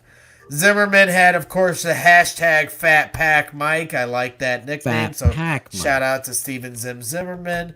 Hopefully you can make it out to a Bears game this year. Pete Tuccio said, live. We need a live jersey burning on Bears 100 proof of Fat Mike's I like this. Jerseys, so I like Peter Tuccio. If Fat Mike wants to make it on 100 proof, maybe a live burning is in order. We'll see. It's a lot to ask of his love affiliation for one Brett Favre. GSH Jeff back in the comments of the night. Phil yelling equals good content. And I happen to agree. Never ceases to amaze me watching Phil's passion for the Chicago Bears. No matter what day, month, weekend, night, doesn't matter, rain or shine. Phil's always yelling about the Bears. Heidi said, need some old school nasty. I agree. Well, Heidi, if you're looking for some old school nasty, Aldo Gandia here has got plenty of that. So if you need some old school nasty, Heidi, just give Aldo a call. Otis Nichols, she was talking about the offensive line, okay? Otis Nichols said, Greg's a walking, talking comedy relief show. So I appreciate that, Otis Nichols. Tooch said... Sociopathic, psychopath. Tooch, speaking of Tooch, nice right on cue, Phil, with the drop. Tooch is back in the comments of the night. He wanted to know, Aldo, is that Emmy mine? You know, honestly, Tooch, we might have to give it to you with all these amazing opens you've been putting together. Might have to send that Tooch's way, you know, as a badge of honor, so to speak. Ryan Badgley, shout out to you. Ryan Cox said, no more hype. That's a Phil song in the future, in the making. I agree. We need to have a no hype song, you know, the bandwagon song for the year. I can parody Better Public be good, Enemies. though. Yeah, it's got to be good. It's got to be Don't believe the hype. Don't believe. Remember that? Yeah. Don't believe the hype is a sequel. As an equal, can I get this through to you? My 98 booming with the trunk of funk. All the jealous punks can't stop the dunk. There you go. That was okay. I remember those lyrics All right, from we're Chuck on the same D. page. We're on the same page here. I like this. We're flowing here, Phil. We're flowing. Last couple comments of the night. Zach Bradley said in the chat, Phil does love his pictures. I agree, Zach Bradley. He does. He just loves the pictures that are perfectly endearing to him. And fuck anybody that has any, you know, good pictures. He just wants to have his own. Photoshopped you. We told the story. All right, fine, whatever. Ralph Tribby said, Braggs is on fire tonight. Give him the smartest tittle for the night. You know, Shane referenced that. I had to re-say it because I do like the idea of having the smartest tittle. I don't know why. That sounds titillating, Ralph Tribby. So shout out to you. Heidi finishing it off with, I'm just saying I love all you guys. Well, Heidi, we love you. And finally, Bear Truth 9 said, I want to shout out the bar room. I discovered you guys mid-year. You got me through the season, and now this time we're going through. I really appreciate it. So we really appreciate you, Bear Truth 9, and we appreciate everybody in the chat. And you guys, we'll be seeing you next week. I look forward to it, as always. But a lot of fun stuff. Don't give up on Shy fans. Greg is stepping up Don't tonight. listen to Larison if he starts tweeting some wild shit tonight at like 1:30 in the morning. Pay no attention to it, even if fucking Aldo retweets it like he fucking will. Don't listen to it. Don't give up on Greg and Joe. There's hope there. Yes. Fat Mike, I think. Fat remember Mike's the Titanic? falling apart. What happened to the Titanic? He was unstoppable. It split in half and fell to the bottom, Phil. There you go. That's Fat Mike. And Sorry, Mike. Leonardo DiCaprio was left out in the cold water by that. Right. He could have easily said, "Get, I got room for you." I know. Why couldn't they cuddle on top? I mean, there's so many. Find another piece of wood. You know, and if I may, we do pull a lot of audio. We do, like we've talked about, have a lot of affiliation and connection with ESPN 1000. They're always so generous with their time with us. But my buddy Sylvie obviously is going through his, you know, starting of cancer treatment right now. And Sylvie Strong, that's right, Phil. They released the shirt that they're going to put out for Silverman. If anybody wants to show support to Mark Silverman, you know, they're doing a Sylvie Strong shirt and Obvious shirts. If you go to Silverman or Kaplan or ESPN 1000's Twitter account, they've tweeted out some links. And they have a couple different shirts. One's a drawing his son made where it says Sylvie is strong. And it's a picture of what I believe is his son and Sylvie holding hands. And it's a cute little picture. You can either have that one on a shirt or just a regular shirt that says Sylvie Strong. But it's for a good cause. All the money goes to the proceeds of the Jimmy V Foundation, which is, you know, a foundation ESPN has put, you know, a lot of time and effort in. And Sylvie wants to give back to the foundation that's now helped him, you know, with some of his research that now he's having to go through himself. So want to shout out Mark Silverman, my good buddy. stay strong as I know you will, and go ahead and buy them shirts up. They want to try to hit 1,000. My guess is he'll surpass that number fairly quickly. Awesome. Absolutely. Hey guys, I want to just shout out the three of you. Bringing it, this whole new venture of going to video is all kind of new territory for us, but yeah, we are getting it done. I think based on what I've read in the comments, people are enjoying our new venture into the world of video. I can assure you that we are going to get better and better as we go along, as we learn the controls, as we become more familiar with what we are capable of doing here with the app that we're using, the software that we're using. We're going to come up with some really cool things for you to be a part of. And people have been asking me about the Patreon program. That is going to happen very soon. We're meeting, in fact, this week to have some discussions about that. We really appreciate the fact that you guys want to help us all out with Patreon and help support what we're doing. I've got a lot of people asking me about Tennessee, and I can assure you that we are working on that. There is, it's a little trickier than in most years because of the pandemic, and we don't know if there are going to be fans allowed in the stands. Right. But I can assure you that my wife Donna is working on it, and we should have some information for you. I was hoping to have some information today, but it's not quite there yet. So in the next few days, we should have something for you. Definitely by the 27th, our next show, when we are here with 100 Proof, we will have lots of information for you regarding that. I want to also ask people to stick around for our credit sequence because we've got a very special draft. Oh, wait a minute. Where's Phil? It was just Shane for a second. I'm right There here. he is. I hit the wrong button. I'm sorry. I was wearing my glasses. had a I'm very- in disguise. I'm in. So listen to our credit sequence and keep an eye on the screen, and then we'll be back on the other side for a little post-game stuff, and then we'll let everybody go to sleep. All right? Here we go. No NFL teams have played each other more than the Chicago Bears and Green Bay Packers. Wow. Bears fans ain't easy to love, and they're often quite bold. Hey, baby! We're gonna be here all day! They're often pessimistic and sometimes sadistic, watching it unfold. I like this kind of party, baby! Orange jerseys and hoodies fill up on Sundays. A heated matchup. The life of a Bears fan is always full of hope, no matter if home or away. We're gonna be here all day, baby! Mama, don't let your babies grow up to be Packer fans. I like this kind of party! I like this kind of party, There's baby! good girls and bad boys and everything between. Just don't let them wear that piss yellow and gray. Mama, don't let your babies grow up to be Packer fans. There's good girls and bad girls and everything between. Just don't let them wear that piss yellow and gray. Bears fans are loyal, they'll stand by their team when they're losing. I like this kind of party!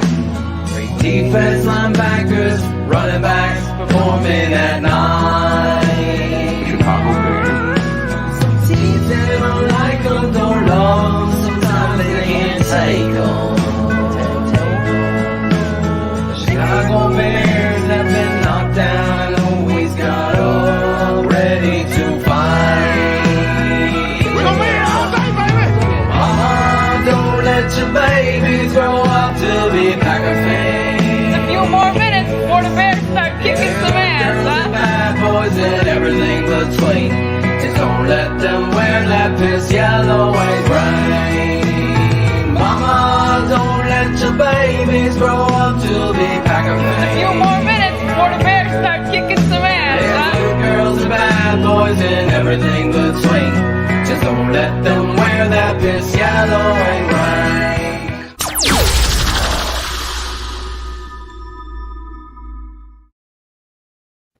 Wow. Phil, awesome. that song is timeless, especially now. It is so appropriate. That would be one of the most underrated songs in Bears Barroom if we were going to do the top Ready to Break Out.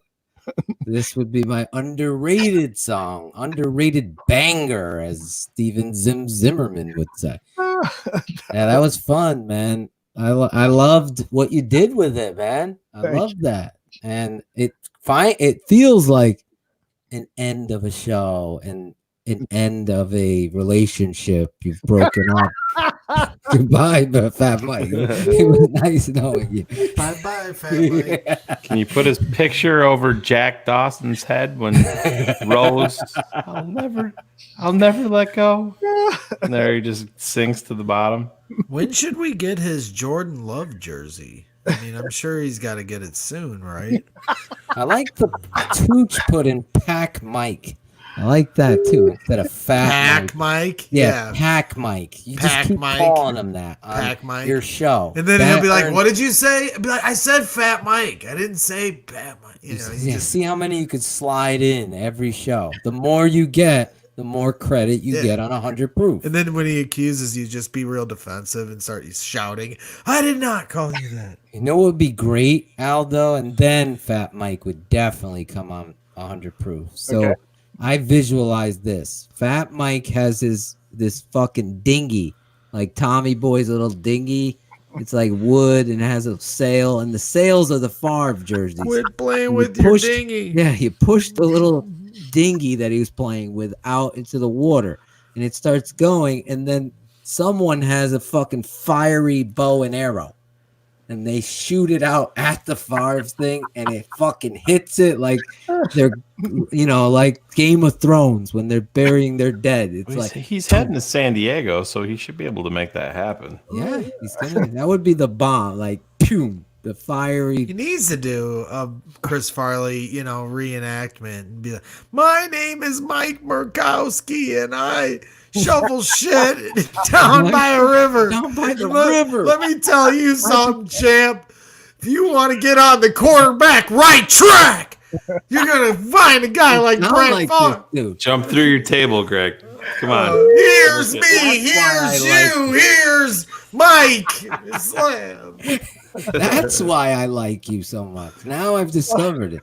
Chris Farley's a Midwest. Speaking of Chris Farley, I told Greg this story. So we're on our family walk with the dog, all the kids, and I have drops on my phone and everything. And there's one specific drop that I have on the phone, and I'm like, oh my God, it's so funny because I was saying it to my daughter's putting her Instagram and my face, and she's like, say something. So I go, you better pray to the God of skinny punks that this wind doesn't pick up, or I will come over there and jam it all up your ass. I say it on the thing. So then I go, oh shit, we're on our walk, and Devin was misbehaving or something. I'm trying to get him back on task. So all the kids are around me. Oh, you got to see this Tommy Boy clip. I totally forgot the parts where the kids are yelling from the thing. So Steph's with me, so I press play. Dumb move. So the first drop is like, hey, Gilligan, the kid says, did you eat the skipper? And then he responds, funny, whatever, right? Then the next clip is like, something about his dick being what's the matter, you can't sail, your dick is limp.